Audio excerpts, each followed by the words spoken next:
Hey, how are you? Good. Can you test it again? Yeah. Hey, where am I going for the live stream? It's on. It's on. Okay, it's on.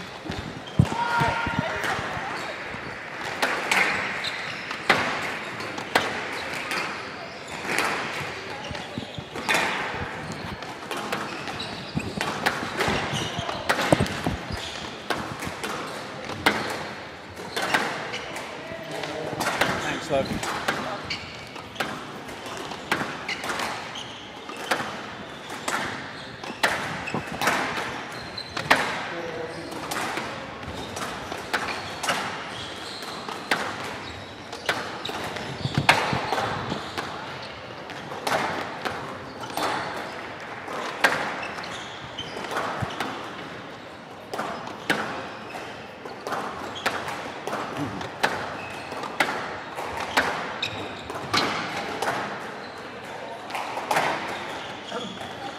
Reel up.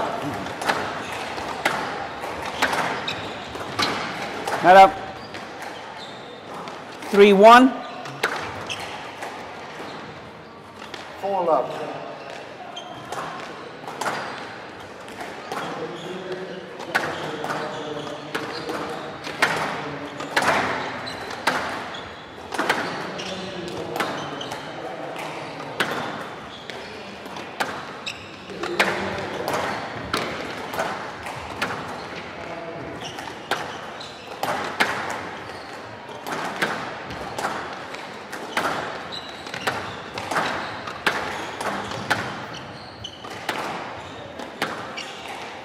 Out. Right side. 4-1.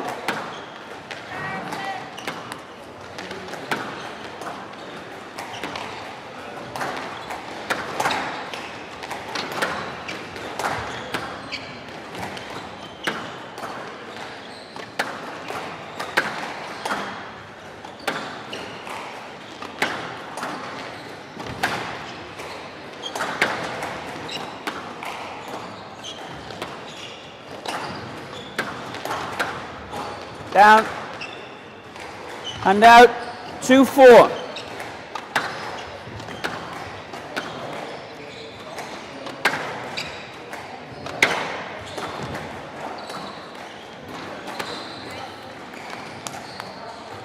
3-4.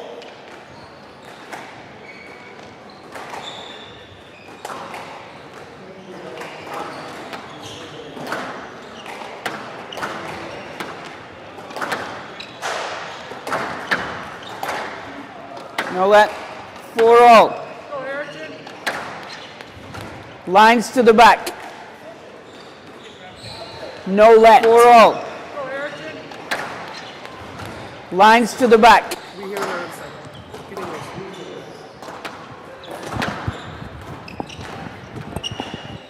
Let's turn it on.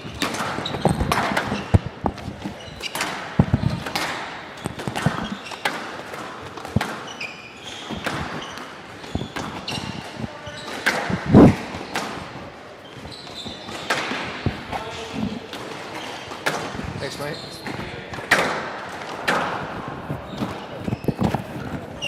Down. 6-1.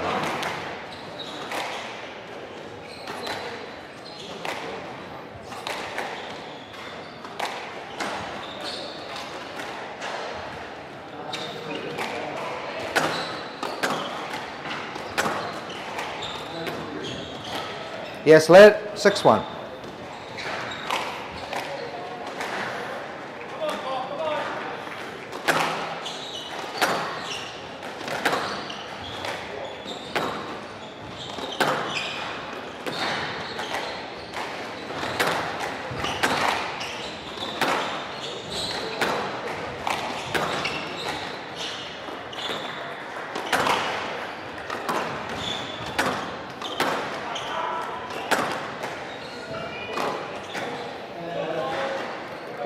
Seven one.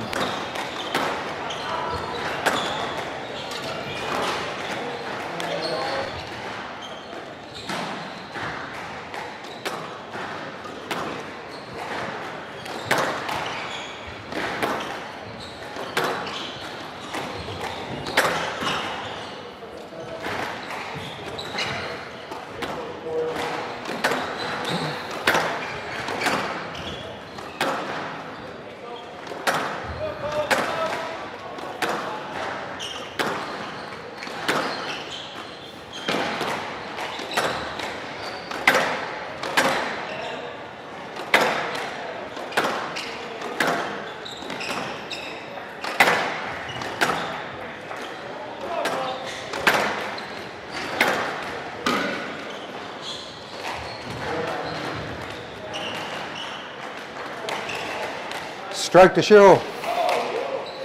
Yeah, not clear, didn't give him a path. Yeah, you've got to clear from your ball, you didn't. Left box, 8-1.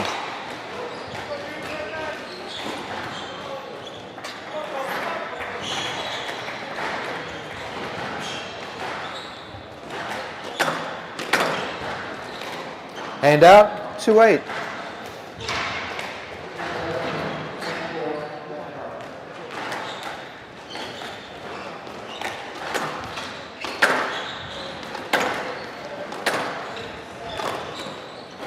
Hand out, 9-2.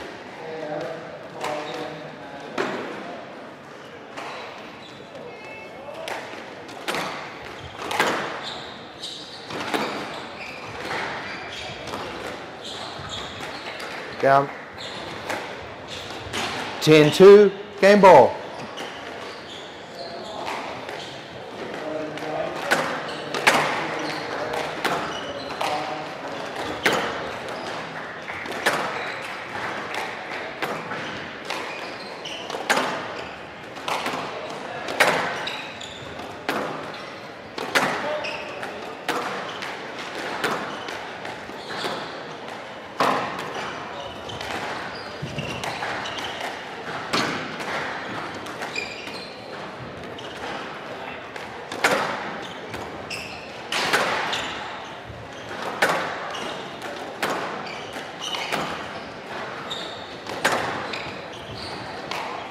Eleven two.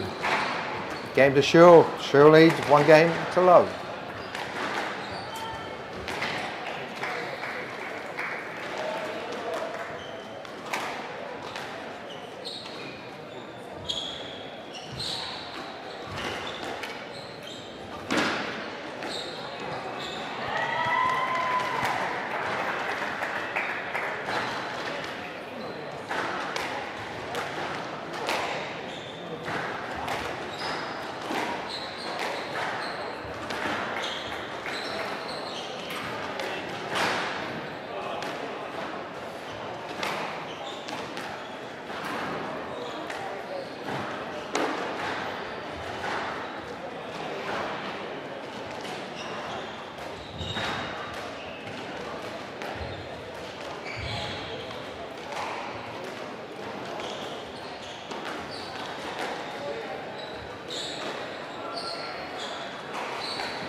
15 seconds. No, I don't, sorry.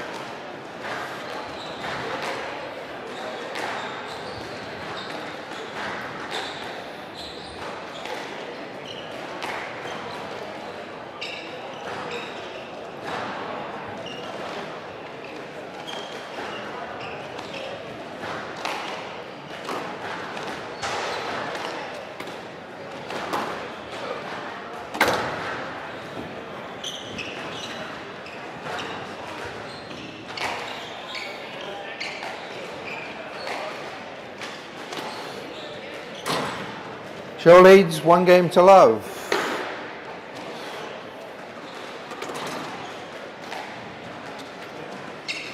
Level.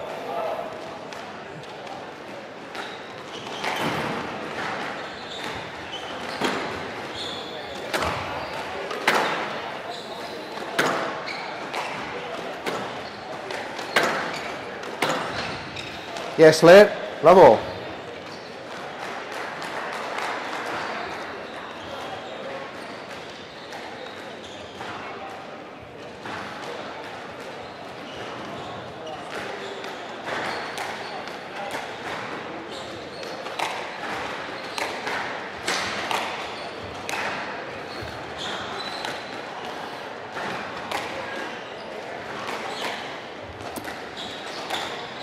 Get that? Level.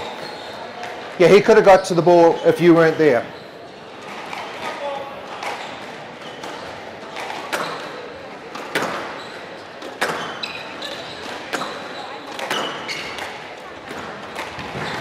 Not up, thank you.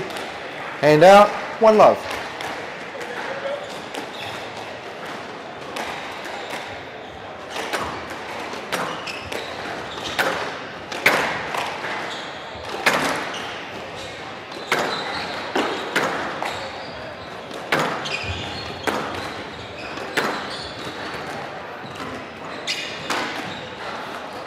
Handouts, 1 all.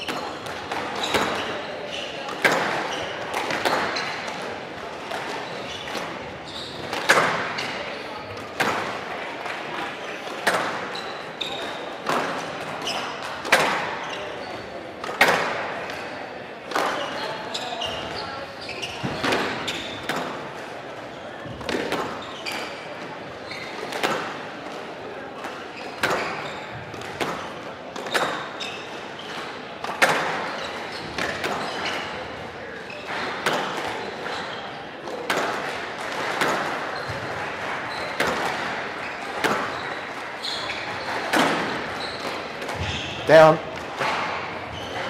2-1.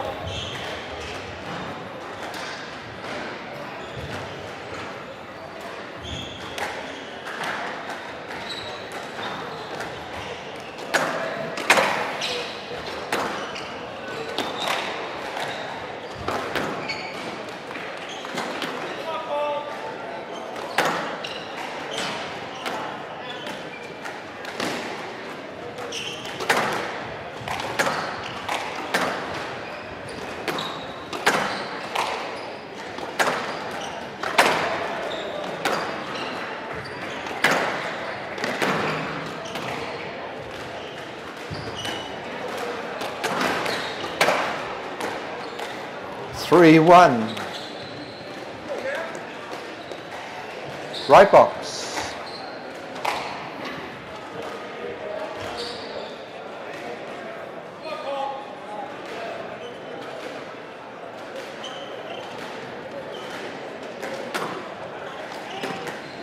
Four, 1.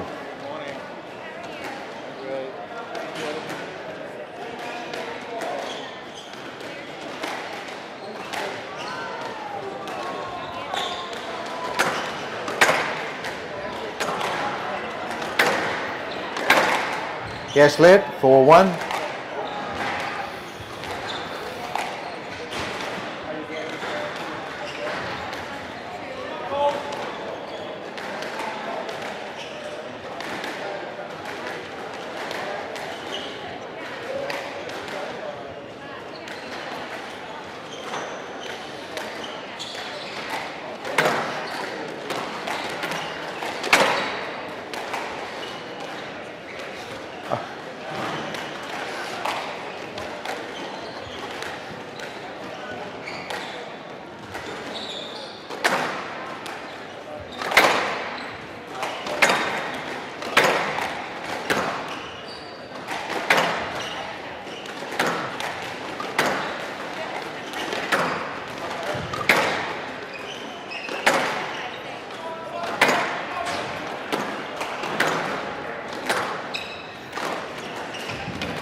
Yes, left box, 4-1. Left, show serving.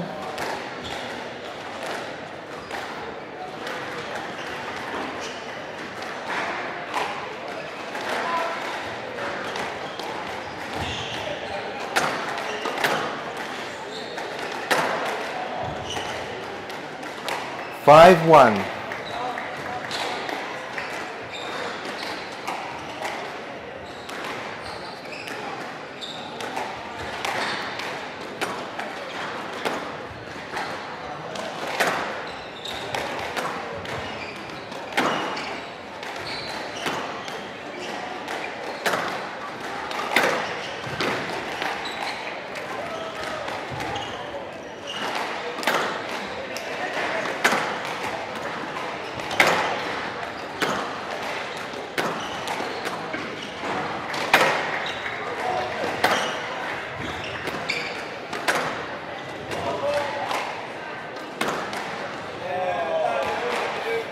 Hand out, 2-5.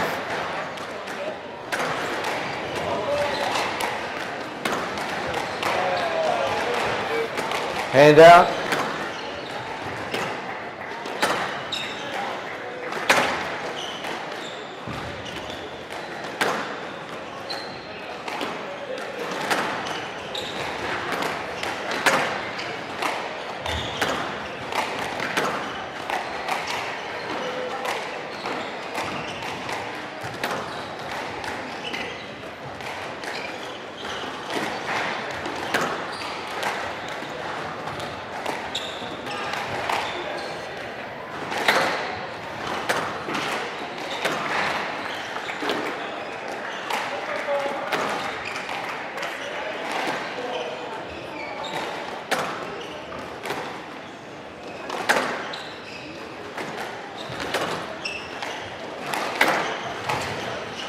Out.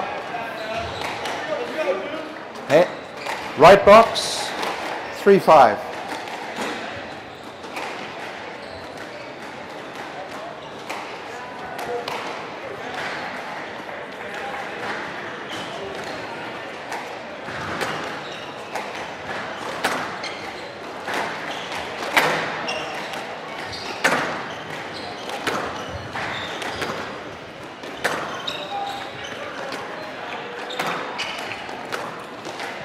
Out. Hand out, 6-3.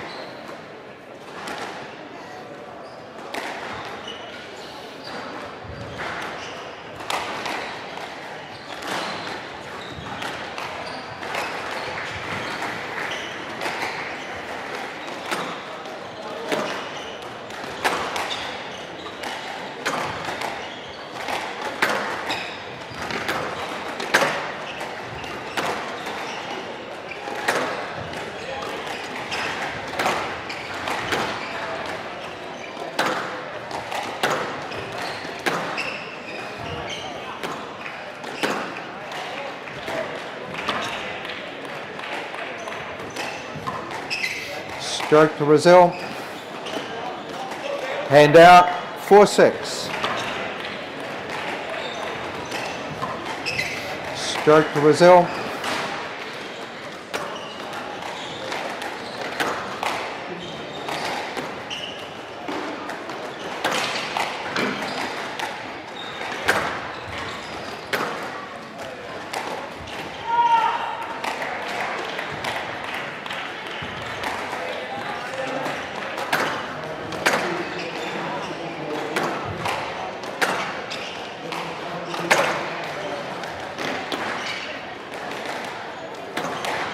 Yes, left. Right box, 4-6. Yeah, I wasn't sure. I wasn't sure about that pickup, so I was seeing what would occur at the end of the rally.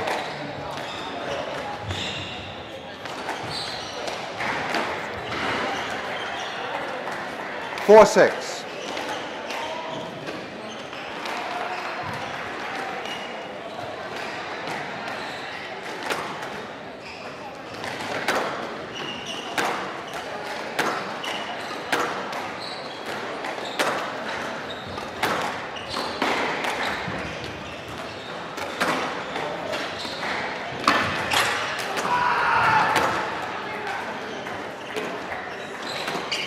Yes, let. 4-6, right box.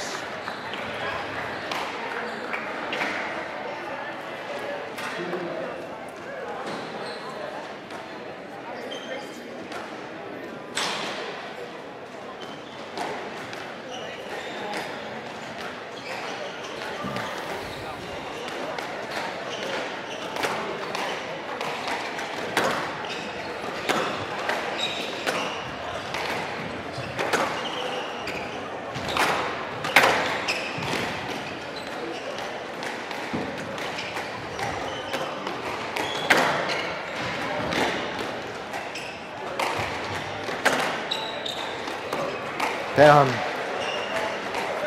Hand out. 7-4.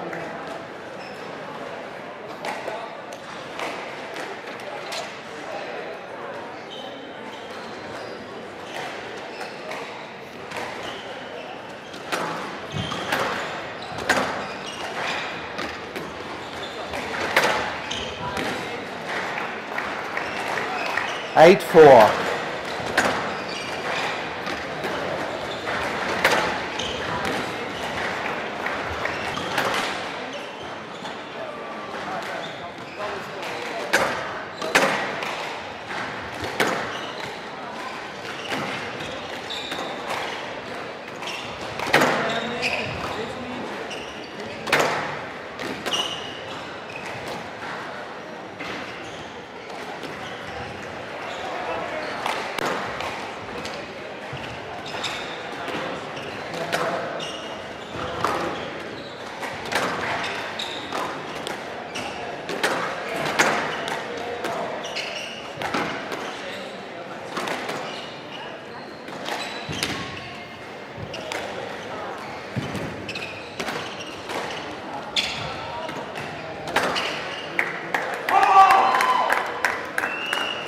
That was good.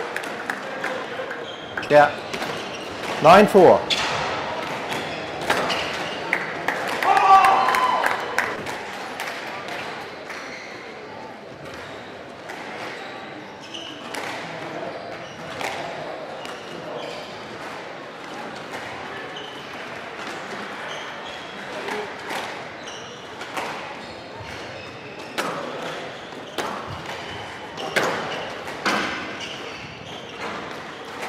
Ten, 4, game ball.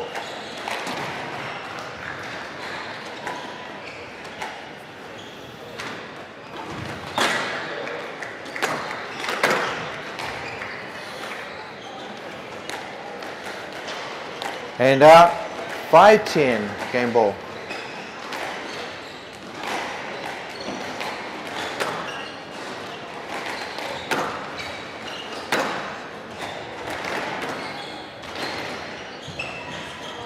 Go up. 11-5, game to Shaw. Shaw leads 2 games to love.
Fifteen seconds.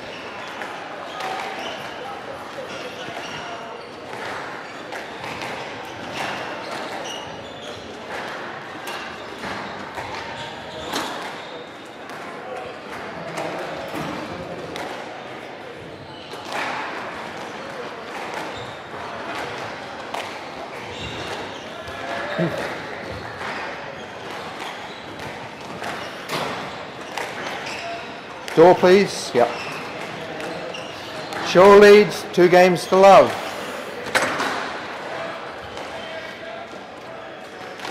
Love all.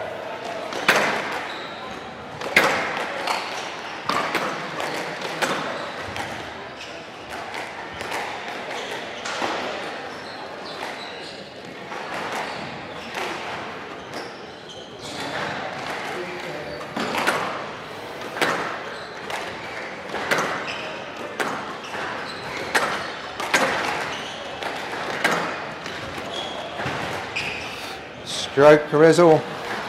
Hand out. 1 love. Stroke, Carrizzle.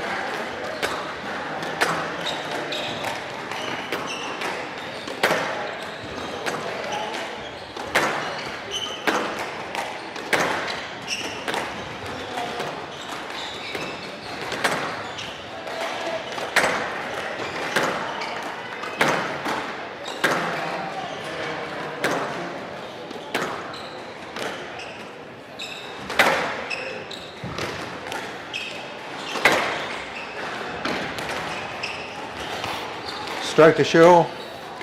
Hand out. 1 all.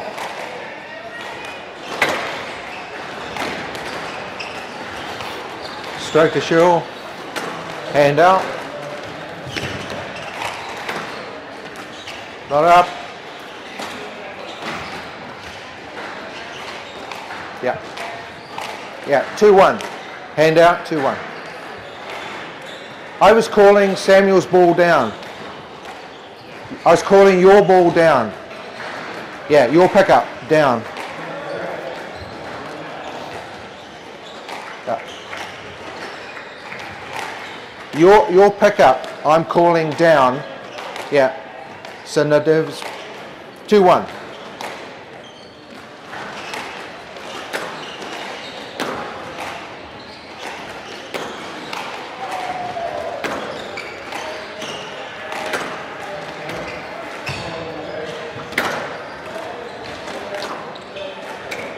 Down. Hand out, 2 all.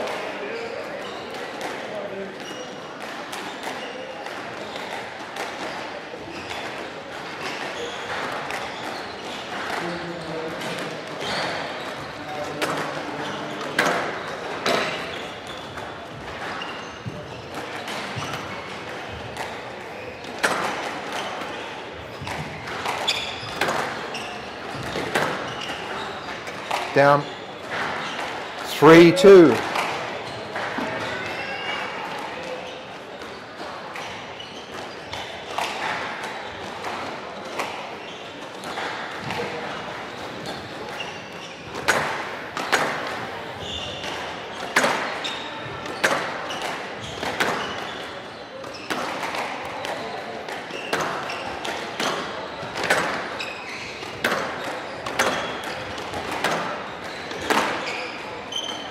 No let. 4-2. Minimal interference. Yeah, you need to play that. Yeah. 4-2.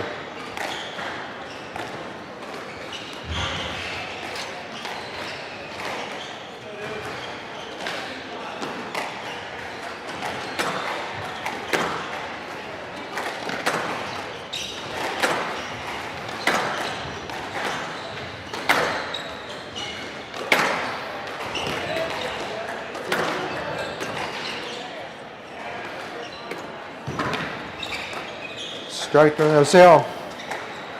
Hand out, 3-4.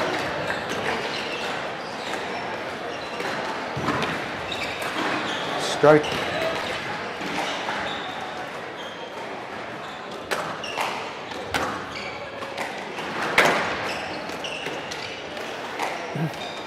Hand out, 5-3.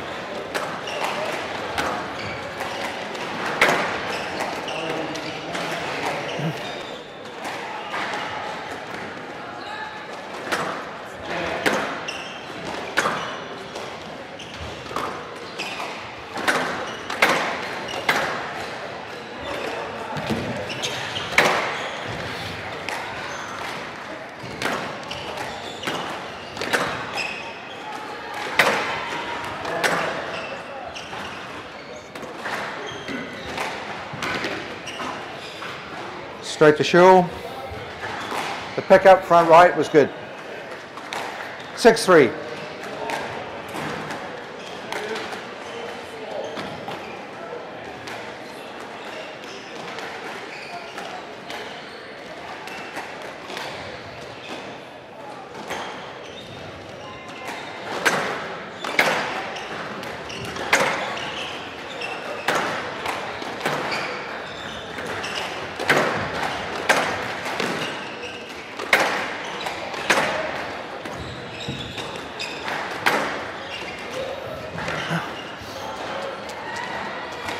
Hand out, 4-6.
What happened?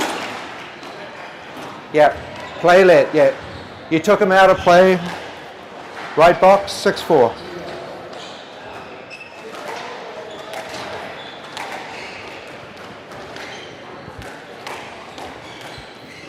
Four, 6.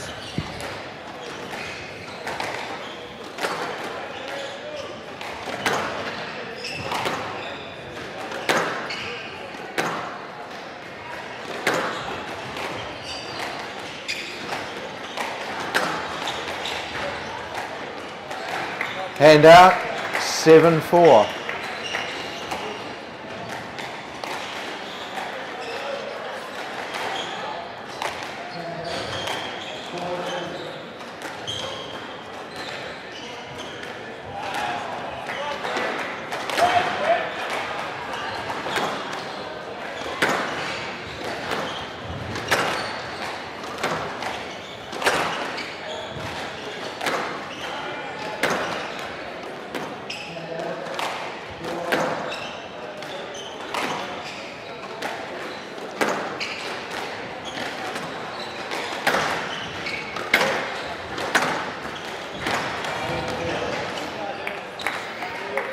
Hand out, 5-7.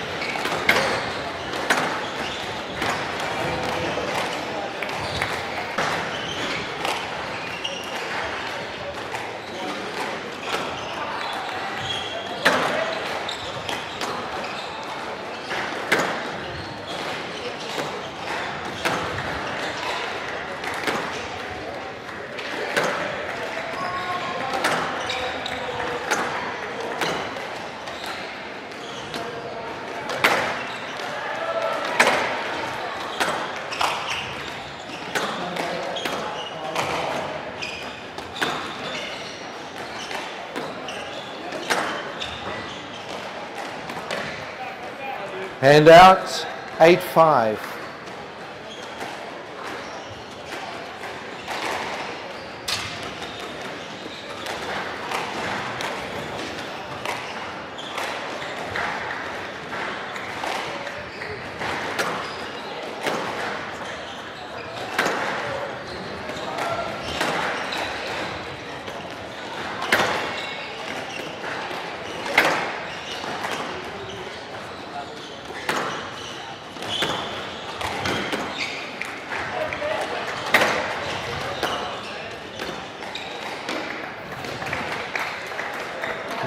Nine, 5.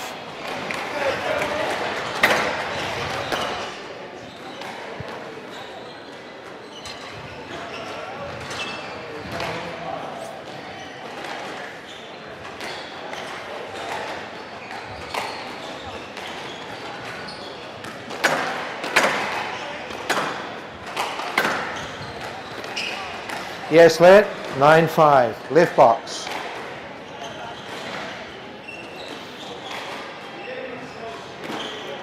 Yes, still some distance to the ball. Yeah.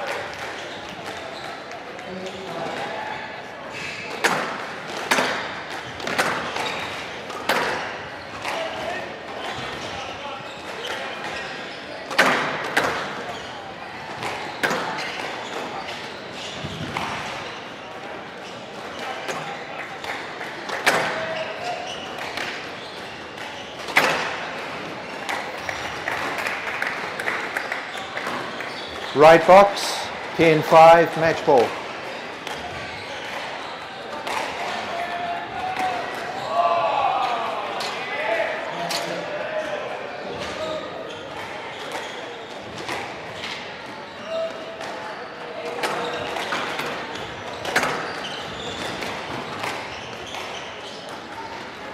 Eleven 5, match the show. 3 love. 11-2, 11-5, 11-5.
2022 CSA Championships Women's Semi-Final Consolation.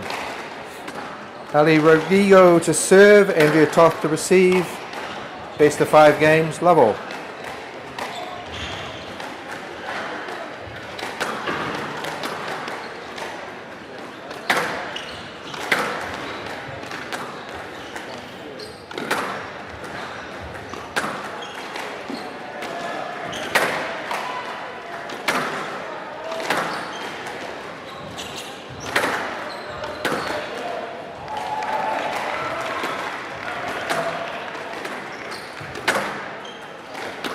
Out. One love.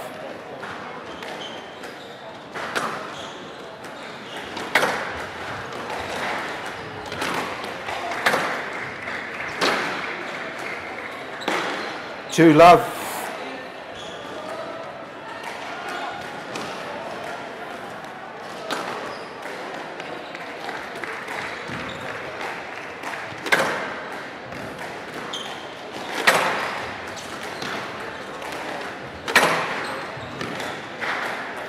Hand out, 1-2.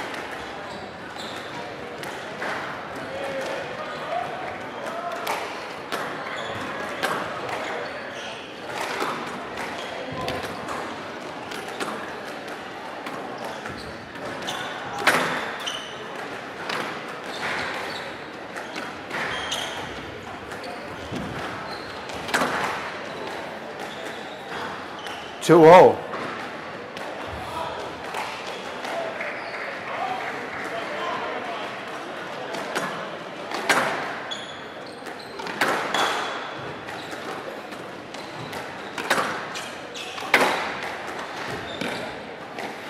Hand out, 3-2.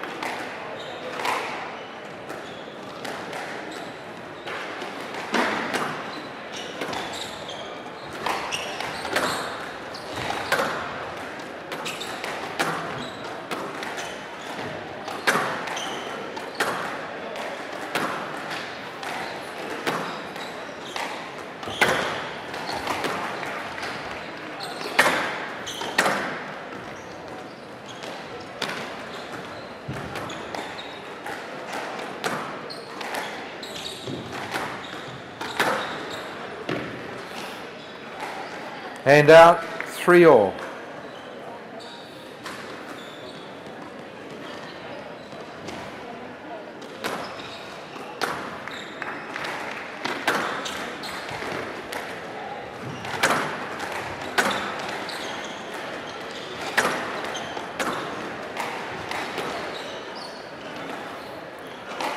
Four, 3.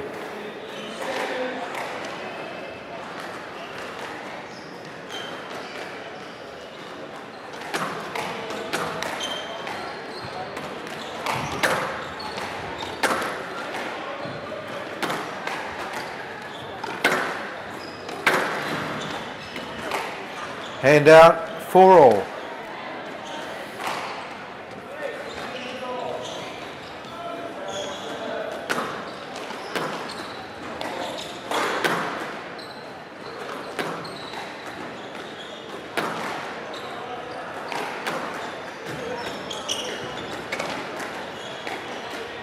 Five, 4.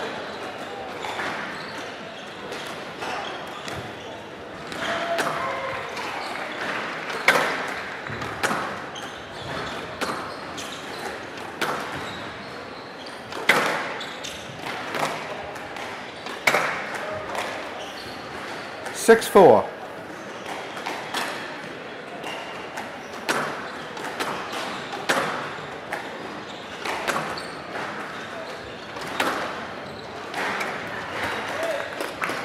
Seven, 4.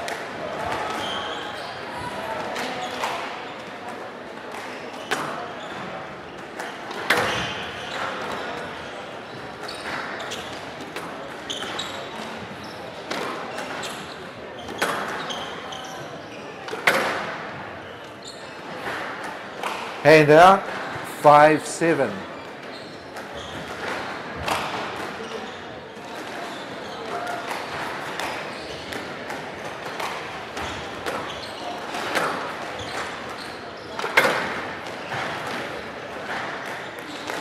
6-7.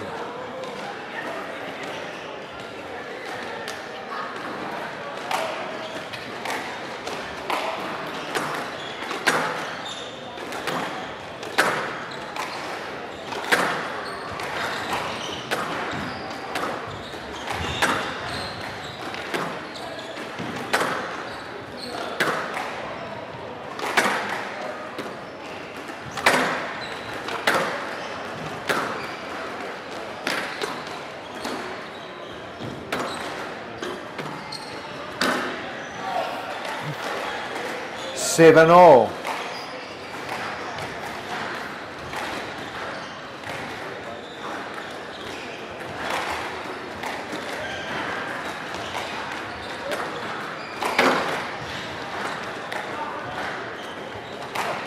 Eight, 7.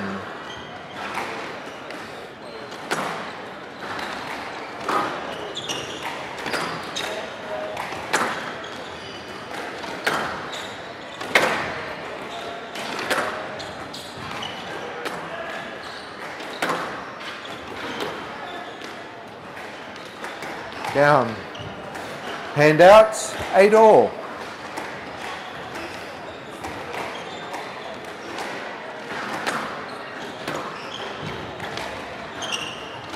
Handout, 9 8s.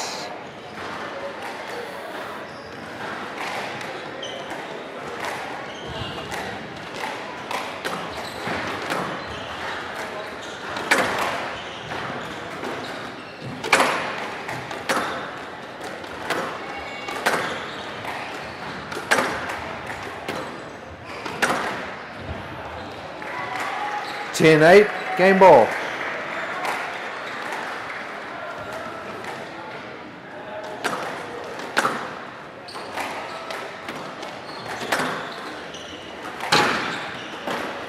Handout, 9-10, game ball.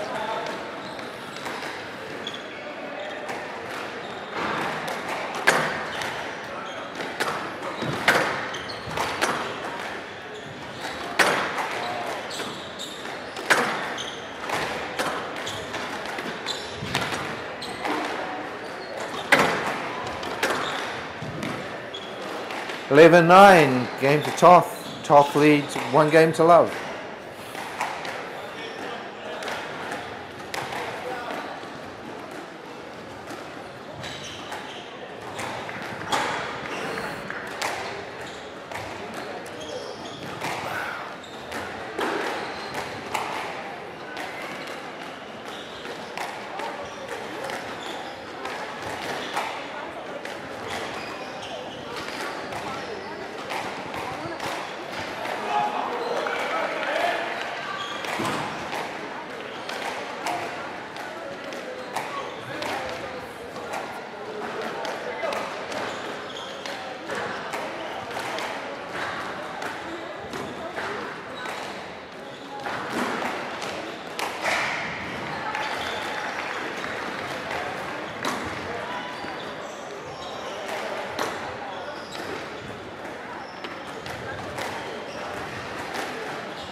Fifteen seconds.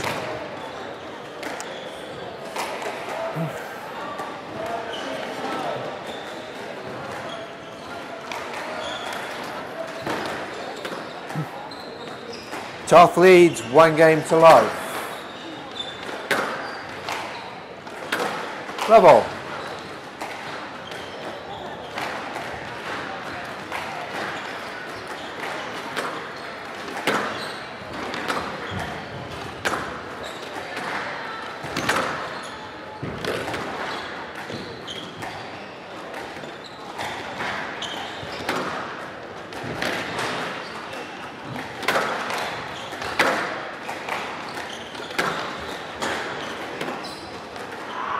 One love.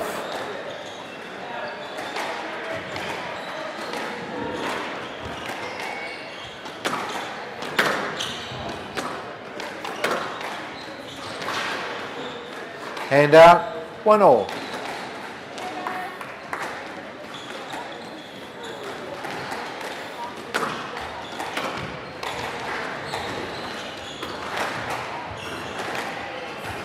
Hand out, 2-1.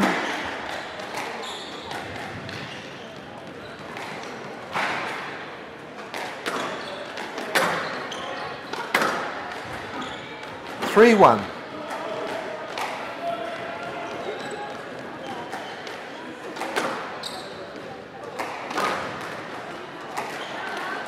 4-1.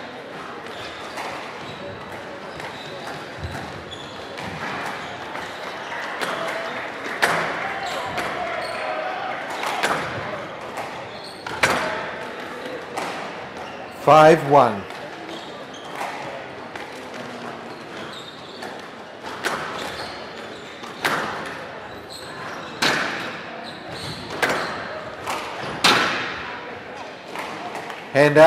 2-5.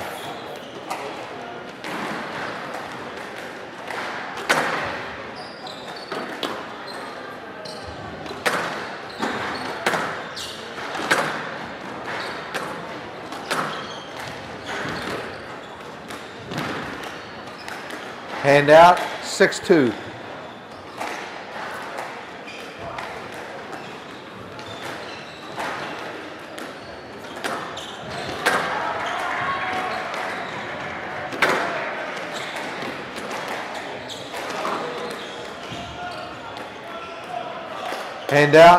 3-6.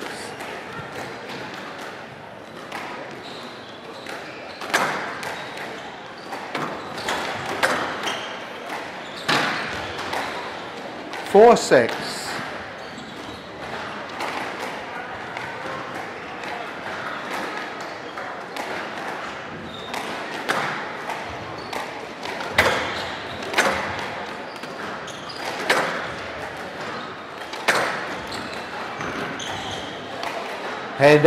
7-4.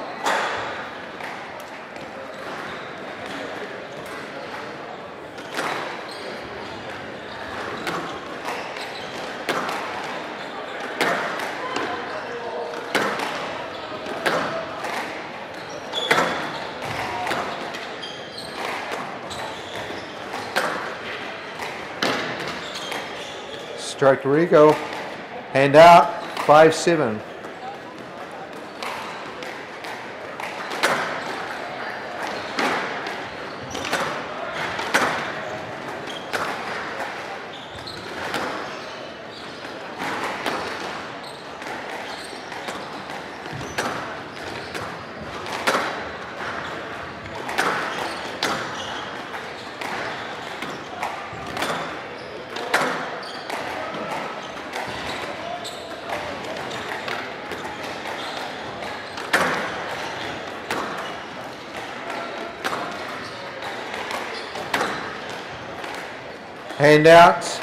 8-5.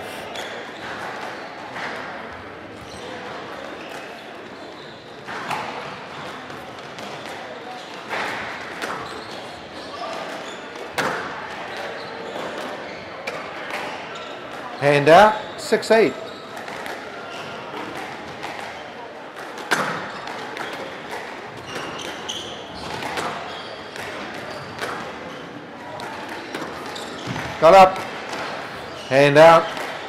9-6.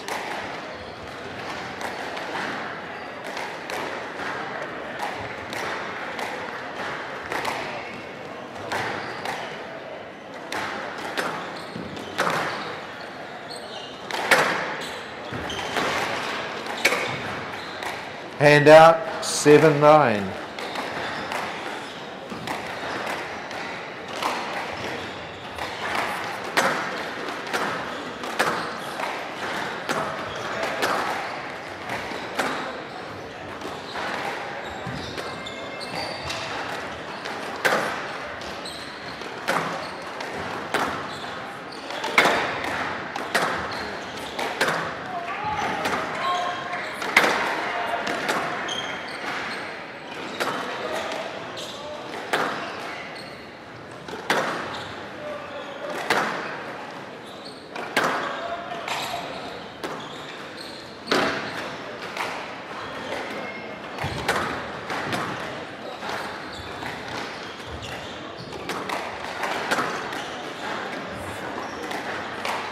Hand out, 10-7, game ball.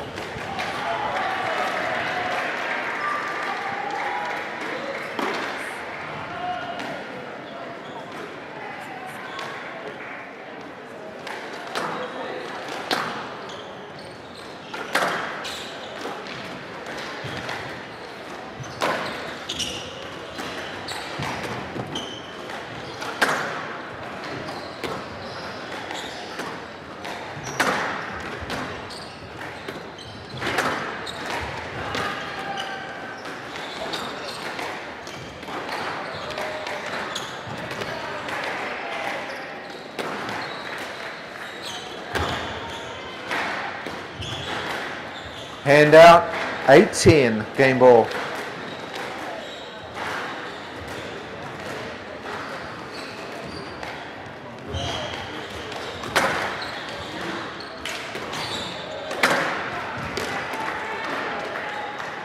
Nine, 10, game ball.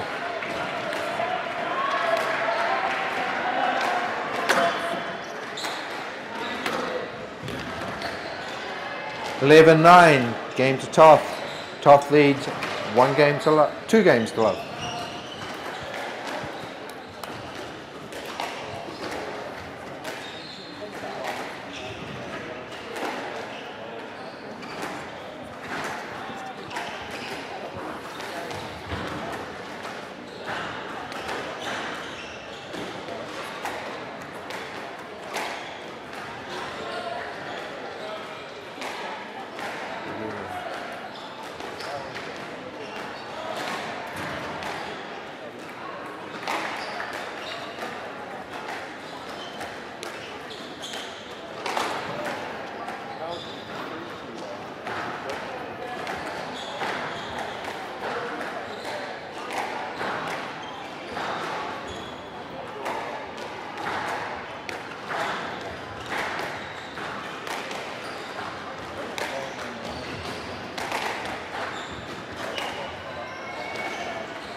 Fifteen seconds.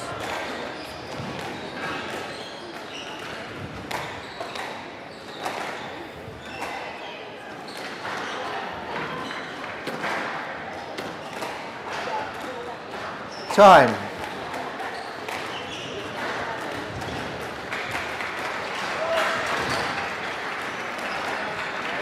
Toth leads 2 games to love.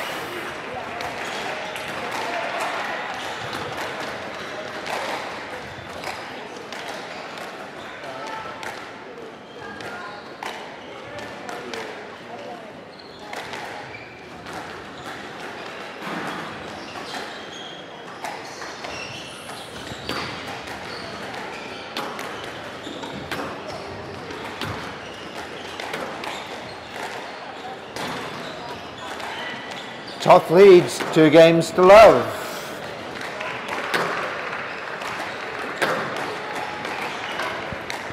Level.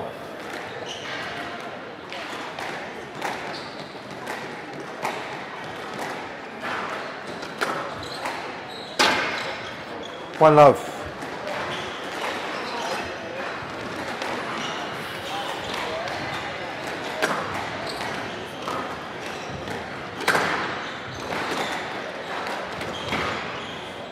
Two love.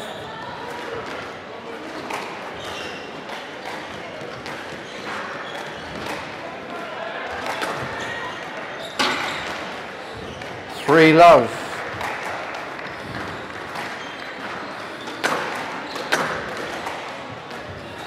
Hand out, 1-3.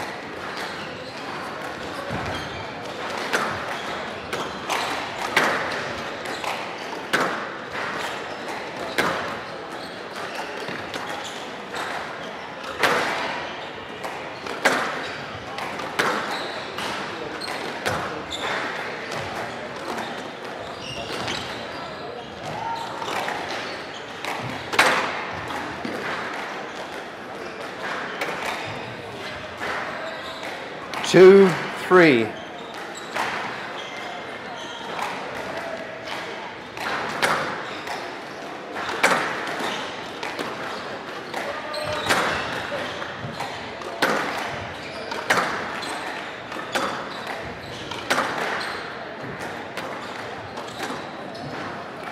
Hand out, 4-2.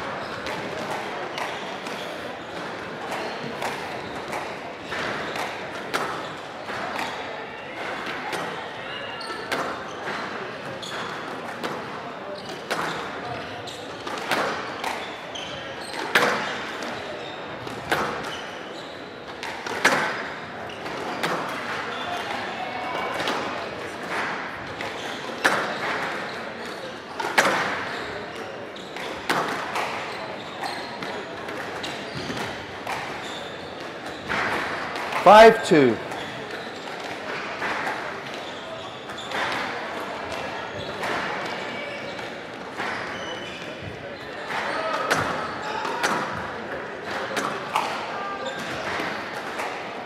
Six, 2.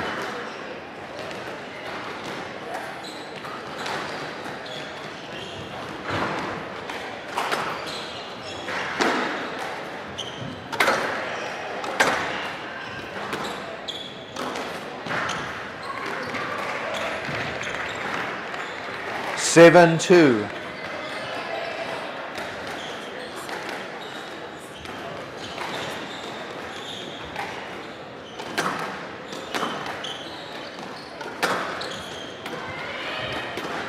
Hand out, 3-7.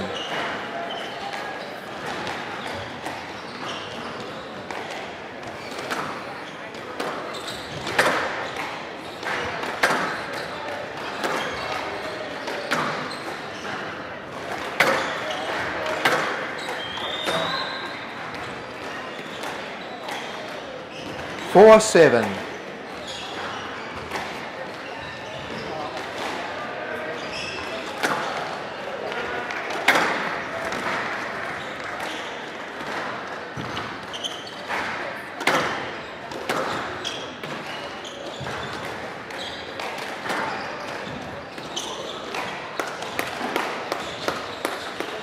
Five, 7.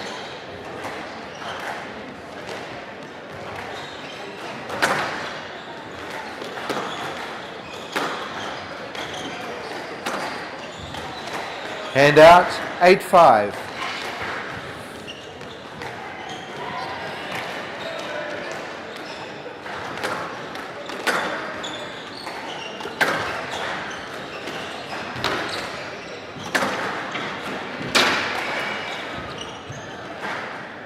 Hand out, 6-8.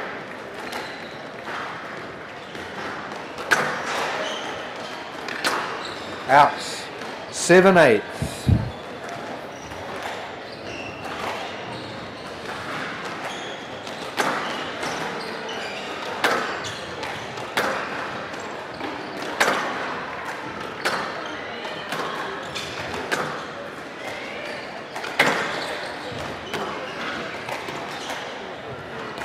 Hand out, 9-7.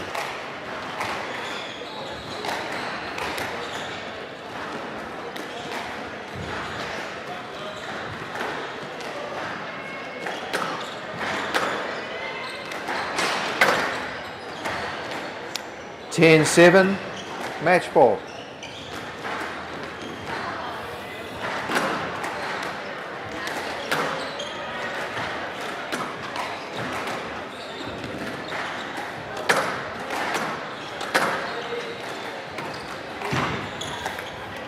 Eleven, 7. Match to top. Free love. 11-9, 11-9, 11-7.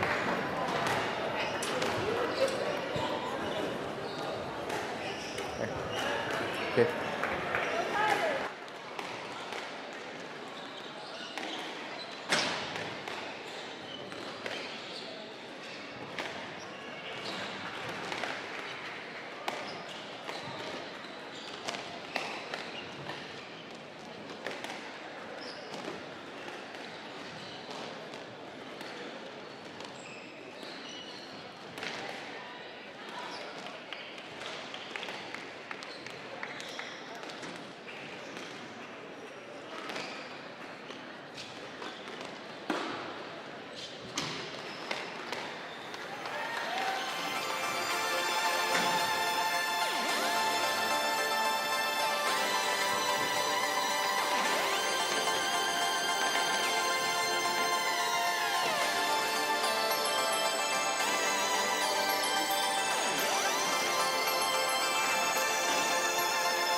Voice check, voice check. 1, 2, 3. Voice check, voice check. 1, 2, 3.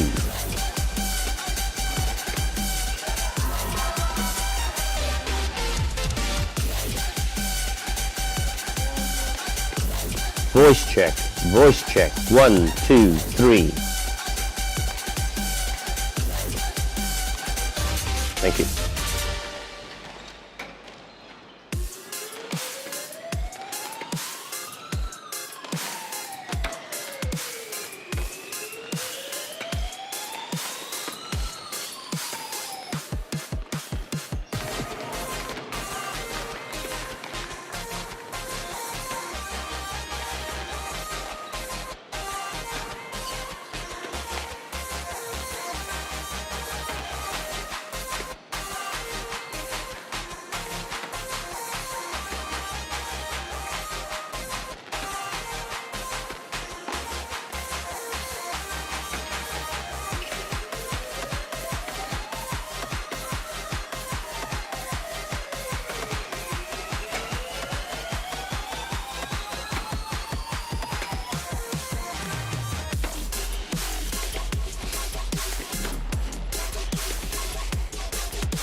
Test. Test, test. You need it higher, right?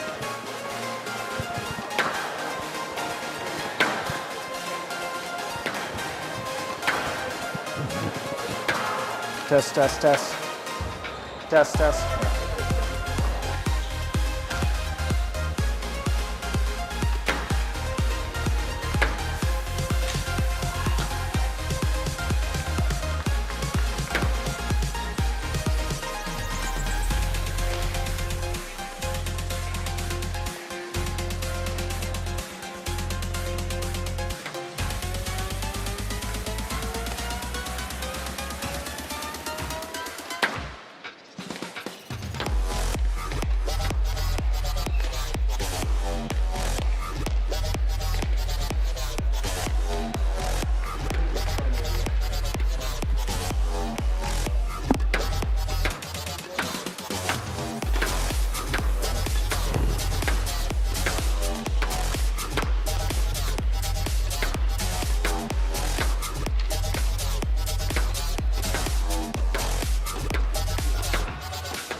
Testing, testing, 1, 2, 3.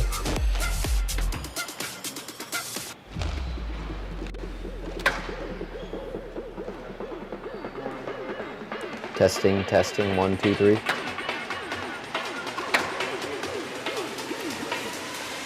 Voice check, 1, 2, 3. Yep, voice check, 1, 2, 3.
Take this one first.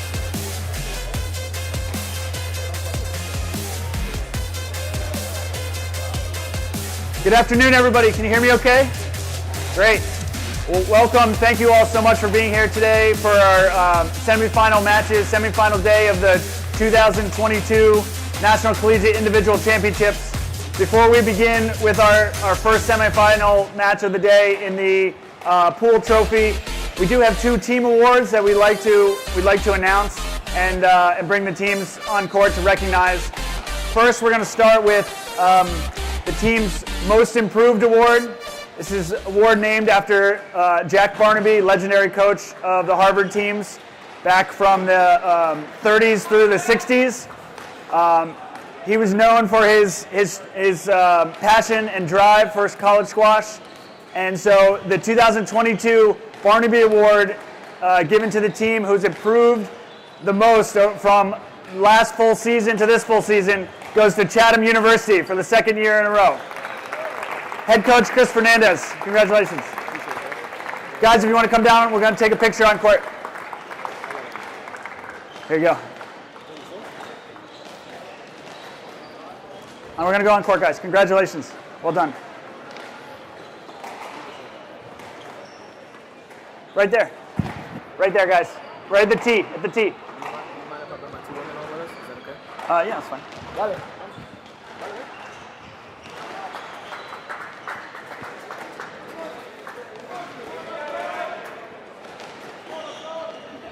Hustle.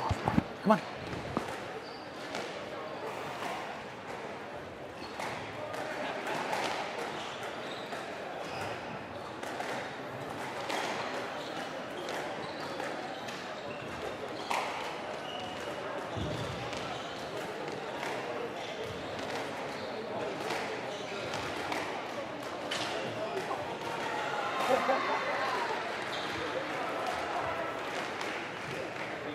Congratulations.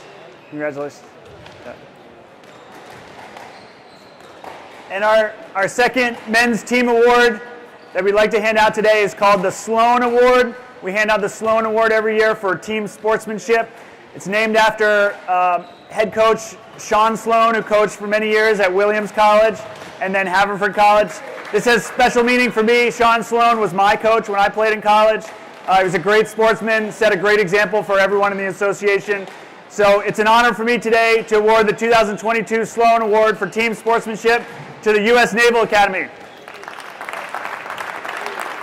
Congratulations. Congrats, guys. Great job. Great season. Well done, guys. Congrats. These guys had a great run to the Summers Cup Championship 2 weeks ago. They were the number 7 seed in an 8-team draw, and they went all the way, won the championship, and did it the right way as well. Great sportsmen, so congrats again to Navy.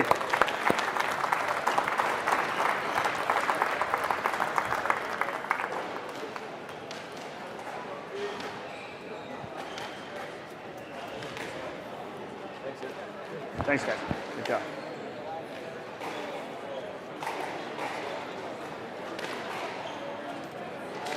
Good.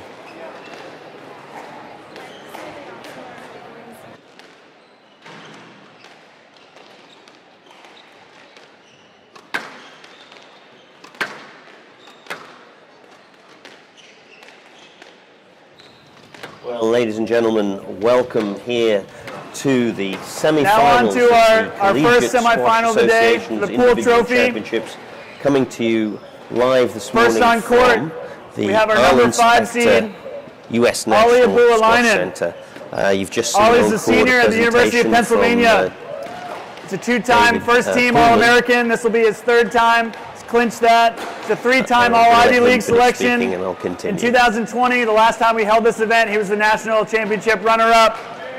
This year, he compiled an amazing 17-1 record. Let's have a hand for senior Ollie Abulalainen.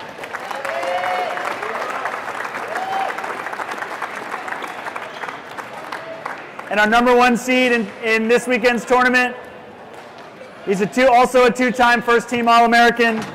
He was voted 2022 Ivy League Player of the Year. He's a 3-time All-Ivy League selection. Just this past week, he was a finalist in an amazing run at the Windy City Open, but this is his first time in a national collegiate semifinal. This year, he had a 13-1 record. Let's give a hand, senior Yusuf Ibrahim from Princeton.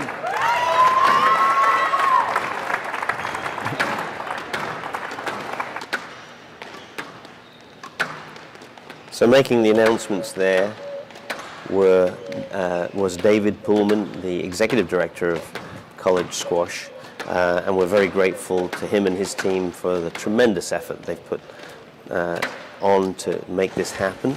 The first match, as you saw being announced, Mr. Ibrahim, will be between Abi Abulalainen from UPenn and Yusuf Ibrahim from Princeton. And I'm joined here in the studio again with my partner in crime this weekend, Spencer Lovejoy, who is a resident US PSA professional here at the Arlen Specter Center and a former Yale team member, and has really a tremendous amount of experience of this event. So Spencer, welcome, and what do you think about this first match that we're going to have a look at? Yeah, pleasure as always, Richard. So this first match, our first semifinal here between Youssef and Ali. I'm looking forward to a great match with some really, probably some really good shot making. Obviously, Youssef, I think his first time playing in the semifinals of the individuals. He had some early exits in his first couple of years, but he's playing a really high level of squash now, coming off being in the finals of the Windy City Open, one of the biggest tournaments in the PSA World Tour. Not only the finals, but who did he scalp? After scalping, Mohamed El Shorbagy, both El Shorbagy brothers, and many other top players. We don't really have to make much of an introduction for Youssef. He's very well known in his style, and on Squash TV they call him the I think it's something like a swashbuckler or something. The way he plays. An Egyptian pirate. Yeah, exactly. Yeah. But Ali, obviously a great player as well. He's had a great season in college squash, and he's played a fair share of PSA events as well. So he's experienced in the PSA Tour, and I know he's going to be coming. He's going to be ready for a challenge today, mentally prepared for what Youssef's going to throw at him, looking forward to some good squash today. Yeah, so interesting, just a little background. Obviously, those 15 unbelievably hard games for Youssef in the Windy City Open has to have put a little bit of lead into his legs. And we saw in his match yesterday, he did enough to beat Cornell's number one, Veer Chatrani, but it was just enough. He didn't necessarily play to his sparkling best.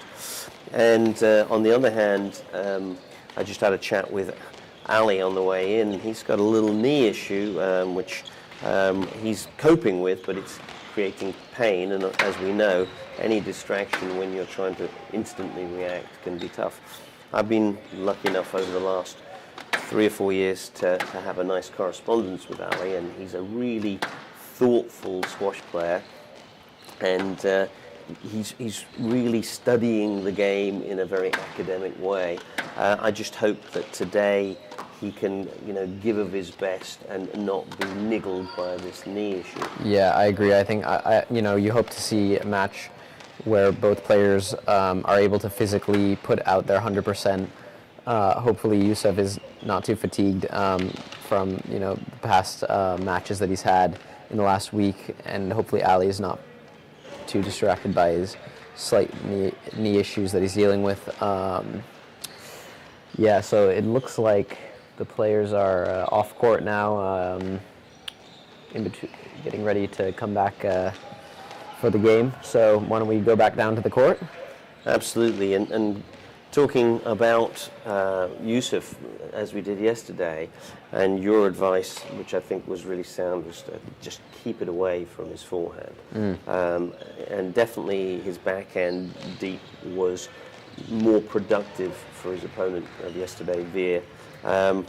And with Ali Abu, depending on his mobility, he has got an interesting range of shots. He adjusts his swing size quite often and plays close into his body and uses his wrist.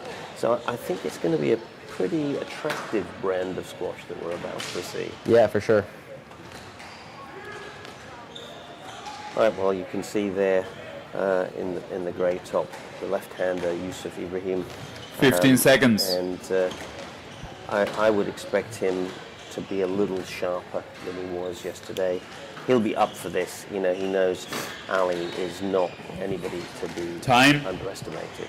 Yeah, I think he's definitely going to give a lot of respect to Ali today. He knows that Ali's a great player, and he'll be mentally ready for a long match. 2022 if it needs to go CSA the Individual distance. Squash Championships. And I think Ali the same will be Semifinals. mentally prepared. Joseph Ibrahim to serve. Even if he's Ali maybe dealing Al-Ainin with to slight receive. injury, I think he's going to put his This is best foot 5 forward games. here and give Level. everything.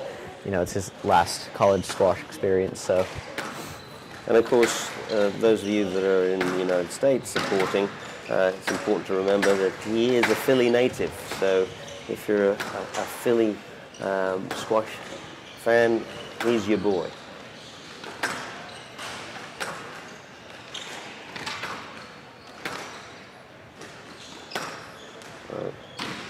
Straight away into some deep jousting, but very tight ball. Ali calling on himself carry there.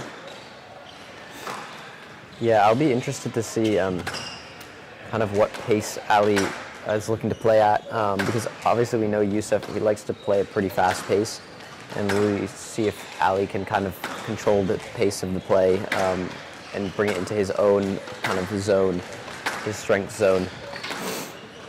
Noticeably, the first rally, or second rally actually, I noticed that Youssef was much quicker to the front of the court than he was yesterday. So I think he's clearly done good preparation, maybe not so much lead in his legs, because he was very slow getting up the court with Veer yesterday. But yeah, we saw a couple instances where he was just a bit lazy with his footwork and maybe just didn't really want to expend the extra energy, kind of just doing whatever he needed to get through the match. Well, let's have a look, for the improving enthusiastic squash players out there, some of the things that these two players do particularly well. What would you describe the swing style of these players as?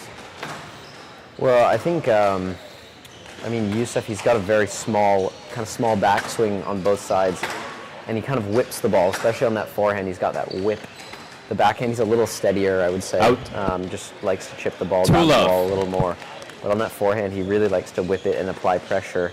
So he's going to be looking to kind of play tightly on the backhand, I think, and then opening up the forehand for him to use his creativity and take the ball early and like that, just whipping it straight through the court. Whereas Ali, I think he's kind of he's a bit more balanced on both sides of the court. He's got really handout. Court game. 1-2. I think Ali tends to kind of stretch himself out a little bit more than Youssef does. You see him fully extending his arms more than Youssef does on his swing. And I think sometimes that Youssef's swing gives less reaction time to the opponent, whereas Ali's perhaps gives a little bit more warning as to what's going on. Tremendous width there from Ibrahim. Down. So the 2-point gap that was opened up has been equaled up by Ali Abu, and we're back on terms. So, interesting early rallies, sort of just checking each other out, trying a few short balls. We haven't really gotten into a very long, debilitating rally as of yet. Yeah, things are quite open at the moment from both players. Let up. Ali seems to be moving pretty well. And to start out. off as well. 3-2. So maybe the knee is feeling good today. Yeah, it's having a good go. That's now 2 or 3 times, though, that the quality of the width and length to his forehand from Youssef's forehand has gotten him into trouble, and he hasn't been able to pull it out.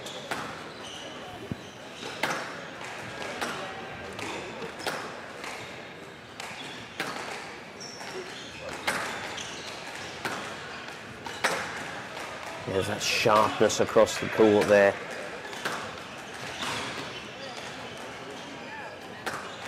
Yeah, I'm really appreciating Youssef's body language here. He's, alert, sharp, hungry, hunting.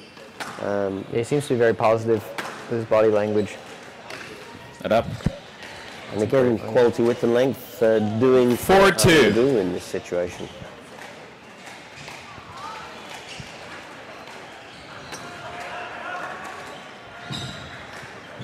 And there's that big lunge on that forehand from Yusuf. I'm sure Ali Abu would like to make him do that a lot, if he could. Yeah, but he's just got to be careful there, I think, in that forehand front corner. Yeah. Like I was saying yesterday with Veer, I think he was putting it in that corner a little too much. And even though Yusuf is like, he's so fully extended, but he seems to have so much control at the end of a big lunge. It's Just almost, he turns a very bad 4-2. defensive situation into an offensive situation very well. Yeah, I think Ali would need to work him deep for a long time with occasional forays up there to hurt him, not Right. trying to go up there to finish rallies, but just for working purposes. I think that this rail work on this side of the wall is good from Ali. A little pop out there, unusually. And again, another 2-point gap opened up by Yusuf. Great width. Very quickly onto that volley.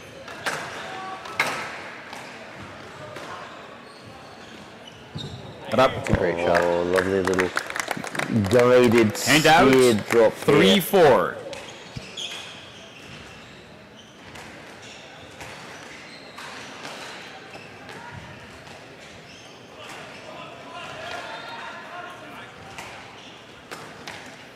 So honours even so far, with Yusuf finding good lengths, but a couple of errors from Yusuf and one very nice attacking drop from Ali, bringing him back into it. Yeah, I think it's good. Ali's shown some good patient play so far, and he's hitting his spots pretty well in the back of the court and containing Yusuf. Not really giving him any easy opportunities to finish the rally, which I think is a good sign for him. Yeah, and apart from the balls that were too strong to the back of the court, I haven't seen unforced errors from him yet. Down. And He got away with a little bit of From a the right. loose cross court there, because that could have been a 4-all. dangerous situation. yeah, I agree, but I'm sensing that Yusuf is sort of being a little too urgent here, and he could actually spend a bit more time building his situation and working Ali.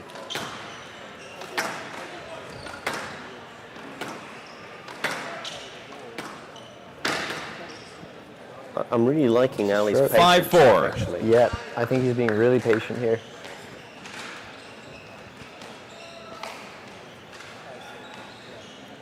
He's squeezing Yusuf on the sidewall.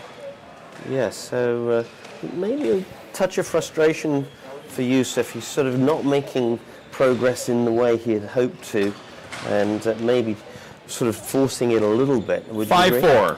I would agree, yeah. I think that that's one area of his game where you can actually exploit is maybe just a little bit of impatience from him at times. The looser ball Stroke 3 for him. there, and made Hand it out. 5-all.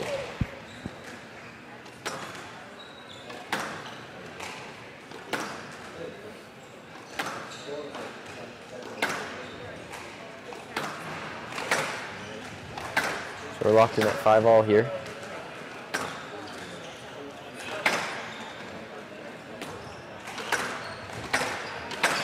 Very well read by Ali, because he could have been in a lot of trouble there. Down.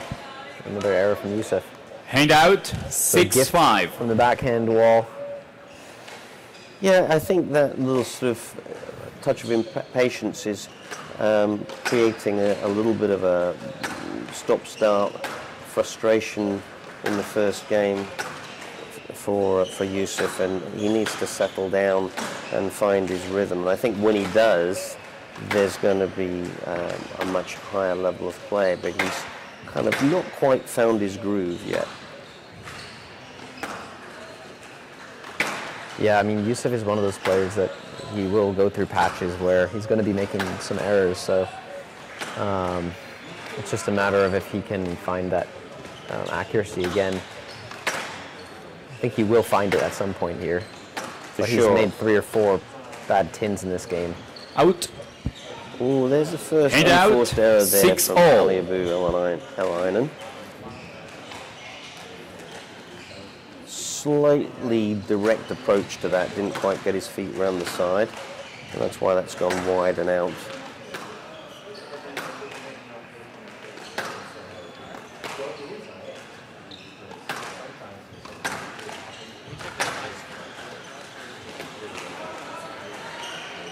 Yeah, I do like the way that Ali kind of sets up his forehand and sort of covers the ball a little bit and guides it down the wall. I think it's a very steady shot. Yeah, his length is pretty steady at the moment. Stroke to Ibrahim. I think that'll be a stroke for 7-6. Youssef. Slightly too loose in the middle. Yeah, unfortunately here he plays and then leaves instead of the other way around, which just brings the ball into play before he's cleared. Yeah, well, it was just a tight shot as well. He just couldn't really control it off the wall there. I think, though, sometimes in that situation he does overextend and overreach, Yeah. and his balance is not so good, whereas you tend to see Youssef take Down. the smaller Ooh, steps. and that was not a great decision. Hand out. 7-all. Trying a little top spin from the back off the wide cross. It's kind of 2 steps forwards and 2 steps back for Youssef at the moment. He's sort of keeping Ali in it. He's sort of dictating the play as to whether it's going ahead or going in the tin. Yeah, I mean, and that's kind of his brand of squash, though, isn't it? It's live by the sword, die by the sword, and he's going to go for the shots that he wants to. And as much as we can say from up here, oh, he should have done that, he should have done that, he's gonna continue to play these kind of maybe risky shots. Yes, led. Yeah, There was some room to play. Generally, though, the reasoning behind the the left, shot, has 7-all. he built a situation where when he goes for the short ball, he's doing so from a position of strength, Right. or is he trying to force? And that's the challenge for all of us. in Right, squash. exactly.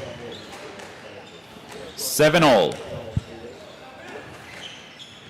Yeah, there definitely have been a couple opportunities where he's gone for a short ball when he should have not really been playing that shot.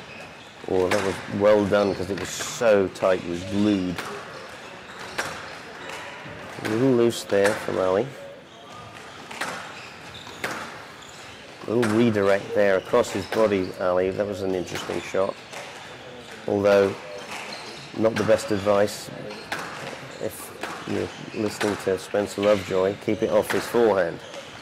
Yeah, I mean, I think Ali is doing a pretty good job of containing him on that backhand wing. Oh, there's a pop out Oh, in that's trouble. well dealt with there. Hand Kind of out, an improvisational, 8-7. Little But again, we shot volley. see Ali late moving off that ball, and that's what happens when you're late moving off, the ball tends to go into the sidewall.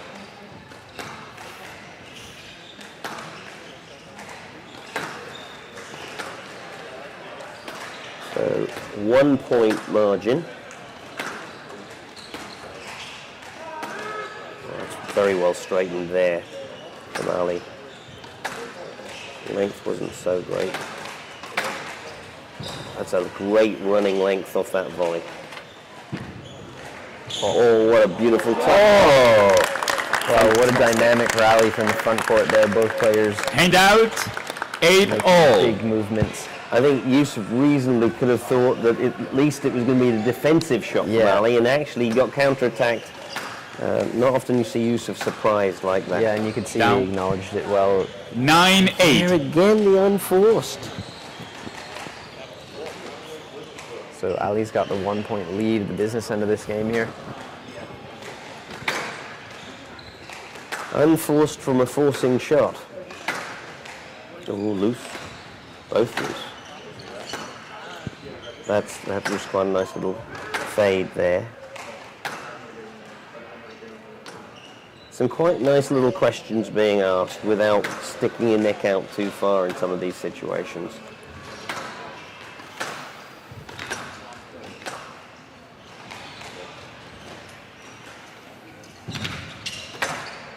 That's good work from Ali. And good retrieving also from Youssef.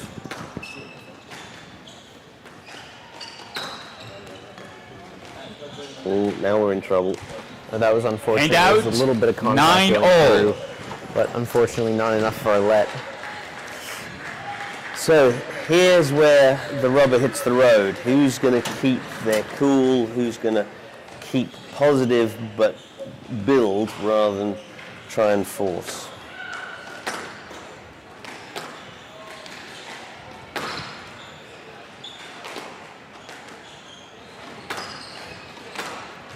First half of the game was really all about Stroke to Elainen. Hand Yusuf out. doing well or not. 10-9, And game Arlen ball. Came back and I thought really constructed great rallies towards the latter half. There again is a little bit of a mental error from Yusuf. Yeah, I think overall Ali has been the more mature builder of rallies in this first game. Yusuf's been the more erratic player, and I think that Ali's been rewarded for that with the game ball here. So it's just the slightest of margins Just let. that really make a big difference. At this high level. 10-9 game ball. Yeah, obviously it's a different player, but my gut is, compared to when we saw Ali against Marwan Tarek, this is a much more complete game that he's playing here today. Yeah, I think it's night and day from the last, or 2 weeks ago when he played Marwan. He looks so much more focused and so much more steady. He's not going for any kind of off balance or untidy attacks to the front. He's keeping everything very disciplined, which is great to see, and definitely the strategy he needs to be playing against Yusuf today. And also I think he is not having to deal with the Marwan psychological warfare, and it's allowing him to just play squash. He shouldn't obviously respond to that kind of warfare, but he does historically have a problem with Marwan. Whereas Yeah, I mean, I think it seems like he's playing quite freely, which is good, He's hitting through the ball really well. Not up. Yes, it was a carry, I'm sure. There was tremendous carry. tightness there on the sidewall. Both of these balls here. Yeah. Oh, you carry the ball. That's tight, and that's beautifully That's what I saw. played back. The Hand out, setup, 10-all. Yusuf The player must there. win by There. 2 points. Sidewall. Yusuf's setup to retrieve that tight ball was exemplary. And again, going back to what we said about what Bengi's doing with you, that's what we want to see. Great basics. Yeah, that was great. He stayed really steady and balanced when he came in for that counter drop. So 10-all.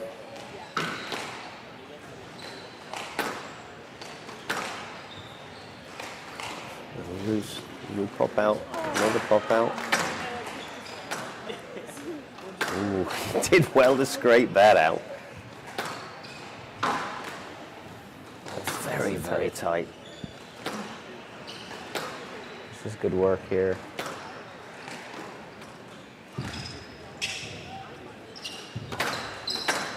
Oh, furious around the middle. That's going to go tight. A couple of very nice floats from both players. Oh, I think he missed hit that. that. I think That he was a hit that. total shocker. Hand out, 11-10 game Look ball. at this float. Look at this fade from Ali. Well judged fade. Yeah, I mean, I don't know if he meant that, but it hit the sidewall right at the perfect point where Yusuf wanted to volley it. Well, So. I really feel that he did mean that. I feel that his peripheral awareness of where Yusuf was led him to aim that ball particularly. And this is something that I've been trying to help people understand, is that the value of the fade, in other words, targeting Or specific just to the aim. moment, is so important. It's not just aiming a good length, it's which ball for this situation. And there's the error. 12-10, game to So Ali Elainen. in the first game, Elainen 12-10. leads, I think- 1 game to I was love. very impressed with that game from Ali. I thought he played really well.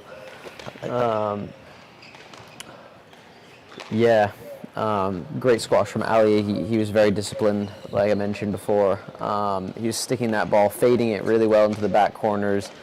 Nice and crisp length, really not giving Yusuf too many opportunities. And when he did get opportunities, he was kind of, almost forcing an opportunity from something that wasn't quite there for him. So I don't know. What were your thoughts on I agree the with you. dynamics in that game? I agree with you, and I think also the rolling rhythm that he chose, which was an even, persistent tempo. There was no sudden. there was no slow.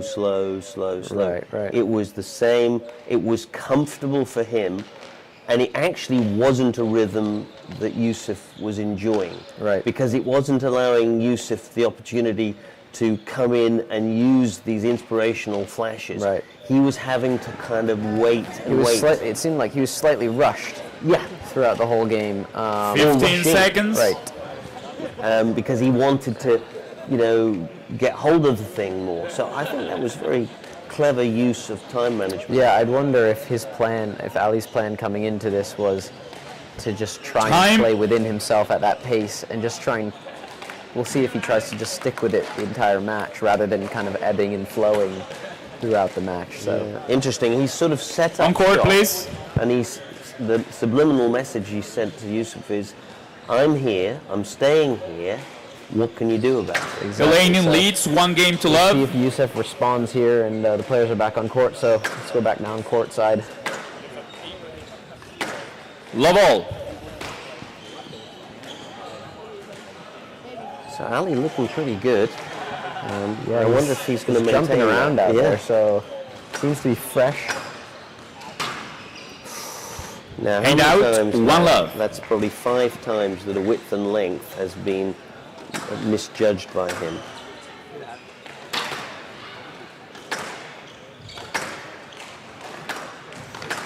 Another good fade there.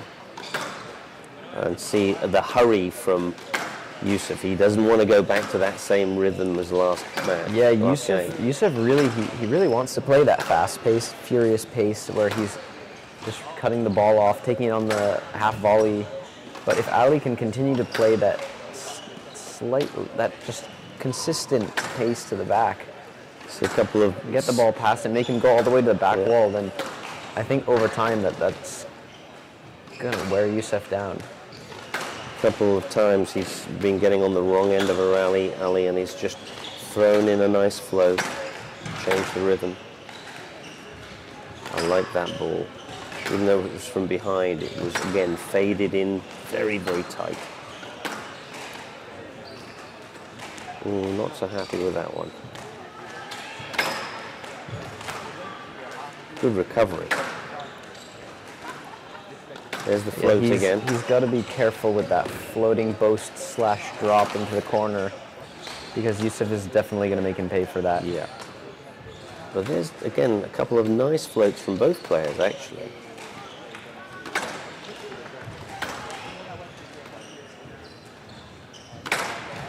Well read there. Well read. Yes. Hand out. Great anticipation. 1 all.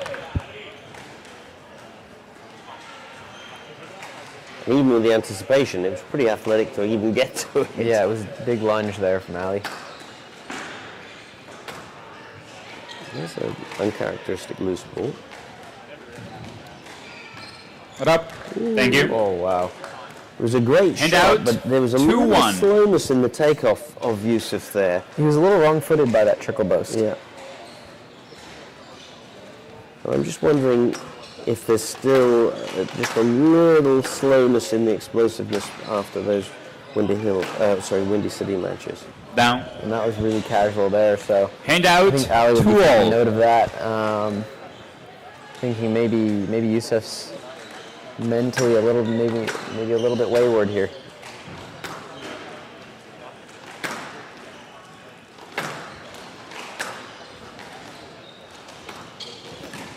Very tight ball. And again, Hand that out, was faded in from the 3-2. back of the court.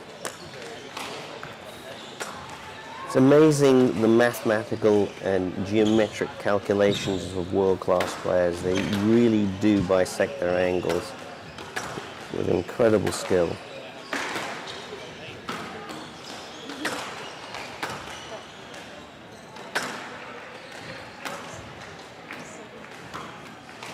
Stroke to Ibrahim. 4-2. There, I think he overstretches. Instead of taking the stutter step to do the extra setup, he reaches and pokes and he loses control on those occasions. Right.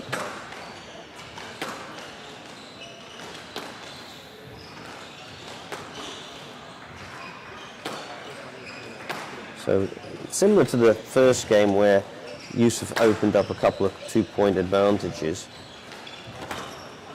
That was very tight from both players.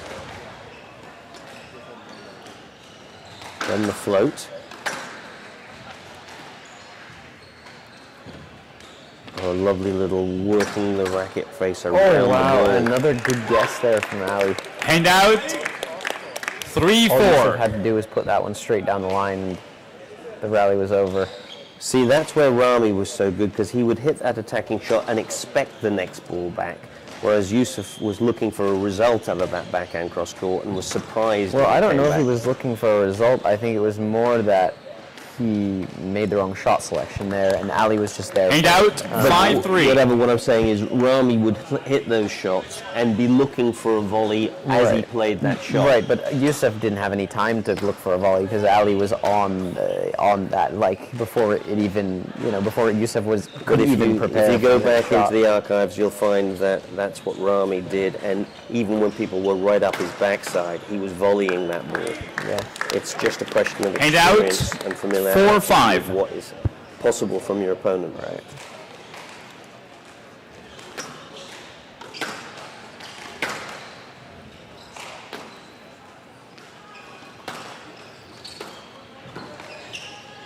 Stroke to Ibrahim. A Hand little out. bit of traffic, 6-4. Maybe a little late coming out.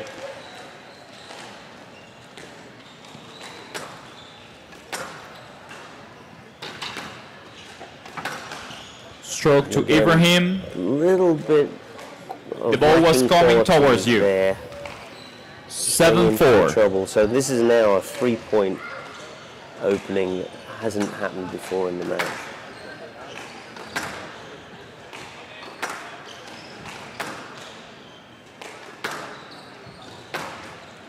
Pop out.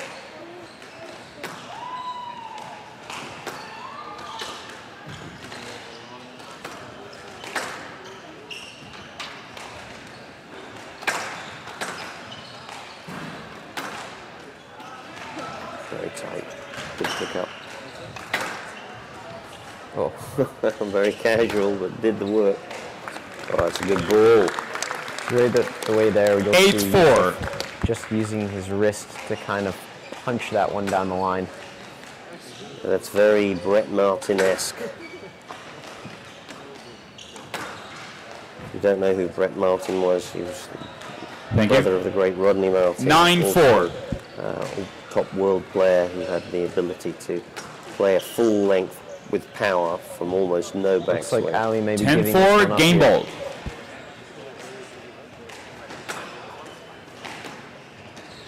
Down. Oh, all right. Hand out. 5-10. Game ball. Yeah, interesting. Ali definitely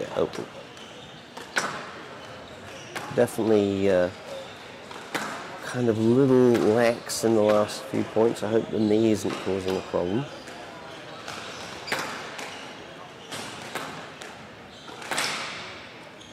Very tight.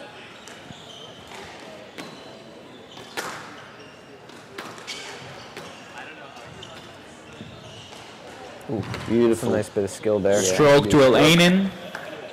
And he rolled his wrist right 6-10, round the left game side ball. of the ball to get that extra spin across the front wall. And he kind of feigned the straight drop there and then flipped it at the last second. It was quite deceptive. Down. So a little 7-10. interesting little Game run there ball. from 10-4 to 10-7. 2 errors from Yusuf and 1 winner from Ali. So You sort of think maybe Ali shouldn't have given up those couple of rallies. You never know what's going to happen in this game. It's That's worth true. keeping going. Not up. and another loose 8-10. casual burst from Yusuf. So Game ball. all of a sudden it's 8-10 and Ali will be kind of gaining some momentum from this last little spurt here. He will. And if he was to 8-10. win this rally, it would be a little tense on But the I think court. I think overall this kind of drop in concentration from Yusuf could be detrimental because he's also now allowing Ali to kind of exit this game no matter what happened in kind of a better spirit than he would have if he had just finished at 11-4. Correct. So he's kind of let Ali back into the match and given him hope here that even if he loses this game, he'll be coming on the next game more positively, I think. Oh, that's a beautiful. Oh, unfortunately. 11-8. Game to Ibrahim. Couldn't get that One game all. So, second game, 11-8 to Youssef after a good effort to come back towards the end of that game from Ali, but Ali unwise, I think, to hit the trickle boast there with Youssef clearly already up on the short line, and the trickle boast played earlier with Youssef maybe halfway between the short line and the back. That might do some good, but as you've said earlier, there's so many things that Youssef can do. So let me ask you this question: looking at what's going on in this game, thinking about Victor from yesterday, give me some comparisons. Comparison from Victor. Well, how you think the games are proceeding in here, and the quality versus the quality we saw from Victor yesterday. Well, I think that quality that Ali brought in the first game was actually pretty comparable to that consistent quality that Victor was bringing yesterday. But I don't think we saw him able to continue that same quality in the second game, and that was our question that we had asked after that first game: is will Ali 15 seconds. be able to produce this kind of consistent length and width throughout the whole match? And he wasn't able to do that in the second game, so we'll see if he's able to pull that back up. But yeah, I mean, Thank you, I Mike. think that quality we saw in the first game was pretty on par with what we saw from Victor yesterday with his consistent length and width hitting. So although the pace of the game that Victor was able to maintain was much more severe than we just seen there. Exactly. That's One game all. Back to the game. Ibrahim to serve. Quite up and down, but yeah. So we'll see now if Ali can steady the ship and Laval. and get back to that constant length hit, and consistent length hitting. I would love to know what's going on in Ali's mind right now. I think he's just thinking about hitting those targets on the front wall and really just getting that ball through to the back, to be honest. Trying to keep that ball within 2-3 floorboards is going to be vital here. He's already played a number of short balls in this game, so I suspect that's tough there. One love. Once I see the Youssef ball is going just- short, I begin to think about the physicality and Youssef the is just so difficulty. powerful, the way he moves onto that short ball, and he just has so many options up there. So Ali really needs to, I think, he needs to zip that ball in a little bit quicker. That up. Well, if you notice though, Two love. Ali's targeting has gone off, and I suspect that may have something to do with the physical loss of confidence. I'm not talking about fitness, I'm talking about the knee and a mental doubt, because his length has just gone short at the beginning of this game. Yeah, he needs to regain the rhythm, hit 10 or 20 shots to the back, and really find that length and width again. 3 love. I'm afraid we may be seeing a little bit of resignation here. I hope I'm speaking too soon, but the choices being made now are not of building long-term rallies. Yeah. Wow, that's a great touch from Youssef. 4 love. The way that he just caresses the ball in with that short swing is really impressive. But of course, in the first game, he wasn't able to do that because of the quality of the barrage that Ali produced, and the quality is gone.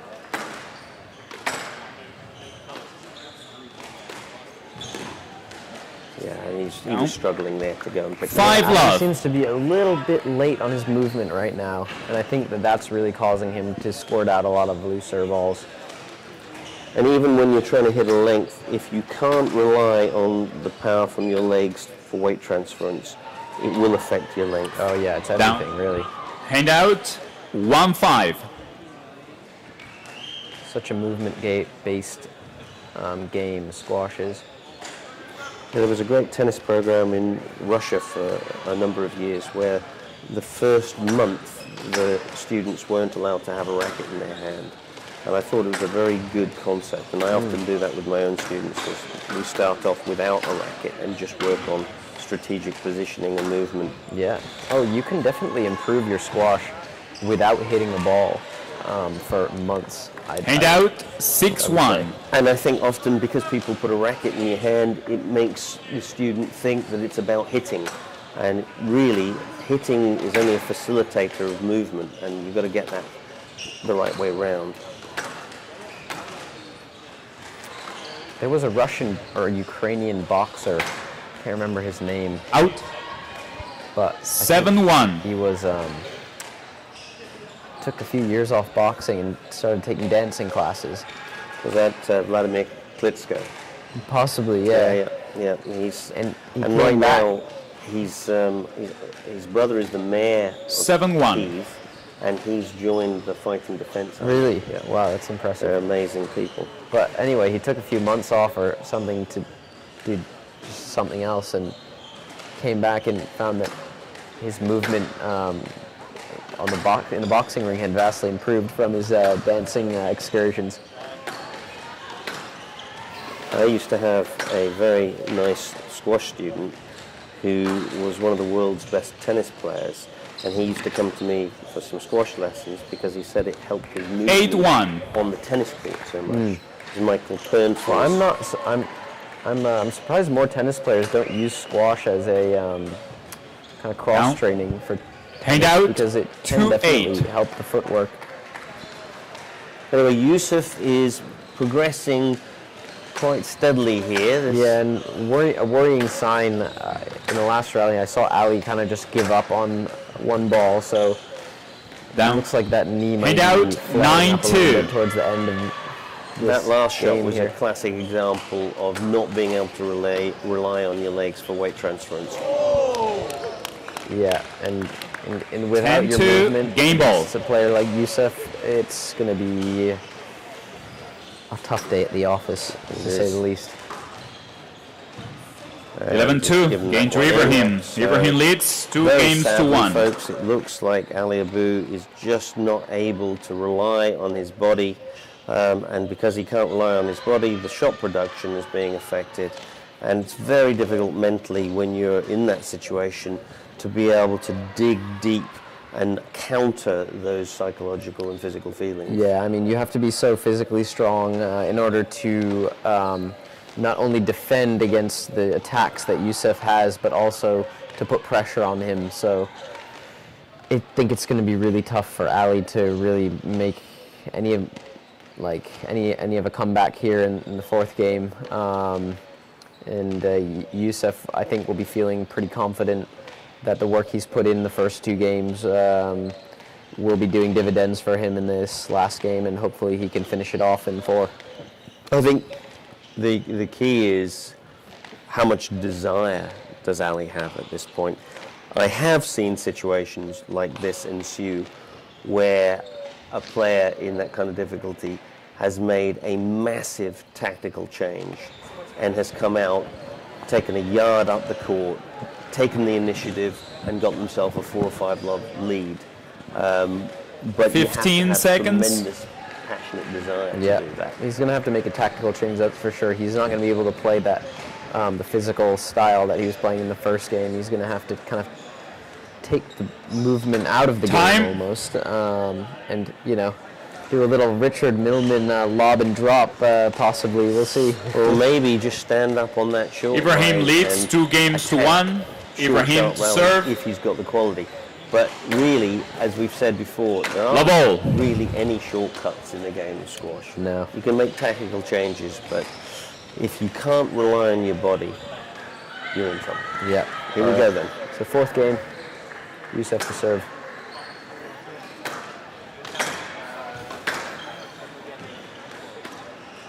Not up. Beautiful width there. 1 love. Yeah, he's created a great angle to take that ball in short. And you can see there overstretching again from Ali, and that's one of the areas that I think he could really work on, providing his knee is dealt with as he becomes a pro, is just not overextending his reach for the ball. Yeah. I think he would become Well, that's a very casual shot. And out, 1-all. Yeah, very casual. You can't be stretched out like a daddy long legs in a drain on this game. Richard, how would you suggest Ali could improve And out, that, 2-1. reaching kind of habit in his movement? Well, intensive feeding with somebody who knows how to advise. More focus on early racket prep so that he can measure the range that he needs, and then learning to stutter step at the right time rather than reaching and poking, making sure that he maintains a quality stroke. That's something that Paul Cole does really well. 3-1. You almost never see him in an overextended lunge unless he's really on defense. And understanding how racket prep works to give your mind a picture of what you need to do is important. And racket prep is very misunderstood. It's generally a glib comment people make, you should get your racket ready. Hand out. But it's a much more 2-3. calibrated process than that. It's a beautiful little push in there. Like a little tiny bit of side spin on that ball, just gliding it along the sidewall. I think too often people learn racket prep but don't really know what they've got. And they use it because they've been told to get their racket up, but that's Down. not very And out, scientific. 4-2. Presumptuous hold and flick there from Ali. Behind the back from Youssef. He loves that one. But I would say that's indicative of how much fear he's feeling at this point, or the lack thereof. Yeah, I mean, he seems quite relaxed. And I loved how Ali got Hand out, got it 3-4. right down and actually played that drop shot as a mini lob. Look at this. Beautiful. Yeah, it's a great touch drop. But there he opened up his shoulders when he hit the straight ball and got the pop out. Ooh, good reaction time there from Youssef. He's sort of, he's on a mission now. Hand out, 5-3. Yeah, 5-3, 2-1 up. Starting to really close in on the finish line.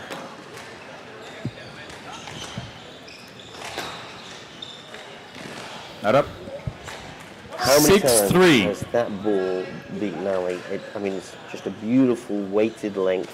But Ali's late prep, unfortunately, means that he doesn't read when to intercept that ball.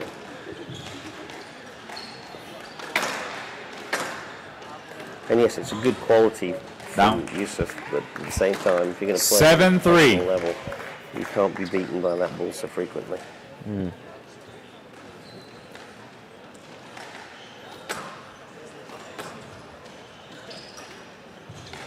Youssef feeling really relaxed. Going for different angles now. Really moving the Down. ball around. A little bit of exhibition squash. 8-3. Seems as though Ali, just maybe wanting to get off the court at this point because he's going for a lot of inopportune opportunities at this point. He's certainly not trying to dig in to extend. Down. Hand out, 4-8. But all the tension really has gone out of this match. There's sort of no uncertainty about the outcome now. Unless things change greatly, we're just watching the natural conclusion for Youssef to win. Yeah, I think we might see one last push from Ali here. See if he can put together a few good rallies. That movement up there was labored. Down. Hand out, 9-4. Yeah, and you can there see he him is. stretching out the knee a little bit. So I would suspect that it's giving him a little trouble. So. Not up. Oh, Hand out, got him with the body. 5-9. Body shot there. Straight down the middle. It's a clever play, actually, when it's executed well. One of the great YouTube clips is of Darryl Selby against James Willstrop, and James Willstrop hammering that ball at Darryl Selby, and Darryl Selby playing it between his legs, Down. straight down the wall, and James just got absolutely 6-9. shocked that it's been returned. Daryl does have probably some of the quickest hands on tour. Beautiful player. Very relaxed, smooth operator as well. Daryl Selby. Oh, Good pickups. great lob there. 7-9. Not completely out of A it. bit similar to what happened in that second game there, where Youssef was up and then he kind of lost his focus. Just being a bit casual and not cracking on with his business. Down. And there's the left in. So you just never 8-9. know at this stage. You know, we thought Ali was written off at 8-4 down, and suddenly it's 9-8. Very unpredictable. Ali just needs to take the back half of his games and put them at the front. But you could also argue that if the Down. game had never reached that point, then Youssef would not have lost From his the left. You're right. concentration. So You're right. You're right. it's all Absolutely. circumstantial. 9-all. But it is very much in the hands of Youssef at this point, this match. Stop. Either going up or going down. I mean, this is a nightmare for Youssef now. 9-all. 9-all. In the locker room showering Absolutely. at this point. But it's all, you're right. It's all on his racket. And But Not up. Thank you. it's out. It would have been. And I don't out. know if it's gonna happen, 10-9 but match if Ali ball. had won this game, it would have put the cat among the pigeons a little bit. oh, for sure.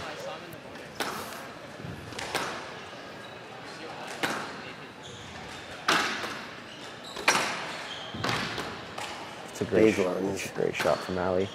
Good pressure. Tight ball. Tidy work.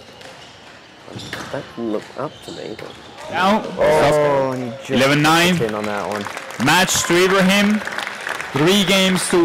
Well, a bit scrappy. 10-12, there, Specter. 11-8, Definitely a bit 11-2, 11-9.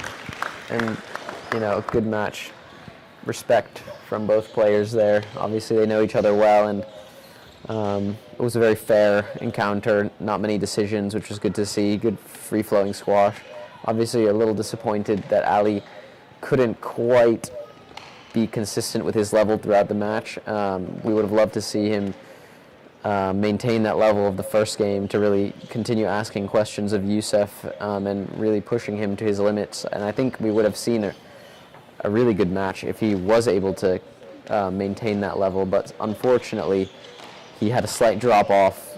beginning of the third game, it just was the bottom fell out. Possibly due to that knee Yeah. we mentioned. Yeah. So it's Youssef who will be advancing to the finals tomorrow. And who will he be playing against? Obviously, it is going to be a very interesting conversation between Andrew Douglas and Victor Cruel. And you and I commentated on that last time. Yeah. And I don't like to labour the point, but there is a case to be said that Andrew won that match. Yep. But in fact, in the end, Victor got it done. And it's one of those things where great players find a way of getting matches won when they're not playing well. But this weekend, he really is playing well. Yeah. But today is a new day, and just because he played well yesterday does not mean he's going to play well again today. So And I should also we'll see when it comes. put in the asterisk that we watched Andrew play exceptionally well last Right, and night. just because Andrew played exceptionally well last time doesn't mean he's going to play well today. So it's going to be. I hope it's going to be a great match like it was last time. I'm looking forward to that one because obviously we saw it last time, and it'll be great to just see a rematch. And I'm sure Andrew will be hungry for some revenge after that stinging loss the last time. But in the meantime, we do have a women's match coming up. It's going to be Siva Sangari Subramaniam versus Marina Stefanoni. Yeah, that'll be interesting. Siva, obviously, this mercurial, floating around the court style with sudden, almost wasp stings from her racket, which is very, very fast. versus Marina, the sort of very, very steady, methodical, counter-attacker when she's counter-attacking. Sometimes she doesn't take the volleys as much as I'd like to see her take them, but when she does, she can be a ferocious counter-attacker because she's quite a powerful athlete. Yeah, and I think we talked about this yesterday, but that's going to be a question today as to whether she is going to be able to step up and take those volleys and take the ball early and kind of rush Siva and maybe force some loose balls and errors from her. So, yeah, that'll be exciting. Okay, so we'll be back with that shortly. In the meantime, all the other courts are in action and there's some great squash going on, or several of the other courts, I should say. So join us back here in a few minutes for that women's semi-final.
Good afternoon, ladies and gentlemen.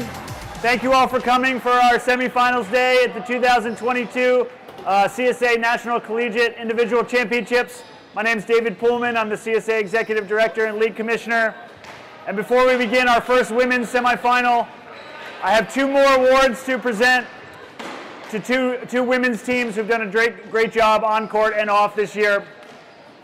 First, I want to recognize our most improved team.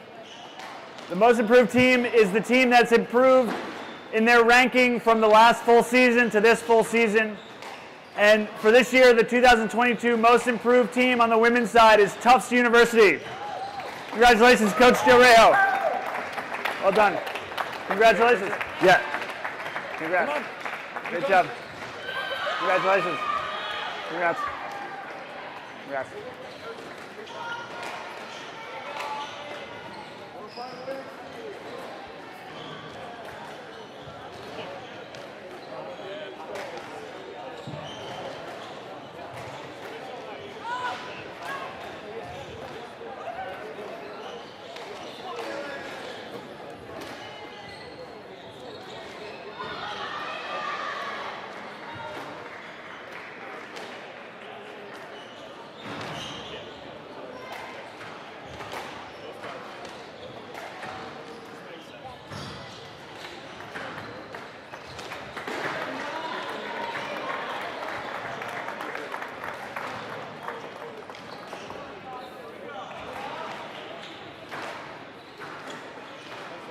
Congratulations. And our second award for the afternoon for the women's team is the 2022 Chafee Award for Team Sportsmanship. The award is named after Clarence Chafee, who is a longtime legendary coach of Williams College, who coached all sorts of sports and led with sportsmanship and devotion to the game. And so our 2022 Chafee Award winner is Hamilton College and head coach Jamie King. Congratulations, Eliana. Come on court. Congrats, Jamie. Good stuff. Yeah. Was he?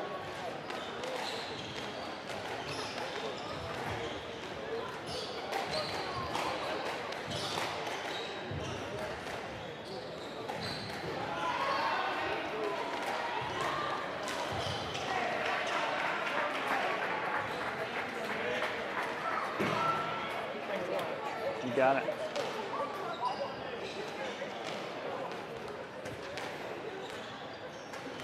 And now on to our women's semifinal. The first women's semifinal today in the Ramsey Cup draw. It's a national championship. So our first semifinalist is the number 4 seed from Harvard University, Marina Stefanoni. Marina was a unanimous first-team All-Ivy selection this year. She's a sophomore, and this is her first national collegiate semifinal. She's no stranger to tournament finals. She's a 6-time U.S. Junior Open champion. And she compiled a 12-1 record this year. Let's have a hand again for Marina Stefanoni.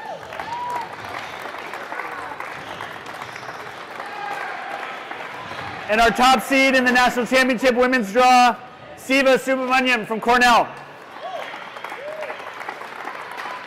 Siva's a 2-time first-team All-American. She's the 2022 Ivy League Player of the Year, 3-time All-Ivy League selection. In 2019, she was the national runner-up, and in 2020, she reached this level, the national semifinal. She's a senior at Cornell, and she compiled an undefeated 15-0 record. Let's have another hand for Siva Subramaniam. Good luck to both players.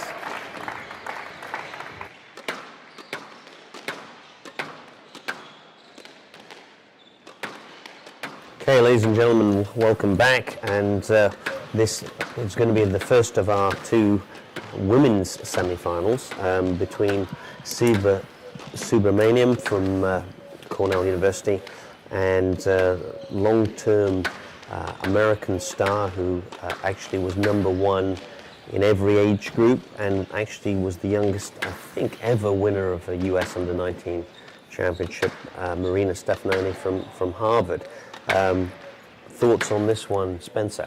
Yeah, I think we were just saying before that Marina is a great athletic shot retriever around the court, and she has she has great ability to get a lot of balls back. But if she can use that speed to attack and to get on the volley, take the ball early, then she's going to cause a lot of issues for Subramaniam. But if she just hangs back and is passive in this match, I can only see it going one way, where Siva will be controlling the rallies and be able to use her very creative arsenal of different shots to control Marina and move her all around the court. Yeah, and we saw that yesterday from Siva against a very powerful opponent, but the powerful opponent, unfortunately, Alina, was twisted and turned and just couldn't keep up with the variety.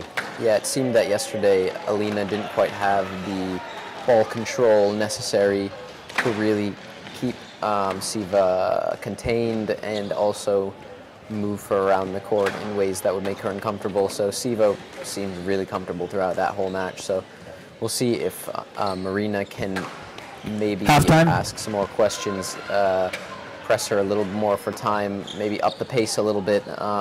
We haven't really seen anyone make Siva uncomfortable on the court, so we'll see. Maybe this will be her first test today of the tournament. Yeah, I think Marina does have a little bit of weaponry also that can upset a lot of people. I have seen her really attack explosively, and if she's in the mood, she can really wrench people around the court with suddenness. So it's not the kind of feathery, mercurial change of direction that Siva's got, but it can be really severe. Yeah, for sure. Yeah, I mean, from my own experience watching her, I think she does have a great straight game, straight kill, straight counter drop. I don't know, I haven't seen her play much in the last couple of years, but I'm interested to see if maybe she's actually developed some more nuances to her game as well. That could maybe cause Siva some issues. Well, she's obviously playing well. She's an All-American this year, only a sophomore, and has had a great record this year. So I can only think that she is maturing from the already fantastic level that she had achieved. Yeah, and I'm sure, and I think she also does have aspirations of playing the Pro Tour after she graduates, which is great to see more Americans doing that, especially in the women's side of the game. I think she's already played a few pro events. She's well up to top 50 by now, even. Yeah, I mean, I think she may be a little lower right now than at her very best, because between sort of her 15, 16-year-old entry into the professional ranks and now, she did play, but obviously she's on a full academic program at Harvard University.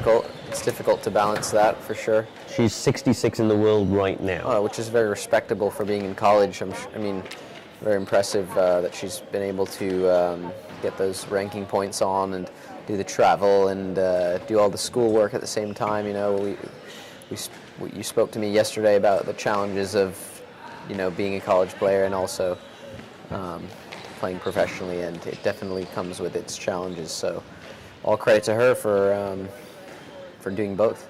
And she has a younger sister who's a fantastic player herself, and I've been lucky enough to know the family a little bit over the years, and they're tremendously supportive. And so it's been a great project, the Stefanoni project, and I can only think that it's going to continue. Yeah, I know their family well. They're also Connecticut residents, similar to me, close by in Darien, Connecticut. So I've crossed paths with Chris Stefanoni many times, and he's a very passionate squash dad. Yeah, I've had some great conversations with him. And 2022 CSA Individual Championships Women's Semifinal. Getting close to the start. Siva Sangari Subramaniam of Cornell to serve. Down to their playing. Marina Stefanoni of Harvard to receive. I think it'll be an interesting best of 5 games. Start, if I'm Love not all. mistaken. So we've got Siva to serve here in the red, and Marina is in the black to receive.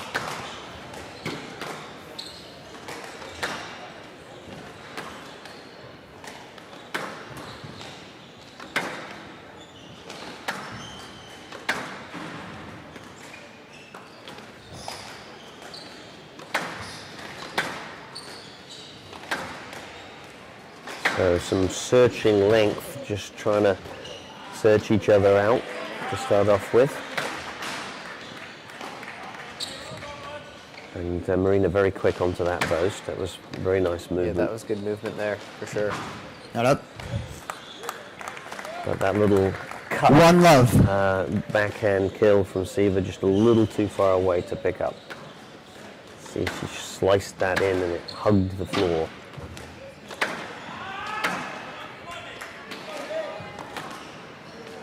Out.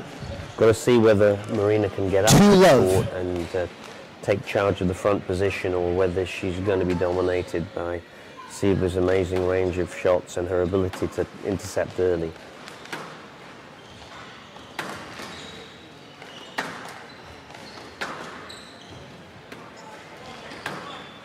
It's an interesting shot. She did that yesterday, that very stiff, straight leg shot. She likes that little hold there. I mean, I don't know how I feel about it, to be honest, because this would have been a stroke Down. if Marina had seen it.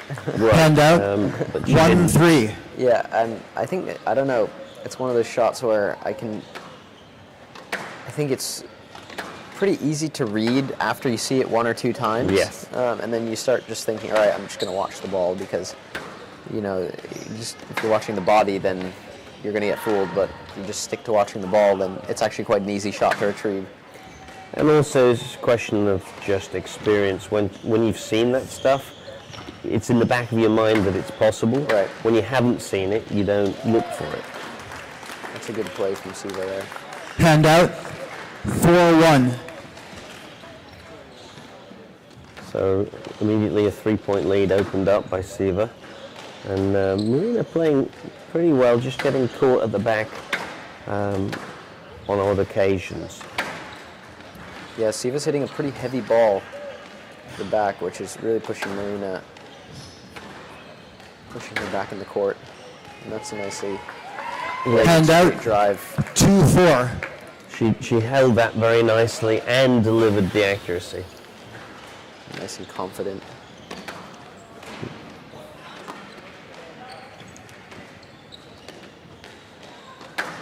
Well, there she's volleying. Like to see that. A great width and length there. That's a great width as well. Just dying in 3-4. the width. Well, that's what I was talking about earlier, Spencer. She has this amazing power that she can produce sometimes, which is quite severe.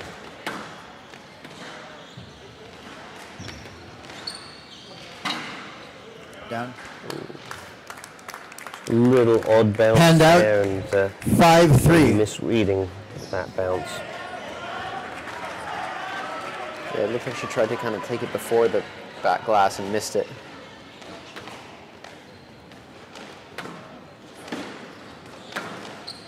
So not too Down. much in it right now.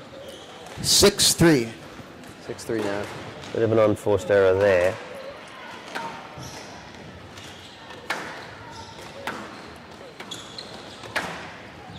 A couple of times Marina's played short from the back of the court, which I'm not thinking is 7-3. against Siva.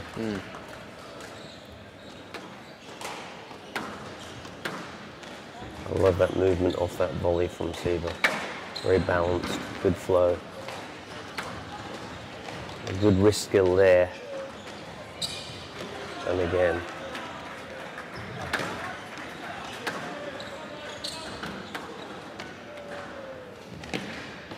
Yeah, a lot of work being put into the Stefanoni legs here. That's a nice shot there. 8-3. Simple straight drive or straight drop. But all built by the earlier twisting and turning front and back work.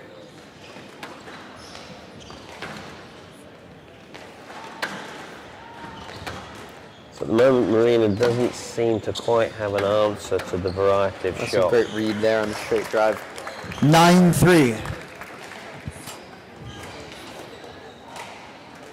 So nothing much is really upsetting Siva at this point, is it? It's not really. And she's reading Marina well and allowing her to get on the ball early. Hand out. 4-9.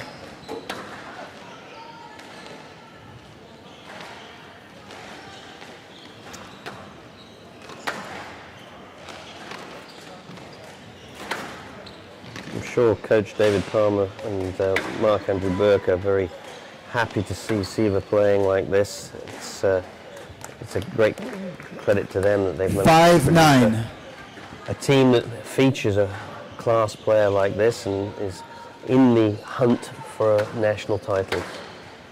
Wow, that's And up. devastating straight drive. Hand there. out. 10-5. Game ball.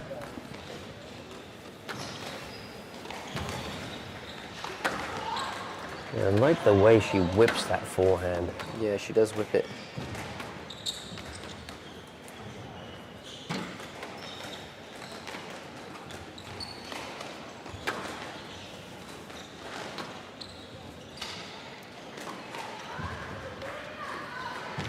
Not up. 11-5. Game to Really Subramanian. unable to contain Subramanian leads that 1 game to love. and really being ruled by the Cornell player and barely hanging on, I'm afraid. So, Spencer, what's your advice to Marina at this point? Yeah, I think, like we said, it's just a bit too easy for Siva out there, and Marina needs to really try. She needs to try and get in front of her. Firstly, I think would be the first step, and really feel comfortable maybe volleying a few, staying in front, so that Siva can't twist and turn her, because right now Siva is just, she's feeling comfortable. She knows as long as she's in front and she's able to twist and turn Marina. Marina's not doing anything to really Pin her down, is she? exactly, yeah, exactly, pin her down, or she's not really squeezing her on the sidewalls at all. I'd like to see her really kind of focusing on the accuracy on the straight lines and try and earn some more opportunities. And we also really didn't see her use the front of the court much in that game either. Well, she used the front of the court from the back of the court, which was really playing into Shriva's wheelhouse. 15 seconds. To your point, I'd like to see her shut up shop on the sidewalls and just play straight for a while, and just really try and take the fire and the ingenuity. Subramaniam leads 1-0. Game, because at the moment she's just, it's all firing all cylinders, anything you like. Level. Right. She needs to really close her down. Close down the court, I think, would be good advice, and I think maybe it's what Mike Way would be telling her right now. So players are back on court, ready to go.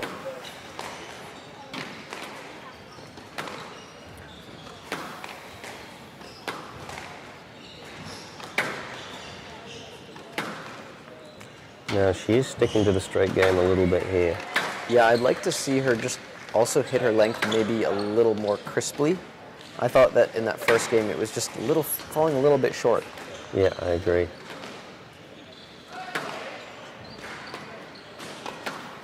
Yeah, playing the cross court there probably unwise. It opens up the court for Shriva.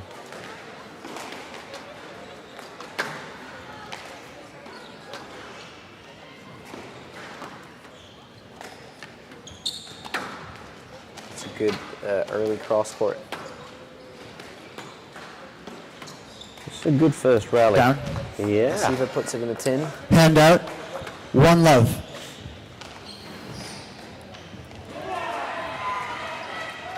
So not bad first rally from Marina there.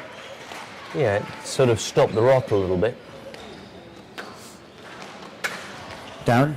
And another error from 2-0. So you would, hope that Marina would press that home now by more of the same and not relinquishing the hold that she's managed to get here. Not playing short and loose.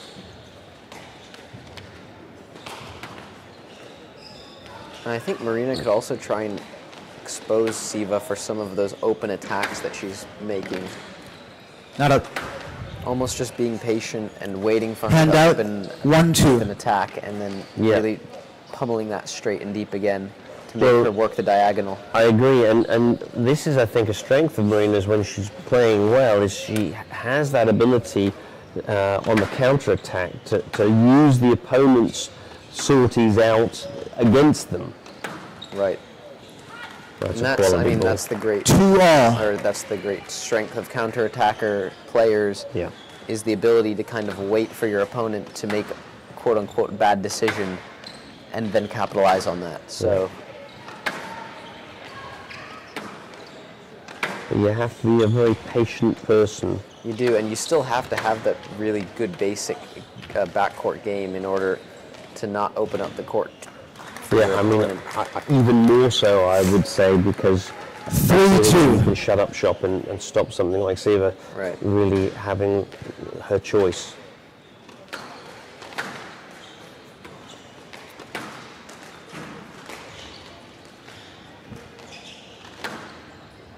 I love the way Siva buzzes about, staying light on her feet, Not up. staying Nice available. trickle boast there. Perfect angle. 4-2. Marina's not quite so light on the feet and available to change direction. It's a good forehand boast. Yeah. She seems to 5-2. be in a flow right now, Siva.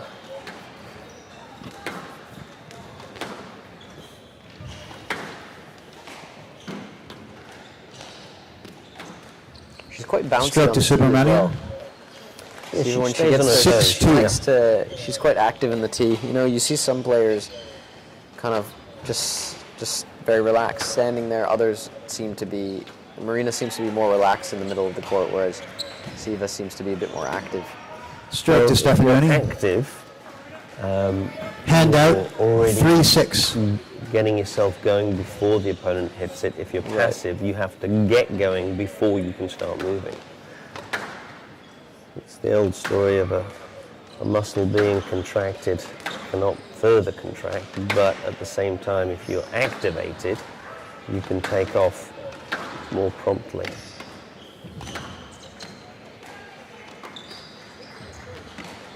She's keeping her pin down a little bit here, which is what she needs to do. That was a volley I'd love to have seen her take.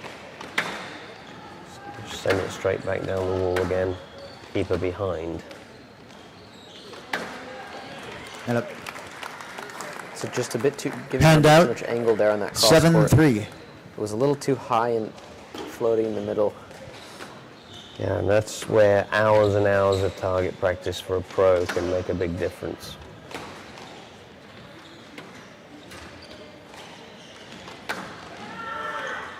Little half volley, a little casual half volley Down. from Siva. That's a nice early counter drop from Marina.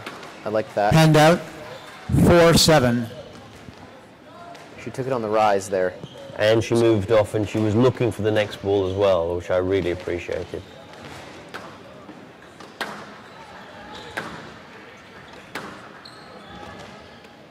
Oh, that's a great little roll post. And you saw that she was there 5-7. early, so she could play that as an offensive shot rather than struggling to reach for it.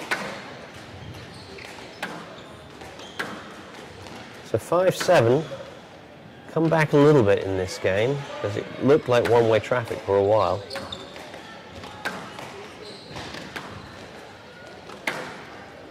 She went short there. This is some good retrieval here. Oh, good This hands. is too much.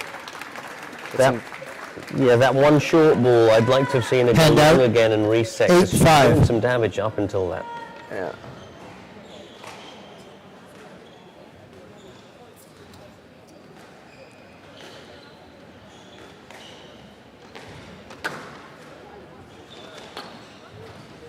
Out. Of course, unfortunately. Loose ball. 9-5. Stanton did it. She just flicked her arm at it.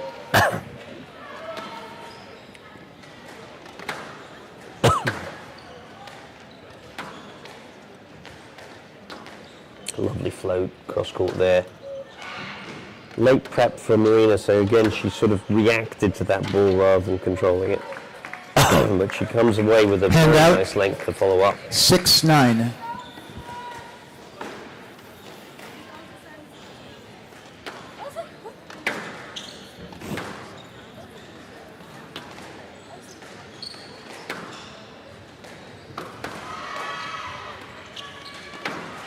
Stroke to Stefanoni. Ooh, a little late coming off that ball. 7-9.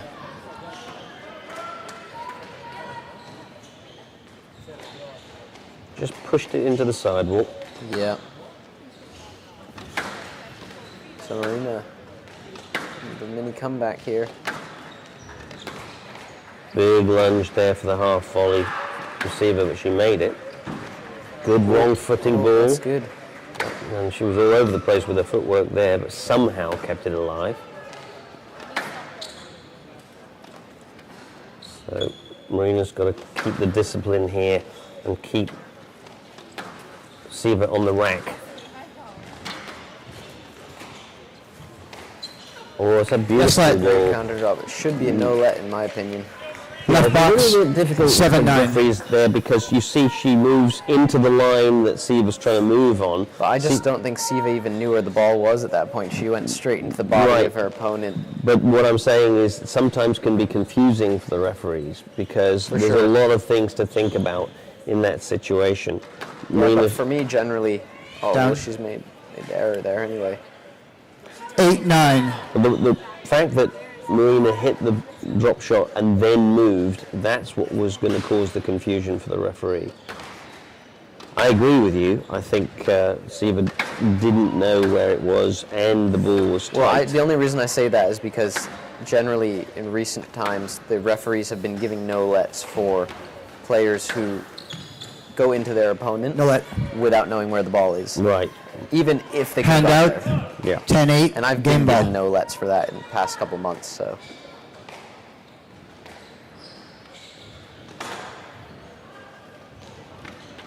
Like to have seen a volley there Yes, and sir. return a serve. She was clear of the backswing. 10-8. Game ball. So it's very tight, but Siva just in charge here.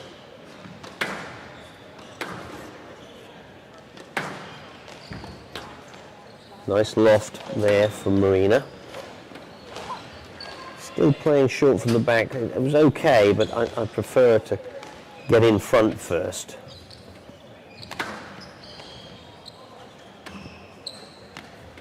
That's nicely Yes, sir. executed. Ooh. 10-8. Game ball. She did not have a clear line to the ball. with you, and I Reached it. think I don't think Marina's done much wrong there, and Siva's really just created interference. I agree. And She's done that to herself, and it was a good quality shot. She moved off her shot as well. And Right gave box, line, 10-8, so- game she ball. did, and Don't see any Siva's reason for that shot to was be loose. So it was Siva's fault that Marina was there playing that shot. Yeah. So yeah, I agree with you. Oh, it's a nice float cross court. Both Hand teams out. disagree with the referee. as well for the 9-10. next point, Game so ball. It's the squash god speaking, I think. Richard. Absolutely. Yeah, she's still in this. She needs to be disciplined. Yeah, this is a big point. She's got to keep her Good medal pickup. here. She's got to get length, and she's going short. Siva's put it in the tin. A little desperate from Siva. Yeah, she 10-all. could've A just player put a must simple win shot by here, 2 put points. Marina under a lot of pressure. Just a straight drive or a straight drop to the back would have mounted a lot of pressure on Marina there. Looking for a freebie. Looking for a little cheapie. Not a good sport to play if you're looking for cheapies. Down. But a good width, and she's got a Hand good out. ball here. 11-10. Game ball. I'd just like to have seen Marina's prep earlier. See, it's tracking the ball instead of ahead of the ball. And Yeah. because of that, she doesn't read when to take the ball. Oh, it's good hand. 12-10. Game to The Subramanian. game, 12. Subramanian leads That 2 was games sort to of love. a bit of a disappointing end because there was a lot of promise in those previous 2 or 3 rallies. Yeah, I thought Marina was gonna maybe take that game, but she didn't quite play the last couple of rallies. It wasn't quite stubborn enough in the last couple of rallies, I think. At 10-9, at 10-all, I think she could have been a little more stingy with just trying to get every ball back, keep the ball tight, not give any opportunities to Siva. But I think she had to do that because also I think Siva looked for that kind of cheap finish. But if Siva was going to go back into her sort of toolkit and really play properly, it was always going to be a problem because it was a drop-in standard from Siva plus the improvement from Marina, not just an improvement from Marina. So yeah, I mean Siva has got depth there that we haven't had to see today yet. yeah, I mean, I would say that's probably the deepest she's had to dig, and that was her first kind of test of the tournament. Was maybe that 10-all point there, which 15 played seconds. pretty well, pretty calmly, didn't do anything unnecessary. So I think that's a good sign for her, and it's always good, I think, going into a tournament, and you want to have that test at least Time. to see how you can deal with that adversity. If you go all the way through to the finals, or deep stages of a tournament without having any tests, then sometimes when you do encounter that first test at a shock. in a high stakes environment, it can be a shock. So she dealt with it well there, and back here for the third game. But there were good signs. Subramanian leads 2 games to love. Last Level. sort of third of the game from Marina, I thought she started to orchestrate a better game plan. I just was disappointed a couple of times that which she went short, which left Siva off the hook a little bit.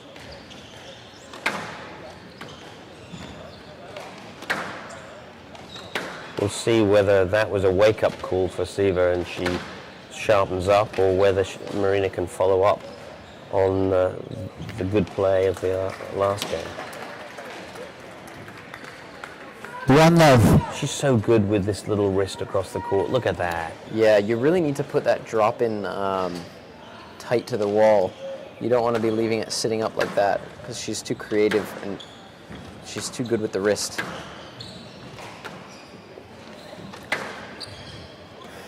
Down. Yeah, again, that 2-love. shot unfortunately was really just a shovel back rather than a creative ball to put her opponent into trouble. Out. So It's out of court. Hand out. 1-2. rewarded not for anything there, Marina, so maybe she can rely on Siva to give her a little bit of help. But again, she went short too early for my liking on that backhand. 2-all. Again, let off the hook by Siva. That ball I'm not that happy with. Down. First time I've seen Siva 3-2. on that volley.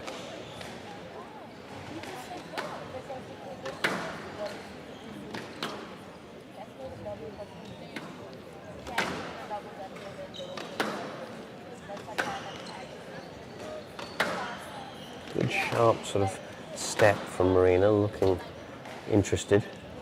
Oh, wow. Wow, that'll do. That is an amazing back wall boast. You don't see that often. 4-2. Back wall boast winner. She obviously practices that a lot. Just drop right into the side wall. It's her wheelhouse. I guess that's what they do over at the Murr Center, right? Practice back Must wall be. boasts. A nice round. 5-2. Marina opening up a little space there and just hitting through it straight and deep. Great dying length. 5-2. Nice daylight here. So a couple of errors and some quality play, and definitely a bit more of a spring in the step to Marina this game.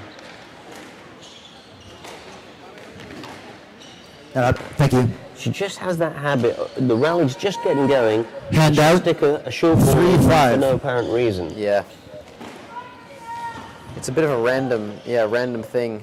Maybe bad habit, just feeling a bit uncomfortable in the back, so why not change it up? I mean, I have that habit sometimes too, actually, of, when you're feeling really frustrated, kind of getting pinned in the back by your opponent, you just chuck one up to the front and see, hopefully, almost just hoping that, you'll be able to get out of the holding pattern of just being behind your opponent, but 4-5. you just need to keep focusing on that crisp length hitting and really trying to earn that position in front. Ooh, bit of good fortune there. 5-all. Fortune.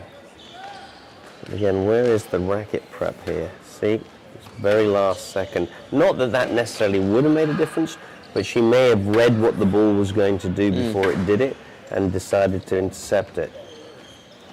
I think that's the thing that's difficult for people to understand. I always think that whenever you hit that back ball, Nick, it's a sign that you should have volleyed the ball.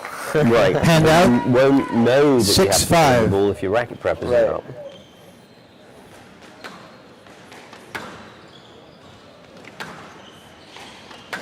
So Siva coming back a little bit here, but Marina still nose ahead. Down. Ooh, and that was a bit of a force there.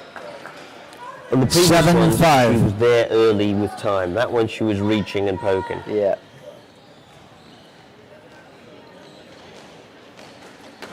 7-5. And again, she's played short from the back of the court. It's a great short angle. Hand out. Just play short 6-7. from behind her at times when I would want her to get herself in front of her. Going back to Lee Scott's fill the gap game.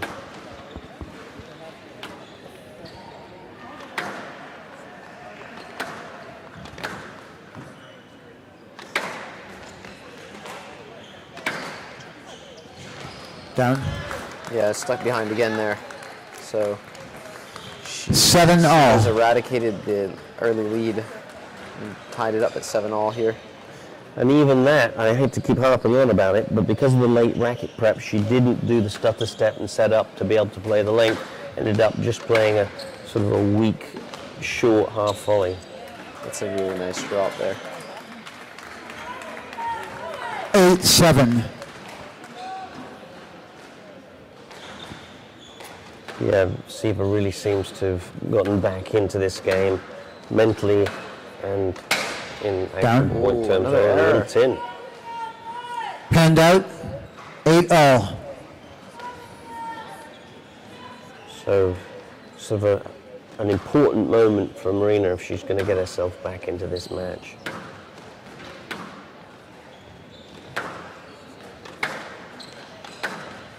That's a good width of length. An early volley, love to see that. Very deft. Oh, beautiful. That was slammed it right into the sidewall, Nick. Panned She out. sort of set it up with 9-8. the backhand that she slides in there, puts Marina Yeah, under nice a lot of working pressure. drop there. Yeah. Medium paced.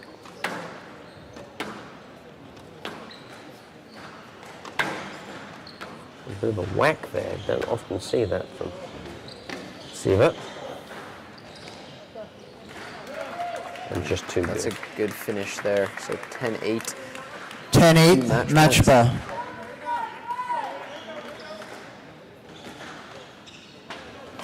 See if Marina has one last ditch effort here.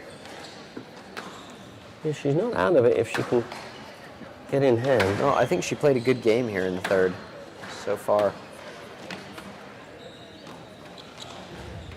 That's good. Down the middle ball. It's dealt with well by Marina to get around that down the middle one. Nice big float. It's a tidy rally here. That's very tight. Down. When the boast was just wide enough Panned out. for Siva. 9-10. a little off Match ball. balance. And you see again, she's playing that on the stretch instead of getting the feet loaded well- to come off it. Yeah, it looked like she was a little late and she couldn't really decide if she wanted to take it before or after the side wall. Right.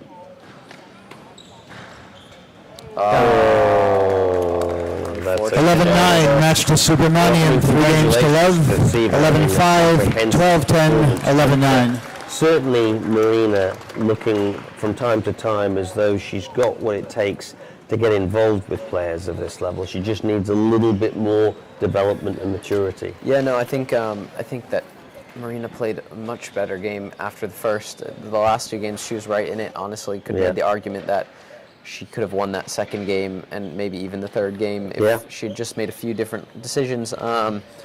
So yeah, just the small differences between a slightly more experienced player and a less experienced player. But I think Marina will be taking some good positives away from this one and learning from it, and Siva will be happy to get through into the finals after 3 games, not having to extend the match. Siva might have a little look at her error rate, I think, on the tape, on the look back.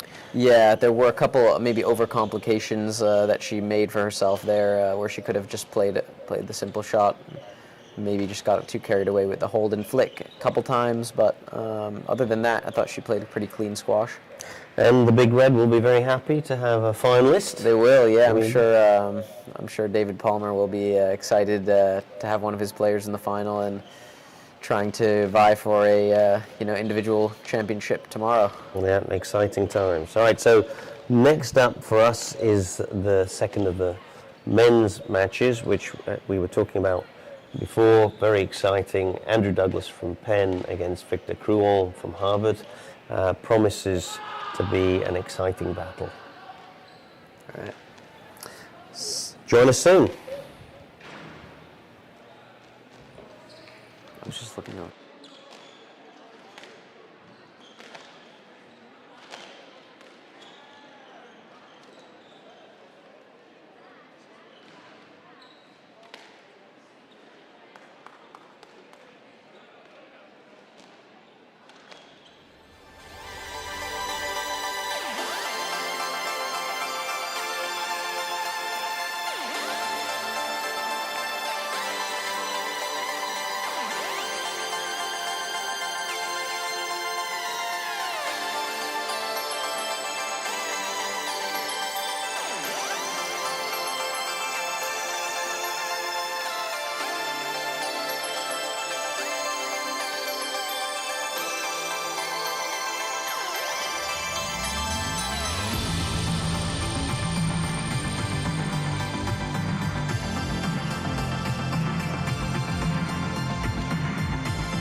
everybody. Welcome to our second semifinal today of the pool trophy competition. This is the national championship bracket of the 2022 National Collegiate Individual Championships. I'm pleased to introduce our second set of semifinalists today. First, he's a senior from Harvard University, two-time first-team All-American, two-time Ivy League Player of the Year. He's a three-time, now four-time All-Ivy League selection. In 2019, he won this tournament as the national champion 3 years ago in his freshman year. This year he compiled a 13-1 record. Please put your hands together for Victor Cruin. Victor.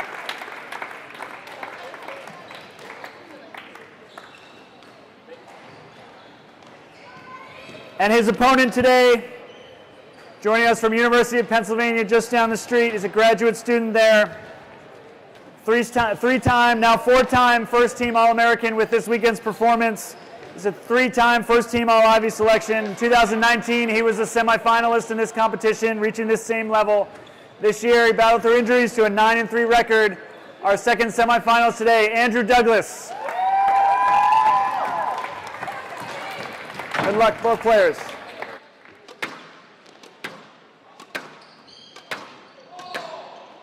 So, Spencer, we come to this really interesting matchup in this second semi-final. The great American Andrew Douglas from UPenn against the wonderful Victor Cruin from France and Harvard. They had this tremendous match that we commentated on 2 weeks ago. It was kind of a bit of a scrappy match 2 weeks ago with all kinds of emotion running. And this is a different environment. Instead of having all of their teammates yelling at the top of their voices on the balconies and lots of psychological pressure, this is a straight-up individual fight.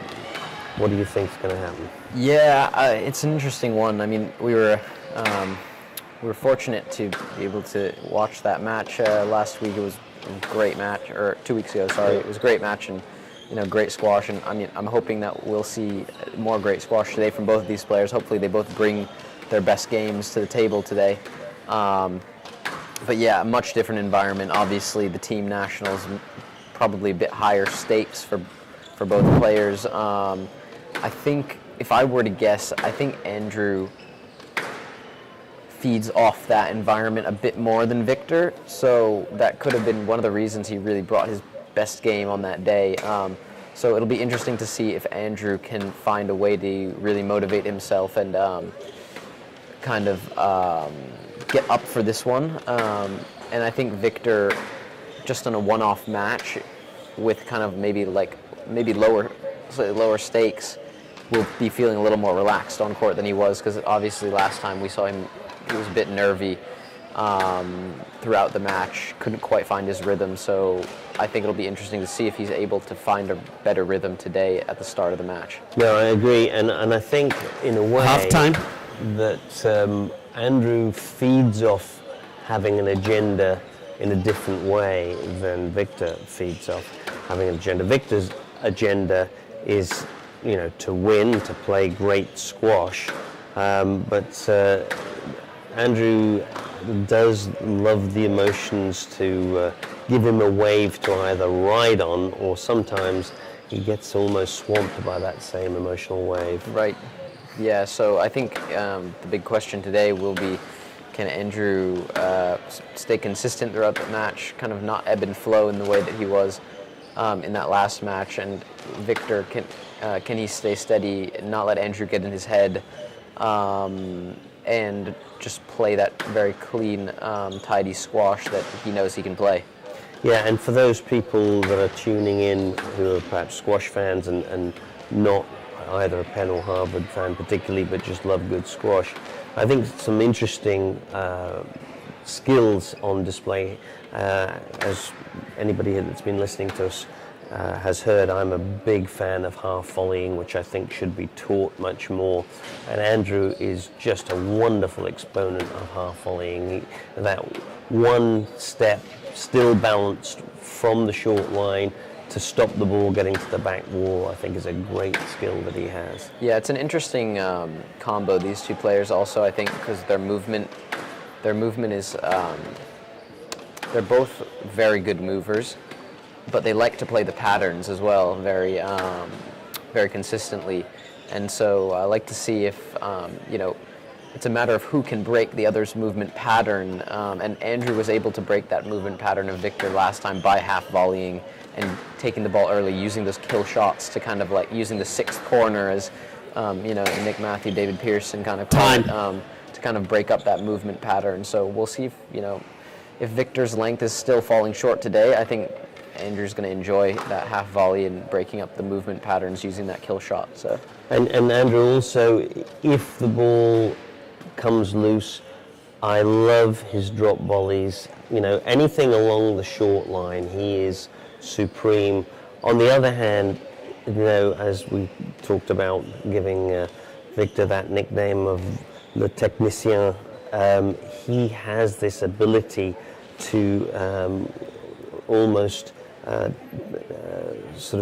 take his opponent apart piece by piece. And if he's really busy with that sort of militaristic style of his, he can use the changes of direction to capitalize on Andrew's slightly larger frame and more lengthy limbs to twist him and turn him. Right, exactly. So let's go down to the court. Let's see. It looks like the players are probably almost ready there.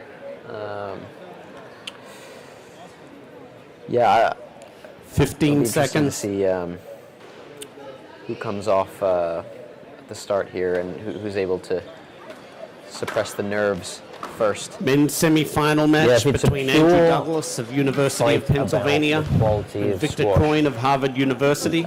It's hard to say, but Andrew I would Douglas to slightly serve, give Victor level. the edge. But if it becomes a tool about the psychological getting into each other's head, that definitely swings things back a little bit towards Andrew, as long as he's riding the positive wave. Right. So a fascinating confrontation in prospect here. Level. And again, for the neutral, it's a little tough because they're both wearing red and black, but you can see the Harvard on the back of Victor on the left, and that was Andrew serving.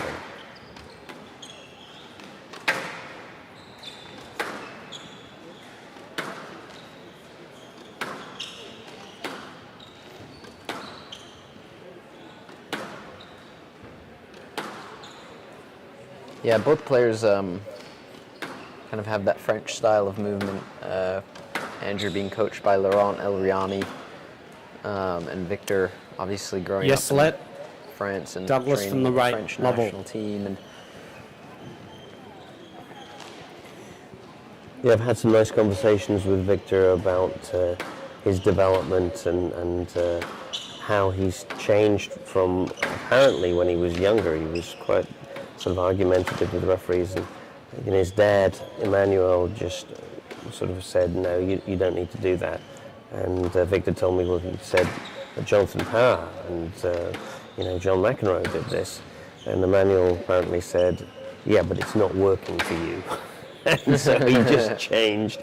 And he is this very, very even-tempered person. yeah, he does. He seems pretty calm on the court. Never really has any outbursts or anything.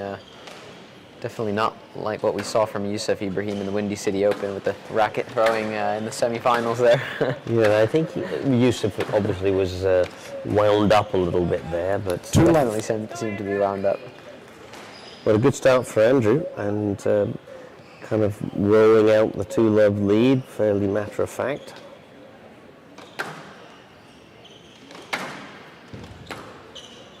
And yesterday against Marwan Tariq, we did see Andrew playing very accurate. That's a great Hand out, 1-2. cut backhand drop. There's a little angle to deal with, and he's chopped that in. But yeah, I was saying Andrew against Marwan, he was comprehensive in his control. Yeah, we were both impressed by the way he finished off that match very efficiently yesterday. he obviously had a clear game plan, and he absolutely stuck to it. It's quality down the sidewall there from Victor. Yeah, this is good quality from Victor in this rally. He's finding his good weight of shot.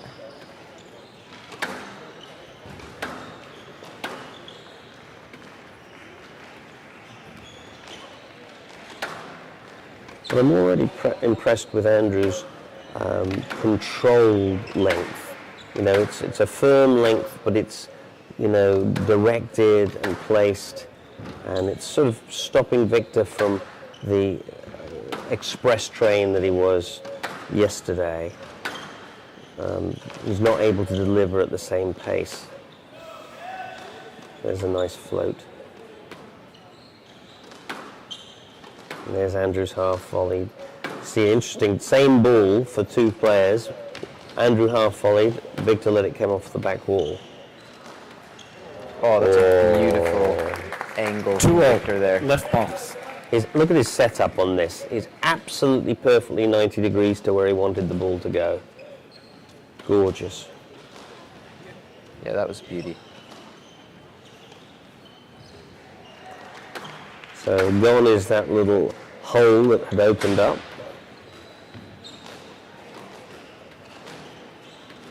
Down. Just a bit of an error there from Andrew. Yeah, didn't quite get his feet round. And I'm already noticing that Victor's length is not bouncing on the short line and short in the service box like it was 2 weeks ago. Yeah, maybe he's watched back the comment. I'm sure he's watched back that match and noticed, and I'm sure he'll take some of our comments into today's match. Well, I'm sure he and his coach have those discussions and, you know, tweak and have done drills specifically working on targeting. You know, I saw Thierry Lancu and Amanda this morning with two deodorant bottles on the court playing a match to see who could win the length game by hitting deodorant bottles. That's the sort of quality that's required for this level of play. And Thierry still hits a great ball himself. Not too bad at all.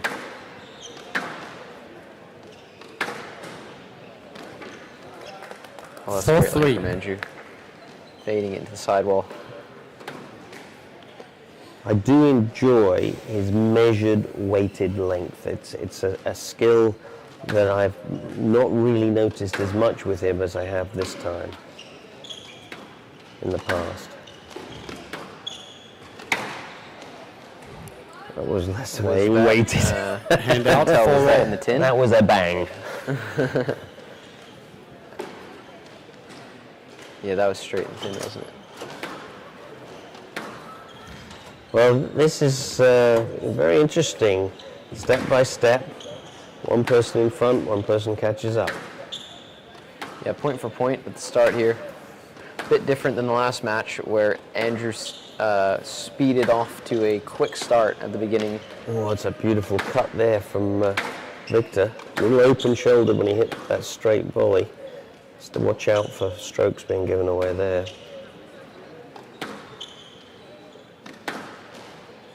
Tight. And a nice float.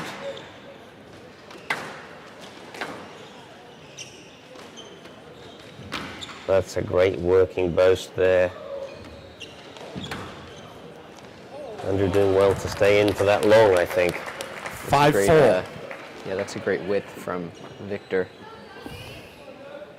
Dead as a dodo.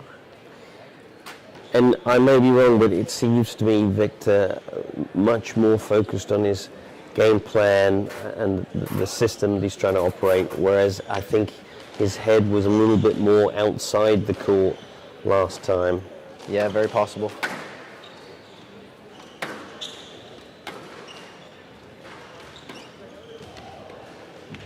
Nice change of pace there. It's a nice counter from Andrew, and then hand out, 5-0. Playing the ball into the open space in the back.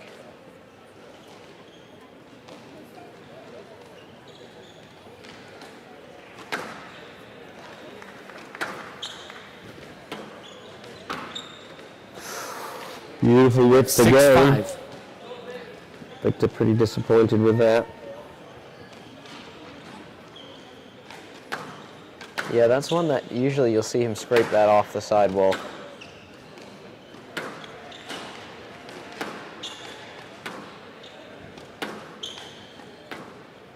It's quality here. It's really good quality, yeah.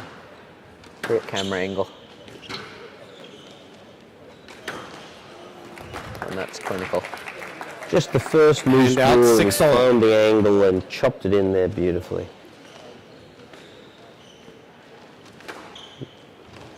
This has been good squash to start. Certainly has. And look at these lengths from Victor. Most of them landing on the back of the service box. Oh. There's a classic line.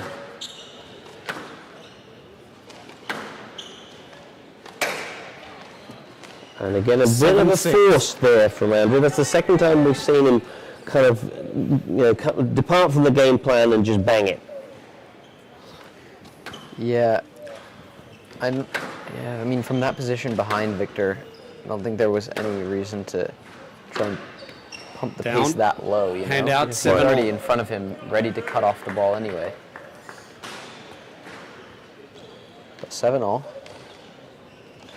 Maybe indicative of the emotion and nervousness a little bit.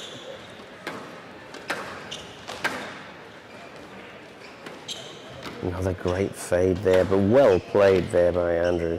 There's a loose ball. Ball down the middle. Oh yeah, That's good nice. decision Little not to take fold. that one. And again, beautiful fading work here for both players. Stroke to coin. Was he ready for Hand it? out, Yeah, 8-7. it's a tough one. See It's on a the tough replay one. here. Maybe he was just ready in time. I think he would have had to have worked to hit Andrew with that. I'm not sure he could have hit in the cross court. Yeah, Yeah. it was. Yeah, it's a little late on the racket prep for sure. I mean, it's hard to tell him that he should hit that ball, but I think he might have been better off Yeah. had he done.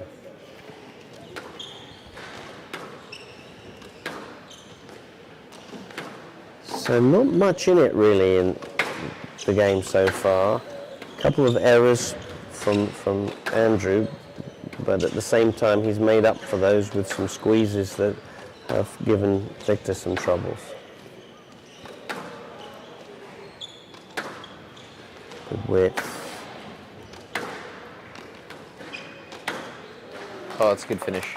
It was, and it was sort of an uncharacteristic 9-7. loose ball from Andrew. Just maybe caught by the bounce a little bit over here as it came off the sidewall.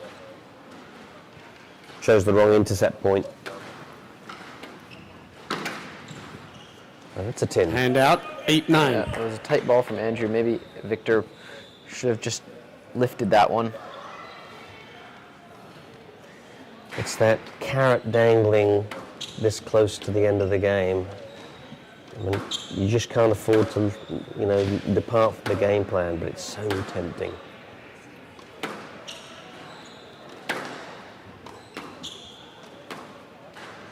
There's a lovely volley. Yeah, Andrew's so good at just staying in front on that backhand side. Half volley as well. Again, that little boast catching him in an awkward bounce. Oh, the broken wrist from 9-all. Victor you saw there. Ball just dropping down. But I think that he kind of meant to break the wrist on that one. Well, he meant to break the wrist. I'm not sure if I was Right. his coach that I would want him to, because Right. a little bit of footwork would have had the same effect. Right. It was the right shot to play, though. I think I Andrew agree. was out of position there. I agree, but Mr. Bengy wouldn't have been happy with it. World-class basics.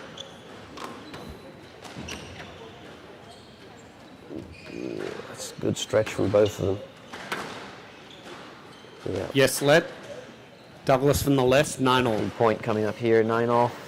Yeah. Really important for momentum.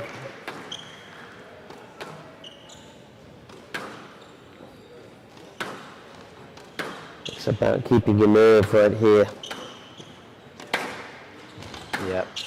Just trying to stay focused on the game plan, stay focused on your strengths, and You were very fortunate to get out of jail there. Nice float. Good width and length. Oh! 10-9 game ball. That's what we call a Frank Satterthwaite. Frank Satterthwaite, a fantastic American squash player who wrote a book called The Three-Wheel Nick and Other Angles. really, Yeah. I'd be interested to read that one. Yeah, no, he was a brilliant thinker about the game of squash. Yeah, I haven't seen Andrew go for any 3-wall nicks. He usually throws that one in.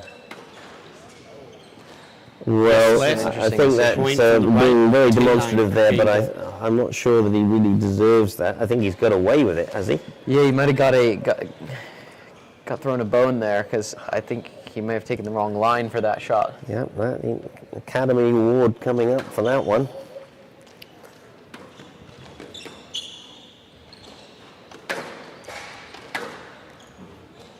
Still very tight here. Any loss of concentration? Whoa. Game 11-9 We saw him do that to yesterday, Coyne. didn't we? Coyne It's leads just 1 game to wonderful. love. Yeah, it's a great angle off a kind of looser cross-court lob where he just chops it into the straight nick rather than the cross-court nick.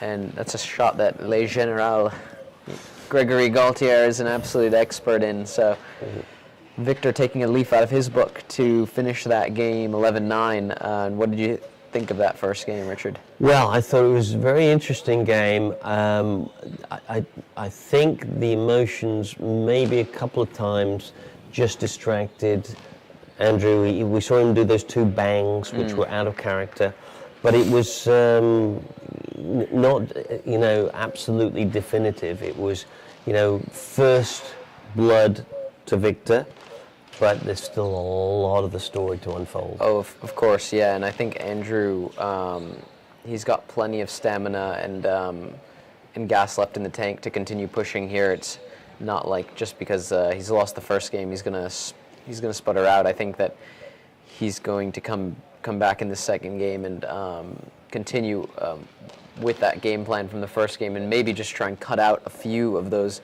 errors, like we said, maybe a few backhand drives that 15 seconds.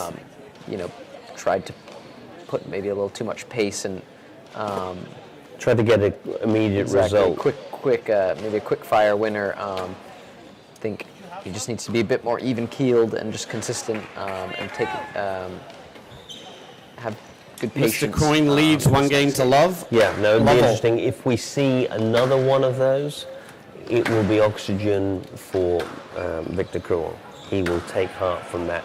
But if it is a tough battle for the first half, then I think we could be set for a long, long match. Here we go, back to the match.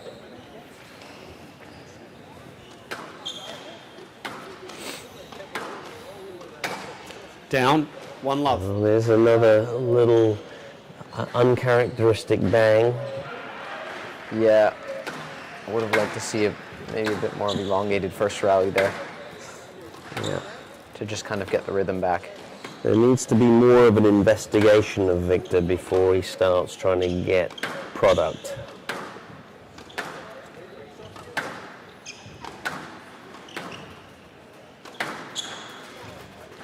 It's a great weighted length from Victor.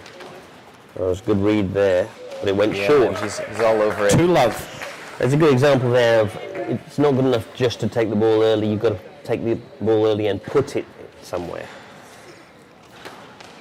So often I see people play cross courts for the sake of moving their opponent, and yet the ball hits the side wall and comes out for an easy strike. You've got to hit 2 walls, make the person work. Down, hand out, 1-2.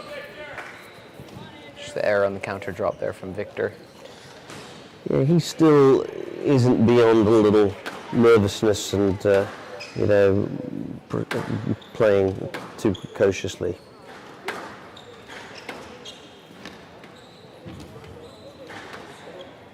He loves that trickle boast in that backhand corner, doesn't he? He does. Andrew, I thought, picked that up quite well. It's getting a little bit more of a free-for-all here. Yeah, the pace has gone up slightly in this rally. And the quality's gone down. That was better.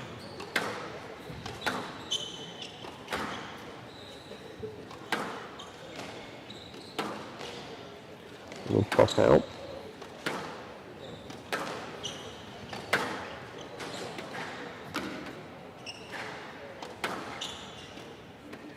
That's a nice little boast. Good working boast. Yeah, but Andrew definitely busier in this rally. Nice float. With a working boast, under pressure.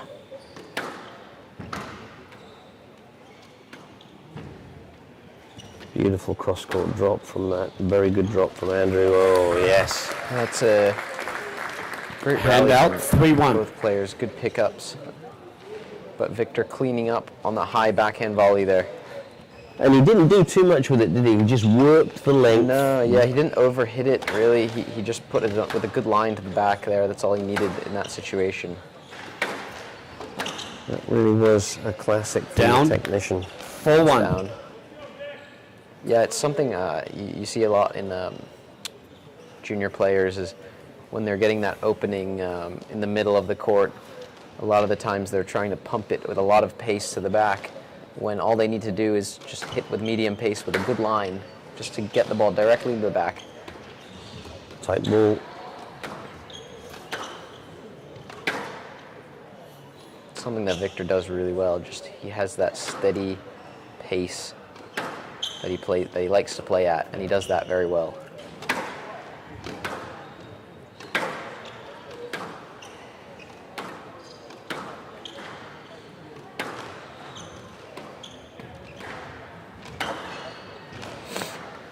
Very nicely done. 5-1. I'm wondering if my nickname for Victor should change from Le Technicien to the Surgeon, because he seems to dissect people quite well.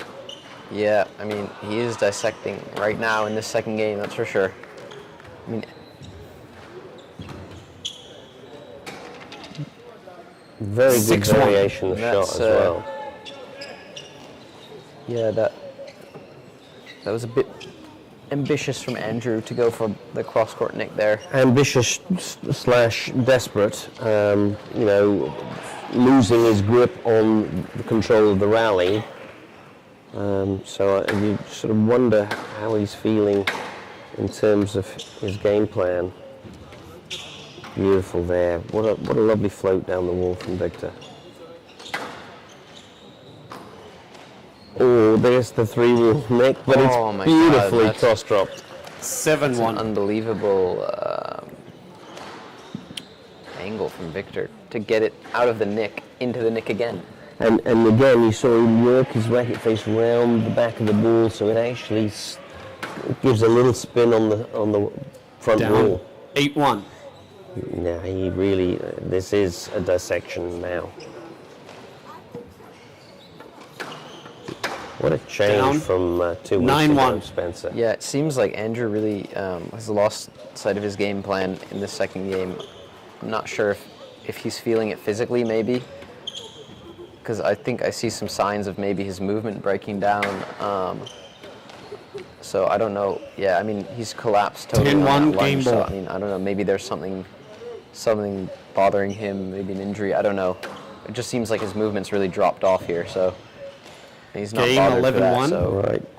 I don't know. It Game seems just a bit Coin. strange for him Coin to leads kind of 2 give games up to love. halfway through that game. To me, it seemed more in terms of fatigue than an actual injury situation. Right. I just don't know if maybe it was because Victor had built so much pressure and he was feeling very frustrated, and but I don't know. In my experience with Andrew, normally he doesn't give up like that. Right. He usually continues fighting through the game, even if his opponent's really putting him under pressure. So I don't know.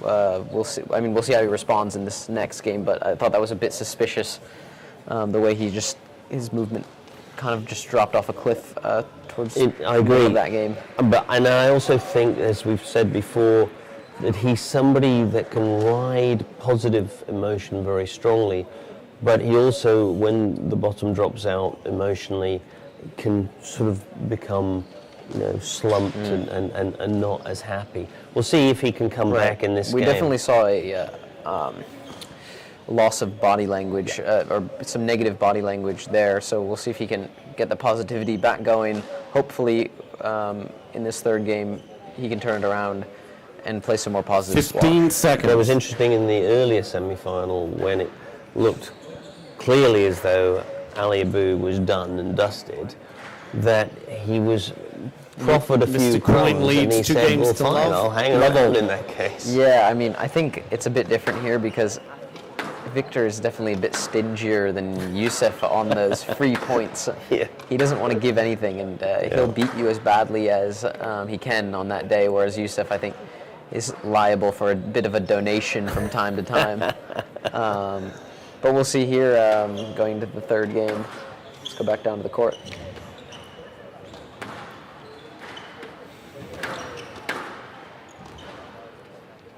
A bit of pressure there from Andrew.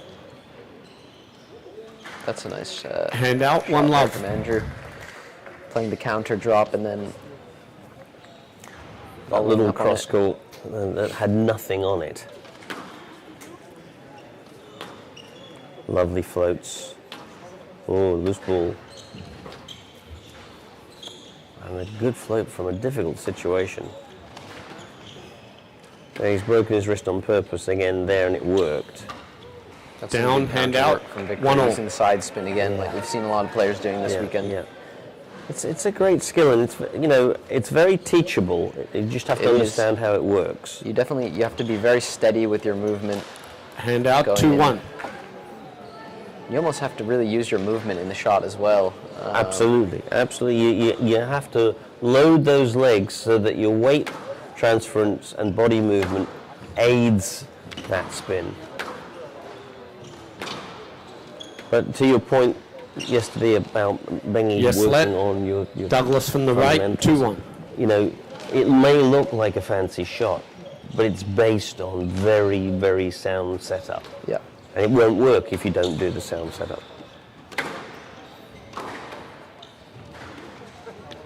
So, It's quite open to start Hand here. out, 2-0.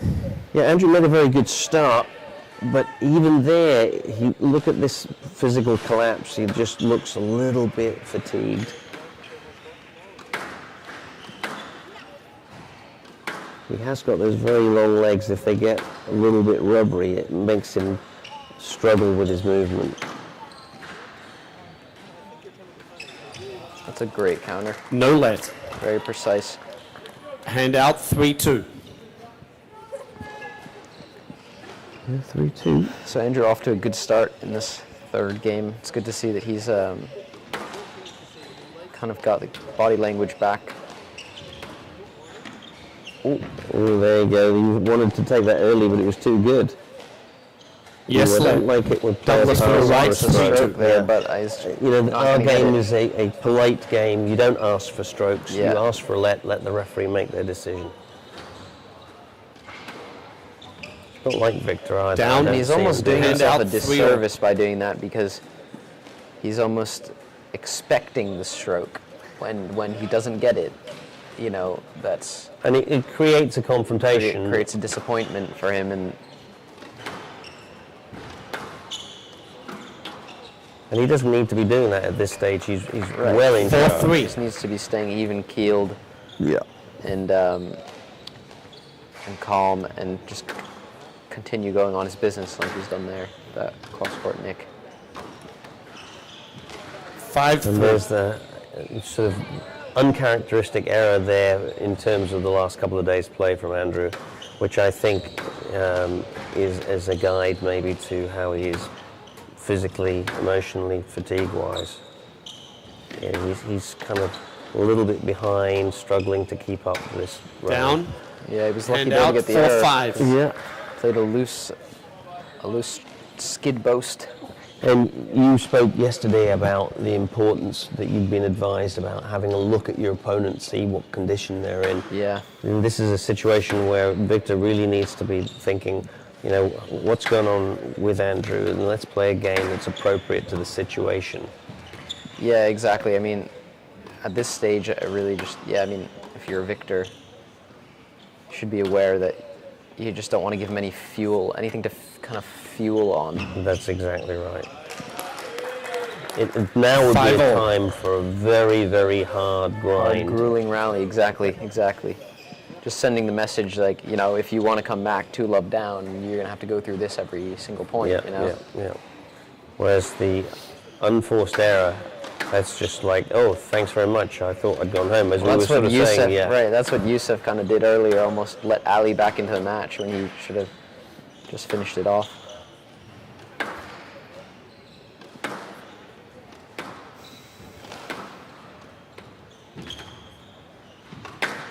That was what Jeff Hunt and Jonah Barrington were so good at, is reading the condition of their opponents and playing according to that situation. And of course, the greatest, Jahangir. Yeah.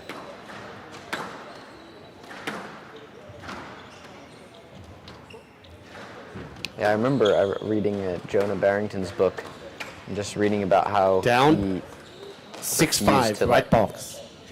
Anyone come back on him when he was up game point, and just being so stubborn that he would just take it first time when he had it.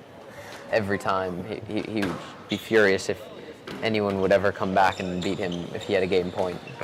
Hand out 6-all. Murder on the Squash Court, which is out of print but is available from the great Australian world champion Sarah Fitzgerald by PDF, is a must-read if you are a serious student of this game, and it's way ahead of its time in terms of its descriptions of training and stroke understanding to of the groin, game. 7-6. So Andrew has really tried to hang on here, but I'm feeling that it may be a little too late. And you know, he's going for that sort of winning cross-court nick there. So it seems to me like he feels he needs cheap points, which is never a good sign. Like Awesome that strike. one. Yeah. Yeah, this is interesting here. It seems like things have become quite. No let. Yeah, I don't think that's hand a out 7-all. He's created his own interference, hasn't he? He's first of all thought that it's going the other way, and then he's come into Andrew because of that. Yeah, the rallies in this game have been very, very choppy, haven't they? And I mean, I sense a bit of nerviness from Victor, maybe just thinking about closing this off and really not wanting to take it to a fourth game, and I think that's kind of making him a bit tense. And I mean, you can see it with the referee as well, the decisions. He's getting a bit tense with the decisions. 8-7. And you know, we say forever, you must have a performance mentality, not an outcome mentality. Right, it seems like Victor's maybe just edged into that outcome mentality in this third game. It's a terrible irony and paradox that if you think about winning, it will prevent you from winning. If you think about playing, you may well end up winning because you're focused on performing, and that gives you the best result. Quite an impressive attacking shot there from Andrew, but Victor managed to stay in it. Andrew's kind of blazing a little bit here. Yeah, he is. Seems like he's found a bit of a second wind, maybe? Yes, let. And Victor's looking a little ropey, isn't he? Left. Sort of hoping for some help from the referee instead of doing the work himself. Yeah. I mean, Andrew did maybe stand on that shot a little bit there. I'd like to have seen Victor's racket prep go up and show that he was ready to play it. But yeah, down, hand out, 8-all. And you see how he physically collapsed afterwards, you know, in disappointment. Yeah, the body language is still a little bit negative from Andrew. But 8-all. Still life in this match.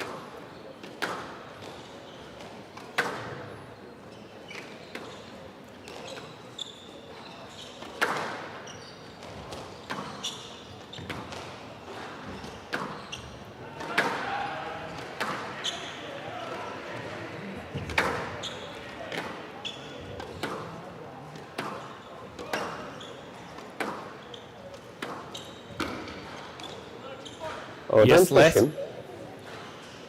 Yeah, I mean, Coin he wanted from to the show right, he's I ready didn't to see. play. Yeah, I didn't see a good angle on that, but I couldn't really tell how short the ball was from that angle. I mean, it looks strokish to me, but again, Victor just a little sort of keen to get home and get in that shower. Yeah, I definitely sense that from Victor at this point. That's a nice slice.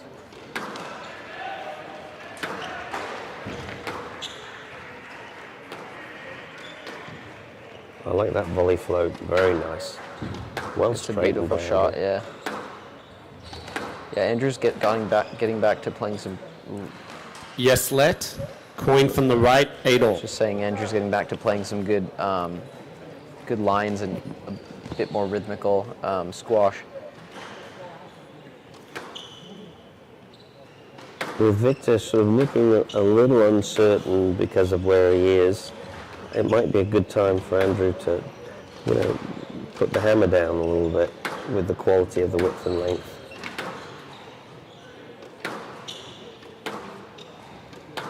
As we've said before, the player in the ascendancy doesn't want the lower player to give them a hard time. They want them to just give up and go away. Exactly. A little fan shot there. This is good patient play. Both players sensing that this is a big rally here. It's a great width and really well returned there by Andrew. Oh, wow. That's a great 9-8. cross court, directly into the corner. And again, have a look at the body language here after. Yeah, Andrew down on his knees, so he'll be feeling it after that rally. Victor read that half volley well because it might have been impossible to get out if he hadn't have taken it. Good use of the height. Yes, let. Coin from the left, 9-8. Yeah, that was a good get out of jail card from Victor there. Yeah, he threw it up high enough where where Andrew couldn't volley that. And he had time. Exactly. Time to clear.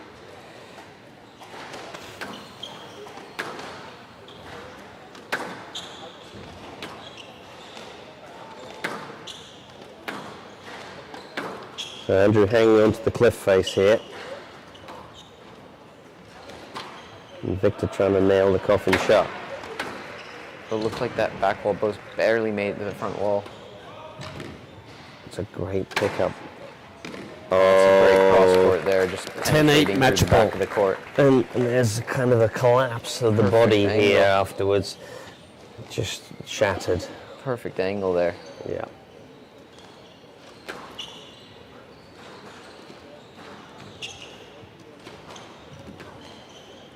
Got down very low, and that's a great volley off the sideball. That's a tremendous skill to be able to read that ball as it ricochets off a lob.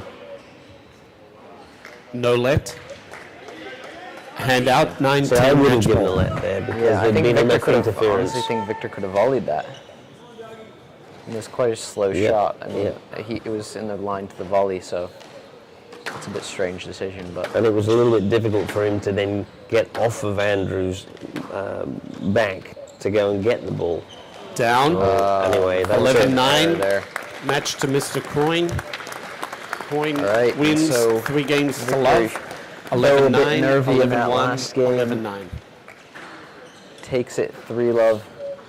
The first and third being quite close. Honestly, could have gone either way, but Victor just had enough there, and definitely seemed the steadier of the two opponents today. Much different match to the one we saw a few weeks ago. Absolutely. You know, although it could have gone either way in the first game, I think getting the first game really set out the stall for both players. You know, the message was from Victor, okay, you know, we've had a little discussion and I've just come out on top. And almost the same from Andrew, we've had the little discussion and you came out on top. And the second game, there wasn't the same resistance there. You know, and then rewarded a bit by Victor in the third game because he wanted to get on with it. I think actually Andrew did himself some good at the beginning of the third game by taking that little 3-2 lead, and Victor's like, no, this isn't in the script. Yeah, I think you're right. Actually, I think he kind of, after that second game, maybe had an expectation that Andrew was just going to fold, and he was going to, maybe the similar thing was going to happen in the third game, but then Andrew had a good start, came firing back, and Victor was like, maybe, you're not supposed to fight back here, you're supposed to just throw in the towel. But credit to Andrew for fighting back in the third game and giving a good effort there. But it's going to be Victor advancing tomorrow to the finals, and so we've got the dream final that everyone wanted to see from the beginning. It's going to be Youssef versus Victor. Yeah, so just before we leave this game, a couple of questions I've got for you. One, not a question, but I'm very much reminded of Tiger Woods talking about never getting ahead of himself. And so Victor a little bit, it's hard, but Victor a little bit stopped playing the game where he was and started letting himself maybe think about where he wanted to be. Right. But I'm really interested from your perspective. You were a big team player at Yale. Andrew, fantastic team player at Penn. And for a college player, there's a sense of it's been a really hard season. There is no season for you anymore. Squash is a permanent, year-round engagement. And yes, rest is a very important part of training. But because there's no longer a season, there's no point at which that you sort of think, oh, well, thank goodness that's nearly over. It's going to be over the last time you hang your racket up. And from now till then is your season. Yeah. So I'm interested in your thought about, imagine Andrew wasn't in season. He was a squash professional playing a tournament. Do you think we might have seen a different physicality from him in this match? Possibly, yeah. I mean, it is easy when you're in college to think kind of, this is the end of the season and it's been a long one, and I'll give it a good effort this weekend at individuals, but I'm not gonna maybe not gonna be too hard on myself if things don't go the right way. And I know the Penn guys, they have spring break this week and they're going to Cancun. They're looking forward to taking some time off, and rightly so. I mean, it's been a long season and they deserve it, and they had a good season and they played very hard, and so I'm sure that maybe that's in the back of their minds, and surely it was also in the back of my mind towards the end of the season sometimes, is looking forward to just taking a week off, or I think that's easy to have those thoughts. But yeah, I mean, now playing pro, I think you still have those Good afternoon, everybody. Those times. Great to have you here for our final semifinal of the day. You can't be turned on 365 very pleased days to announce of the year. Our two semifinalists in the Ramsey at your Cup peak, on the women's side. Performance. That's why First, representing Harvard, she's a senior. For our tournaments, we try and peak at the right time, and two-time All-Ivy selection. Individuals is a funny tournament. This will be her second first-team All-America selection this year. In 2020, she was the national runner-up. Players are not necessarily to her teammate Gina planning Kennedy. to peak for this tournament. This is her first year as Harvard's #1, and I hope I play well. A 12-1 record. The highlight Joining us, of our my first year. semifinalist, The team Hana nationals Moata. was the highlight of Andrew's year, and so he was planning to try and peak for that. And her opponent I think today, as pros, we do the same thing. she's we have a first year we have from a Trinity tour of College tournaments that we're going to play in. So she was we get ready. NESCAC Player of the during Year summer, and Co-Rookie of the Year this year. I'm going to be doing my off-season She's training. #1 player from Trinity with a 13-3 record. Kind of saving that mental first team as well. fortitude that I need in the for when I really need it later in the year. Semifinals. Malak Kamal. It's true. Good luck to both players. The sequence was imposed on you. So it'd be interesting for me to see, both how you handle it, and Andrew comes out and plays a little bit how he handles it, and I don't think those psychological moments of like, oh, it's been a long season, are going to be forced on him in the same Right. way. He's going to choose. Right, Anyway, right. we've got this great next semi-final coming up between this player that you and I have not seen much of, Malak Ashraf Kamal, sometimes known as Malak Mustafa from Egypt, and her compatriot, and she's from Trinity, of course, and her compatriot Hannah Murtaz, who we saw yesterday fairly well decimate her opponent. Yeah. These two players we saw yesterday, and they both had fairly easy matches. So today, I mean, both Egyptian players. Hannah Motaz, the buzzsaw as you call her, the number 2 seed in the tournament, I think, or 3 seed, number 2 seed, and Malak Ashraf being the number 3 seed. I think we saw that kind of all court style from Ashraf or from Kamal yesterday. Kind of, she likes to move the ball around. She likes to whip the ball to the back with high pace. And Motaz, she's just relentless out there. She doesn't take any prisoners, and if Kamal is giving her loose balls, she's going to punish her for it. Yeah, she is literally the queen of the short line. You don't want to be playing her on the short line because her severity, her precision, her suddenness, problem to deal with. We did see on the odd occasion, very odd occasion, that somebody played a very slimy, weighted boast that barely kissed the front wall and died. But because she's so upright, Halftime. has problems getting to those balls. Yeah, that's the one weakness we saw from Motaz yesterday, and we'll be looking to see if Kamal can continue to stretch her out and put her off balance, because I think that's the only way that she can really gain the upper hand in this match, is if she's able to stretch her out and make her uncomfortable with her movement. Because as you said, if she's able to buzz around the short line, then it's going to be very difficult for Kamal to get any momentum in this match. And to give anybody who's watching who doesn't know these players a little bit of an understanding, in regular season between Cornell and Harvard, Siva beat Motaz 11-9 in the fifth. So, I mean, there's So that would be squash here. a dream final again if Motaz and Siva were to have a rematch. But yeah, looking forward to this one here. We didn't really see Kamal under pressure at all yesterday, and I'm sure that Motaz will be putting her under much more pressure today. So we'll see if she's able to kind of cope with that pressure and see how she handles some adversity, being the kind of the lower seeded player in this matchup. Yeah, all right, so let's go to the court and see the end of this warm-up and see what's in prospect.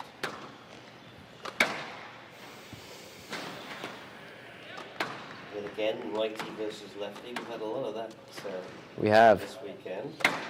The lefties have been strong force this weekend, that's for sure. The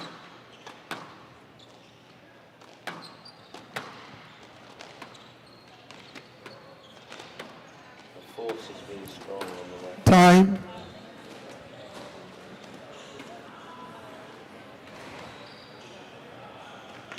I'm sure these two know each other well, both coming from the same country. Who's serving? Seems like they're sharing some laughs there before the match. Quite a few years ago now, I hired a young man who's not so young these days from Egypt to come work for me at Westchester Squad, Ahmed Hamza. And I've been very fortunate in that connection over the years. Still good friends, he's the head professional at Piedmont Driving Club. But many of the Alexandria players know of him and are friends. And I have had the opportunity to spend some time. I worked a little bit on there up in Cali for a while, all through that connection with And a lot of these young players are aware of, the players that came before, and there's a lot of respect in Egypt for these playing pros of yesterday. 15 seconds. Yeah, such On a great court, culture they have please. over there in Egypt, and just seems to keep producing new players every year. Squash factory over there.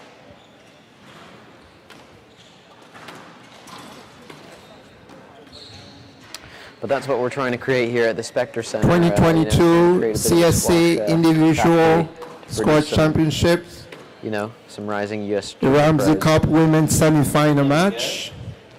Hannah Motaz to serve. Malek Ashraf come out to receive. Best of 5 games. Level.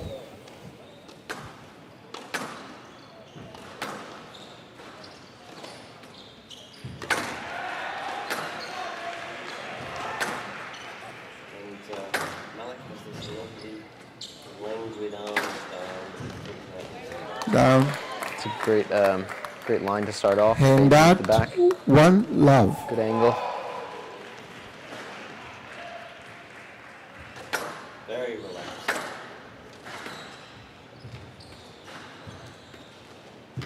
Not up. Thank you. 2 love. Yeah, that's a nice counter drop there. Slight subtle hold.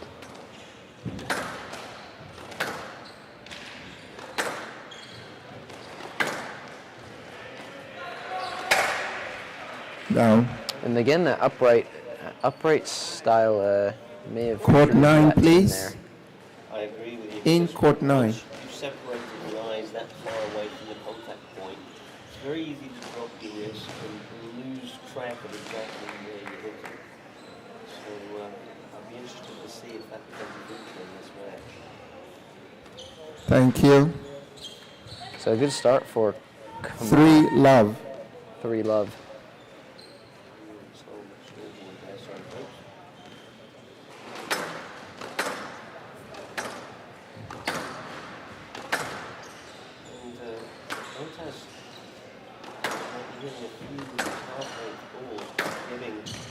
Not up. Yeah, she seems to be a For little love. edgy to start here. Just maybe getting a bit too close to some overrunning a few shots, getting her spacing a bit off. And I think that's a telltale sign of nerves is kind of, 5 spacing love. and the movement is a bit tense and causing the shots to fall a bit loosely. Yes, let. 5 love.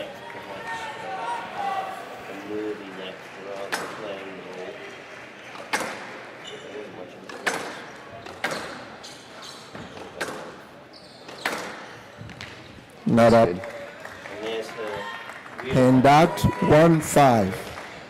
On that, or just behind that half-court line and chopping it away. Hopefully that point will, getting the point on the board there will settle her down a bit. No let. No let. But again, she's gone short. Hand out 6 1. And that's really dangerous for her because it allows Malek to use the short game that is so difficult for her Motaz to cope with. Motaz needs to get in the front position to take control. That's nice. There's a good example of it. Hand out 2 6. Penetrative length there, moves up, chops it in from the short line. Yeah, much better. Not up. That's great. 2 Hand bows. out And that's what we were talking about 7-2. earlier with the working boast. Motaz seems to struggle with those types of movements on the court.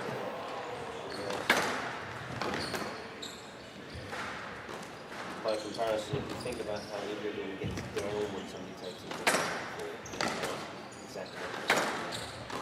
Half length, again, made to work. No let. Ooh, and the no let there. Hand out Referee 3 thinking that 7. she wouldn't have been able to get that ball back. And it's not a good follow-up from Malek.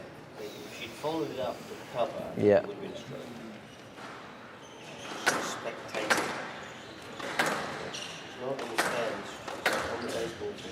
Yes, let 3-7.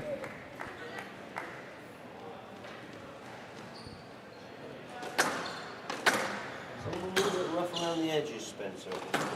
Yeah. Stroke to Motaz. Stroke. 4-7.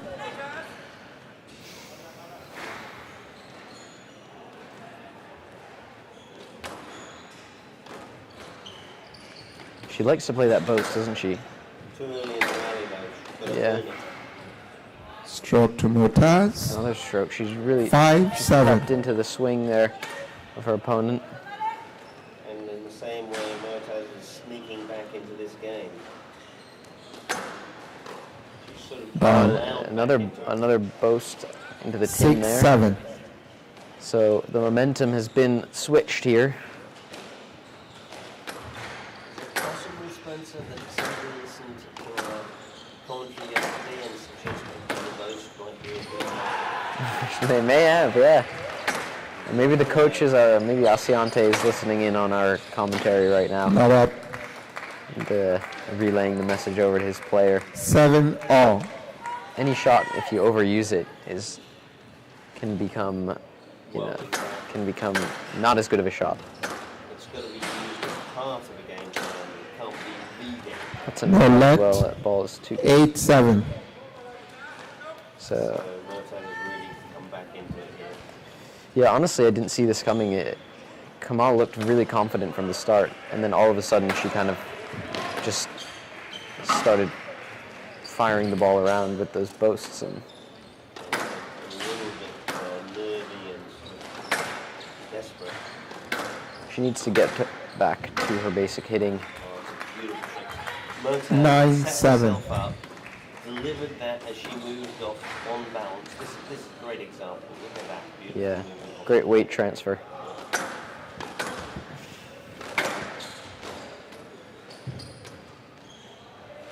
It's a great lob. And she moves fine when she's not under pressure. Yeah. As soon as she's stretched, then she's really tricky.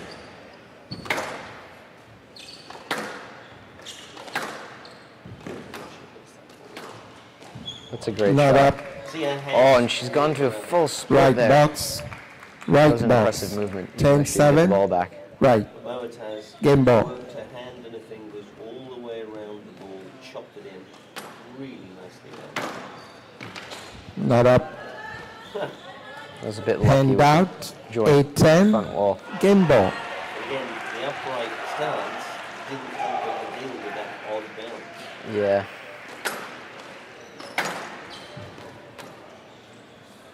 Stroke to Motaz. 11-8. Game to Motaz. Motaz leads one game Motaz to was a love. bit flattered to win that game.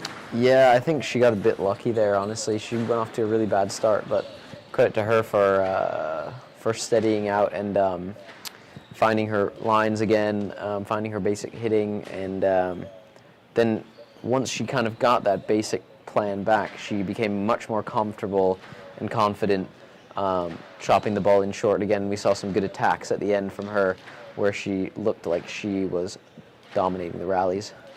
And Malik, on the converse, did very well by rallying and throwing in the occasional working boast, and did very well with the deadpan short balls.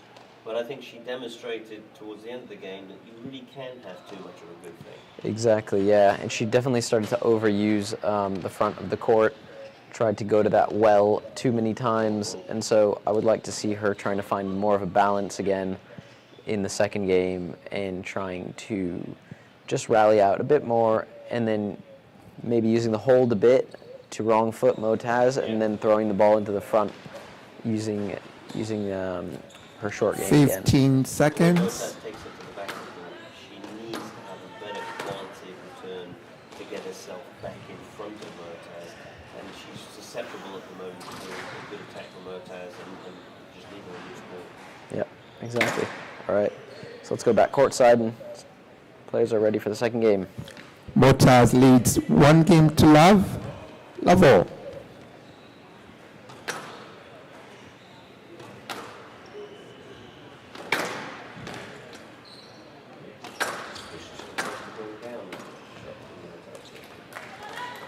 well dealt with. One Off the love. ball through the middle.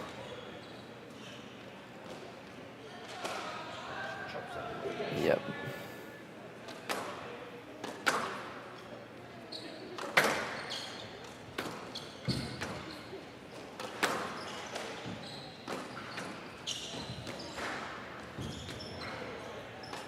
Better movement from Motas. Yeah, she was definitely a bit sluggish at the start of this match, but I think maybe now that she was kind of shocked by that early lead from Kamal, she'll be on it. And that 1-all. We did say yesterday there was some suspicion Yeah. on the movement of Motas.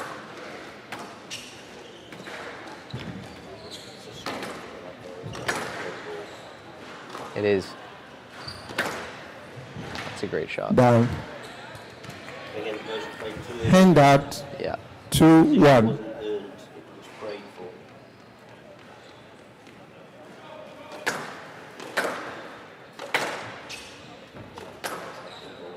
Oh, good cross court that time. Oh, he's stayed with the ball. 3-1. She was maybe trying to anticipate there, but A little guessy. Taxi. Out. And that 2-3. Neither player has really played well at the same time. yeah, Love to see what's happening. it's been a bit streaky. No let. I don't think that's a let. Also, And that 4-2. shot. Yeah, she's got a really good line on that forehand side. The way she just kind of compresses that ball down. Yeah, I mean, it's just so direct.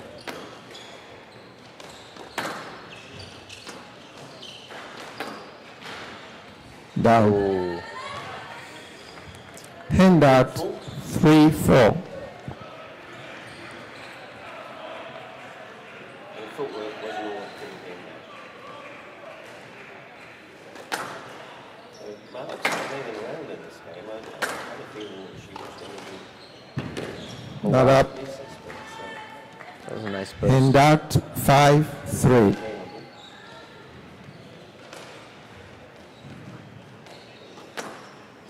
Really turned defense into an offense there with that burst. She's kind of on her back foot.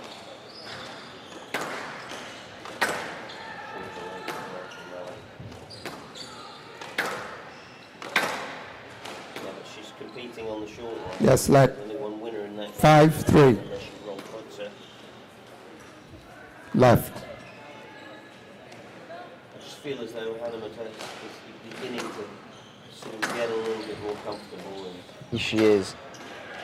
But I feel like, yeah, Kamal just keeps And coming up that with these 4-5. kind of like one-off shots that are keeping her in the match.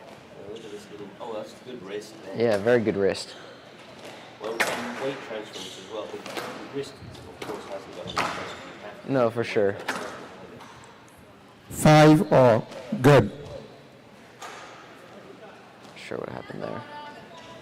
Well, she's come back to 5-all.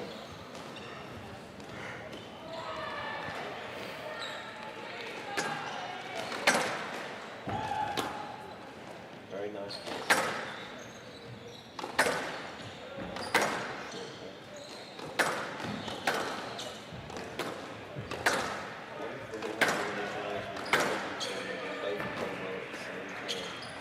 This has been a good rally so far. Good movement by both players. And Down. Slightly opening up. 6-5. Staying at 90 degrees. Just turn the shoulders slightly, close the racket face.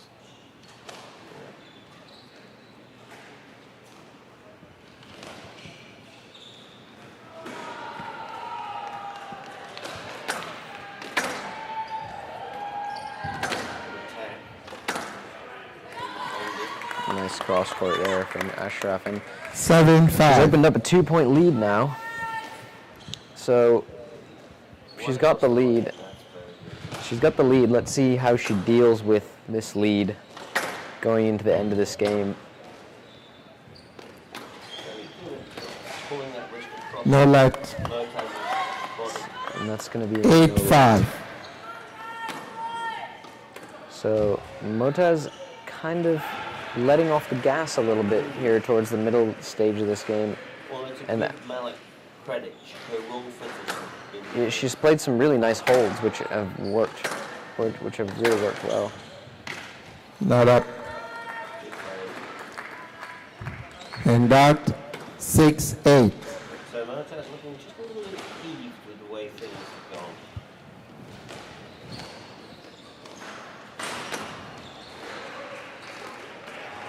Another gut-wrenching boast. Down. Oh, just a 7-8. bit lucky to get that Right. kind of free point there. I wasn't sure whether she was going for the boast again there, or whether It was one of those where maybe she couldn't quite make up her mind on what shot she wanted to hit there.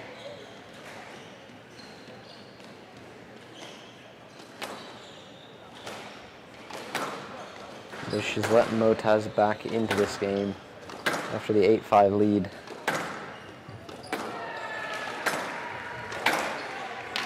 Not up. And another one there.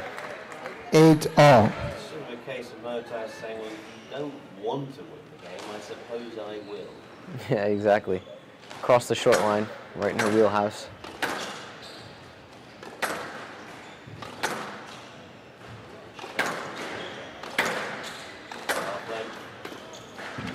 Not up. She dealt with it well.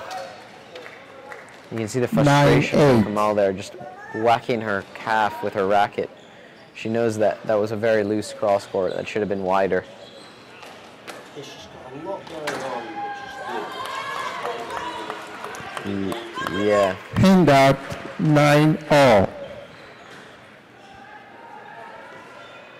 For periods of time. Yeah, it just seems like in that first game, she played really well for the first half and then not so well in the second half. She's still This, right in this. yeah, no, this game she's played well. So Half length again. And again, half length.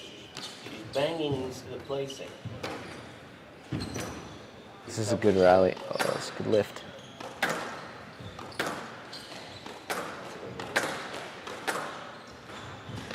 Very good with that left hand cross court. Oh, and that's great skill there. Under pressure and just able to flick that one Left. a little bit. 10-9. Game ball. Yeah, I think Motaz actually needs to be a bit more careful and selective with her short balls now because Kamal has really shown that 11-9. Game the to court. Kamal. 1 game all. It was noticeable when Motaz's length was good and she was moving up and chopping in with Malik at the back of the court. It was a very different game to when her length stopped being so good and Malik was now able to stay on the short line, and that means she's that much quicker onto the short ball and right, the counter. exactly. And so when Motaz is giving Kamal that extra bit of time on that short ball, she's actually very dangerous when she's in that position. And even when she is actually on the stretch, she's one of those players that has a good wrist and she can kind of maneuver the ball with that trickle boast or that cross-court drop or, so she's one of those players you have to be careful taking her in short because you kind of don't know what's coming next. And I think this might be one of those situations where styles match up quite well for Malik. Another player of Motaz's level might not be as easy for her to play against, but her little short balls and her boast particularly pick on Motaz's one little weakness. Right. Right. Oh, interesting. Yeah, an interesting swing in the second game, so we're at 1-all here. 15 Obviously seconds. Anyone's match going to the third. I think this will be a very crucial Court, game. please. Obviously 1-all. The third game could be very, very telling of the rest of the match. And I think a lot of it will rest on something, Time. which one will actually settle down and stick to good quality performance, or who will get slightly frustrated and lose the plot because they have worked out the outcome. Yeah. All right. 1 game all. We'll see who Come can out, keep their serve. nerve here in the third game. Level.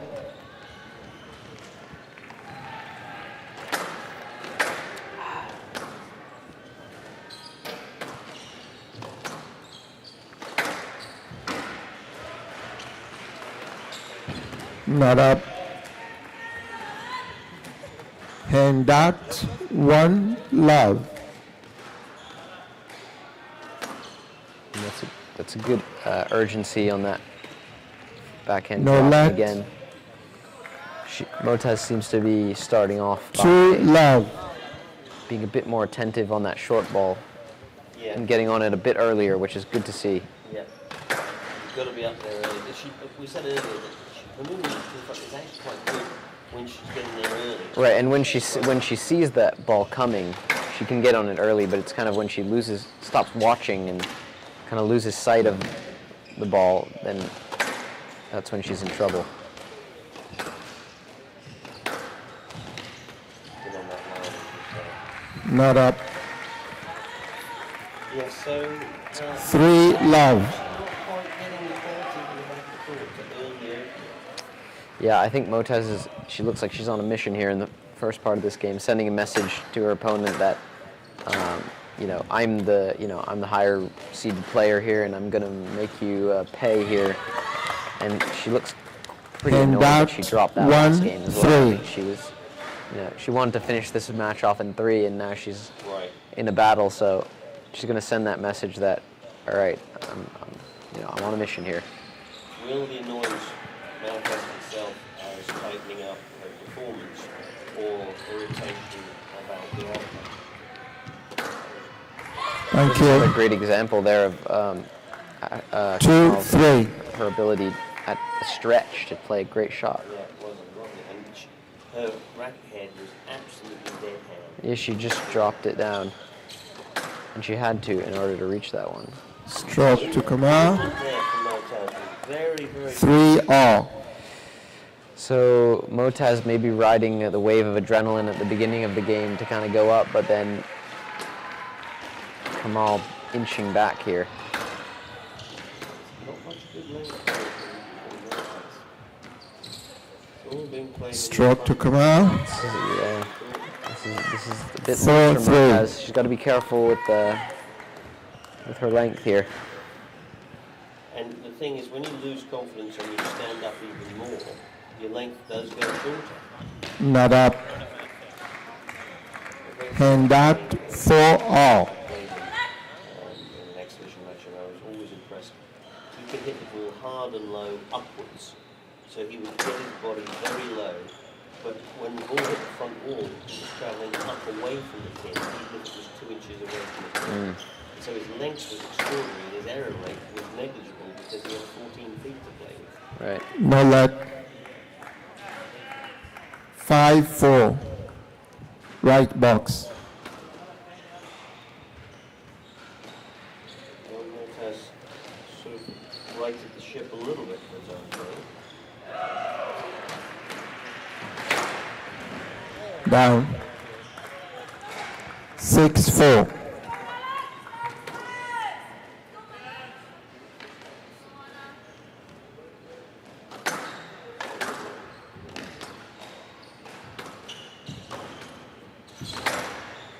Kamal's length, not good now. Yeah, you Stroke can see to Motaz. example there, squirting out into the middle. 7, 4. Saw Right box. making her rush, and she's not taking the time to set up properly and find those very, very exquisite lines that are needed to get Motaz behind.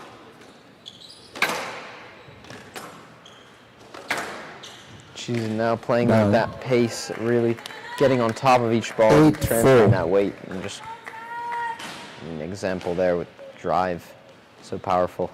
And this is what I remember her the first time I saw her. That's a great shot from Malak. Hand out Yeah, that's when she's at her 5, best, isn't it? 8. It's when she's really able to get her weight onto the ball and play those hard drives. Only issue is when she's not able to get her movement and her weight under the shot, she becomes quite off balance. That's a great shot. No let. Get beautifully to your point. No let. Lovely balance. Hand out 9, 5. Classic example of how to set yourself up. Yeah, that's great. That's a great example there. Length is now a bit better. It's going overall. That one's not so good. It's going deeper. Oh, that's great. Not up. And that's 6-9. She lets the fingers, she just let the fingers go very well.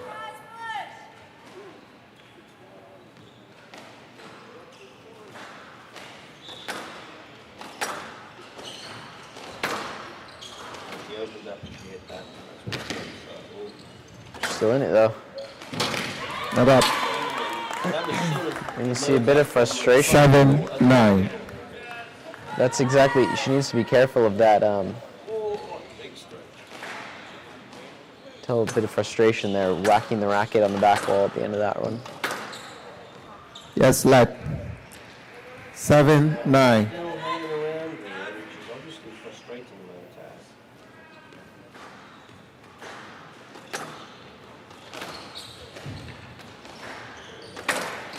Motaz. Ooh, this is brutal. Yes, let. Ooh, that's an interesting 7-9. decision. She looked like she was through to the ball and could have played Left that. box. A little generous, I think. I'm not sure where the interference was there. No, and I think Hannah had done the work necessary to begin that point.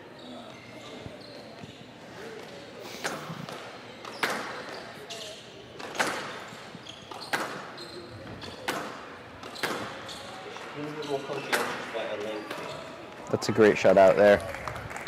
And she earned And that Yeah. 10-7. Using the space Game in the ball. middle of the court, calmly playing it into the open court. and she was playing that drop volley as Malik would at the back of the service box instead of on the shore. It might only be one step, but that's a massive. Yeah. Oh, that's nice. That's nice. This is high pressure. 9. But, Motaz is just a little And too that eager to finish off that rally. 8-10. Game ball. A good example of forcing instead of doing it. She had her under pressure. She didn't need to go for a, such a low boast there. 8-10. But I think that just goes to show the threat that Ashraf presents in the front of the court. Yeah. Better set up. Oh, that's hard. It's good to get that one back. Out. It's out of court. Thank you. Wow. That's exactly what happens when you 9-10. Game ball. control the ball. Right. She's worked it back to 9-10 now. From 10-7. Who knows?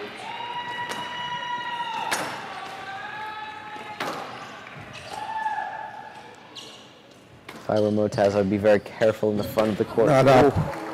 11-9. That was a Game to good Motaz. counterattack. Motaz leads 2 games to 1. Kamal had followed this up, but she didn't. Yeah. She stood and watched. She did. So Motaz takes advantage of that one and takes the third game 11-9. So a decisive 2-1 lead for Hannah Motaz. What do you think about the dynamics going into the fourth game? Well, I think both players are uncertain. But I think of the two, Hannah probably has the game and the mentality to just take the upper hand. I'm not sure that Kamal quite believes that she can take it. She's doing great damage, but a couple of times you saw that she play shots and stand and hoping that it was good enough instead of following up to make sure the next shot was good enough. Right. So my suspicion is if Motaz keeps her head together, I'd be looking at a sort of an 11-8, 3-1 victory, unless there's a sea change in Kamal's attitude to delivering the game plan more consistently. 15 seconds. Yeah, I think I'd have to agree with you on that. On court, please. I think as long as Motaz is smart with her front court opportunities, doesn't get too carried away with them, then I think that's the only place in the court where Time. Kamal can really hurt her. So if she's keeping it tidy and choosing her opportunities wisely, I think she'll take this game and win 3-1. So Here we go.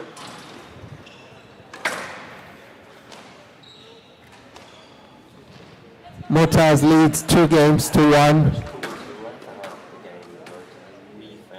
Motaz to serve, level. She did, yeah. She refocused well.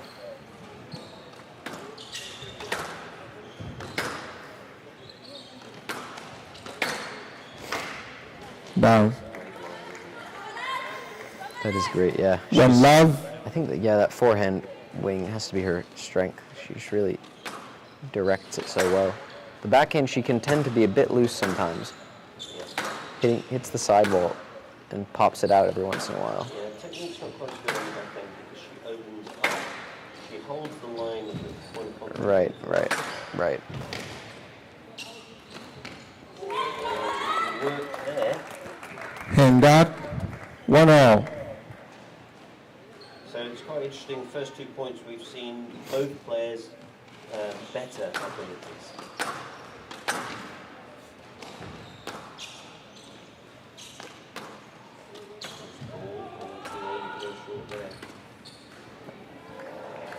Let off the hook. And that, 2-1.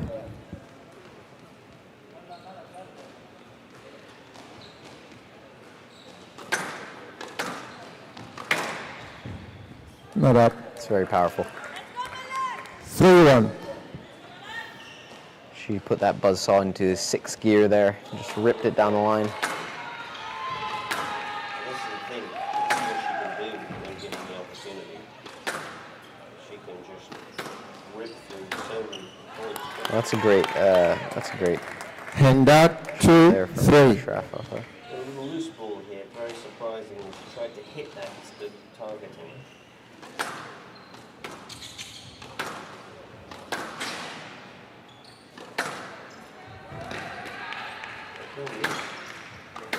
Well, to get in front early. Pressure now. Oh! Wrist action. Yeah, that's the wrist there. Left box, 3-all. She's got a very good wrist, doesn't she? She's like a, master chef almost, just flipping eggs, fried eggs.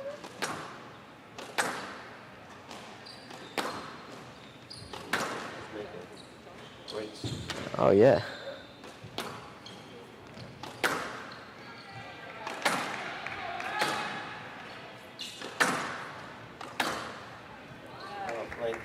And that, 4-3. I would have been trying to push through a little bit more there, I think. I think she accepts this a little bit too easily. Yeah, she kind of just accepted defeat on that one. Second bounce was in front of her, so this one worth a lunge, especially with that wrist. Oh, that's work. And again. She's really nailing that No lag. boast well. I don't think You that's didn't need to run into her. You have a line behind her.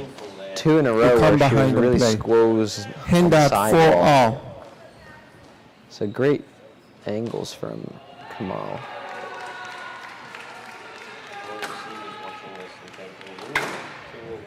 Not up. Yeah, I think Siva will be And that, 5-4. taking note of that 2-all boast. Not that we're trying to appreciate the outcome of this, but, And that, 5-all.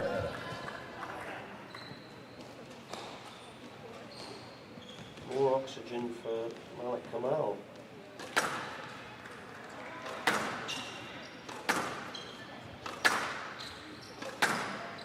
Yeah, I do love that whip across on that left hand.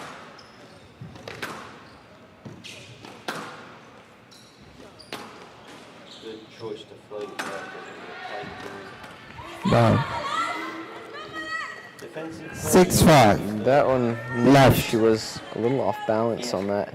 If she's going to hit a defensive boast, then she should float it a bit higher rather than going for such a low. For me, she should have been going straight anyway. Yeah, agreed.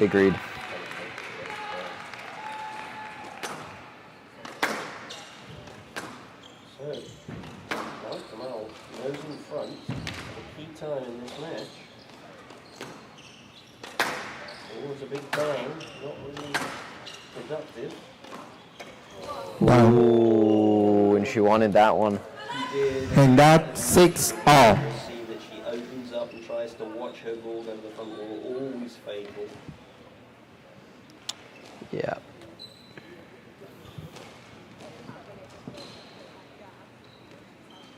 Would have been a big difference in that. Ooh, that was a very nervy drive. Not up. Oh, she got away with it. She There's got a little bit of serendipity there. 7-6. She definitely couldn't decide if she was going to hit straight or cross there, very indecisively, but cleaned up well. So Hannah now with her nose in front. Another great trickle boast from And Kamal. that 7 She's all. really doing damage in those front corners. I mean, it's every time Motaz puts a ball up there and it's not kind of with interest, she's getting hurt for it. It's interesting because this was the one area that we identified yesterday that Hannah was so, Kamal is really taking advantage of that. Not that we're the only people that can see that, obviously, This is a better rally. This is a very Stroke to Motaz. much better rally from Motaz. That's how she needs to play, I think. And that Close this out. 8-7. She needs to play 3 rallies of just very well-weighted length here. And Kamal, on the other hand, has got to make sure she doesn't give her openings on the halfway line. Not up. Yeah. 9-7.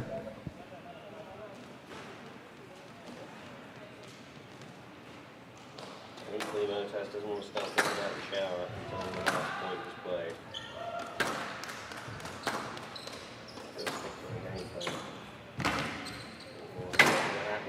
Not up. And that's a great, severe cross court. 10-7. Very well Match played. ball. Placed, angle, chum, chum. Yep. Oh, 11-7. Match to Motaz. 3 games to 1. and 11-8. Hannah 9-11. Motaz. 11-9, The finals. 11-7. Beat Siva Sangari. Yes, and I think she will be quite pleased to get out of that one. Yeah, there were some moments in there where we thought maybe Malik Ashraf might inch it back and bring it to 5 games, but Motaz just keeping her cool at the end there at 7 all, 8 all, and she's able to kind of get back to that really good heavy hitting that she was doing, and she was able to finish it off very very easily in the end. So that, I think that what we saw in the last couple of rallies is what she needed to do more of throughout the whole match. Whenever she got a bit impatient in the front of the court, that's when Malik was really hurting her. And Malik, conversely, I think, had the keys to the kingdom there. She just didn't execute. Right, and then also maybe just did not quite have the length and width to really to stay in some of those rallies, whereas Motaz had that, again, the basic line hitting to really control the rallies. So she was able to control the pace and bring the match back to that in any moments of doubt. The only times that Malik Ashraf could really get points was when Hannah Motaz kind of lost focus and took the ball in too early. So, well, yeah, that's it for today. We've seen some great semi-finals. Yeah, some great interesting matches. Games. Some very good execution, some slightly nervy execution. But, ladies and gentlemen, we now look forward to the finals of the CSA Individual Championships tomorrow. If you go to YouTube, you can see whatever available courts to watch there are left today. But please join us tomorrow as we broadcast again here from the Arlen Specter US National Squash Center.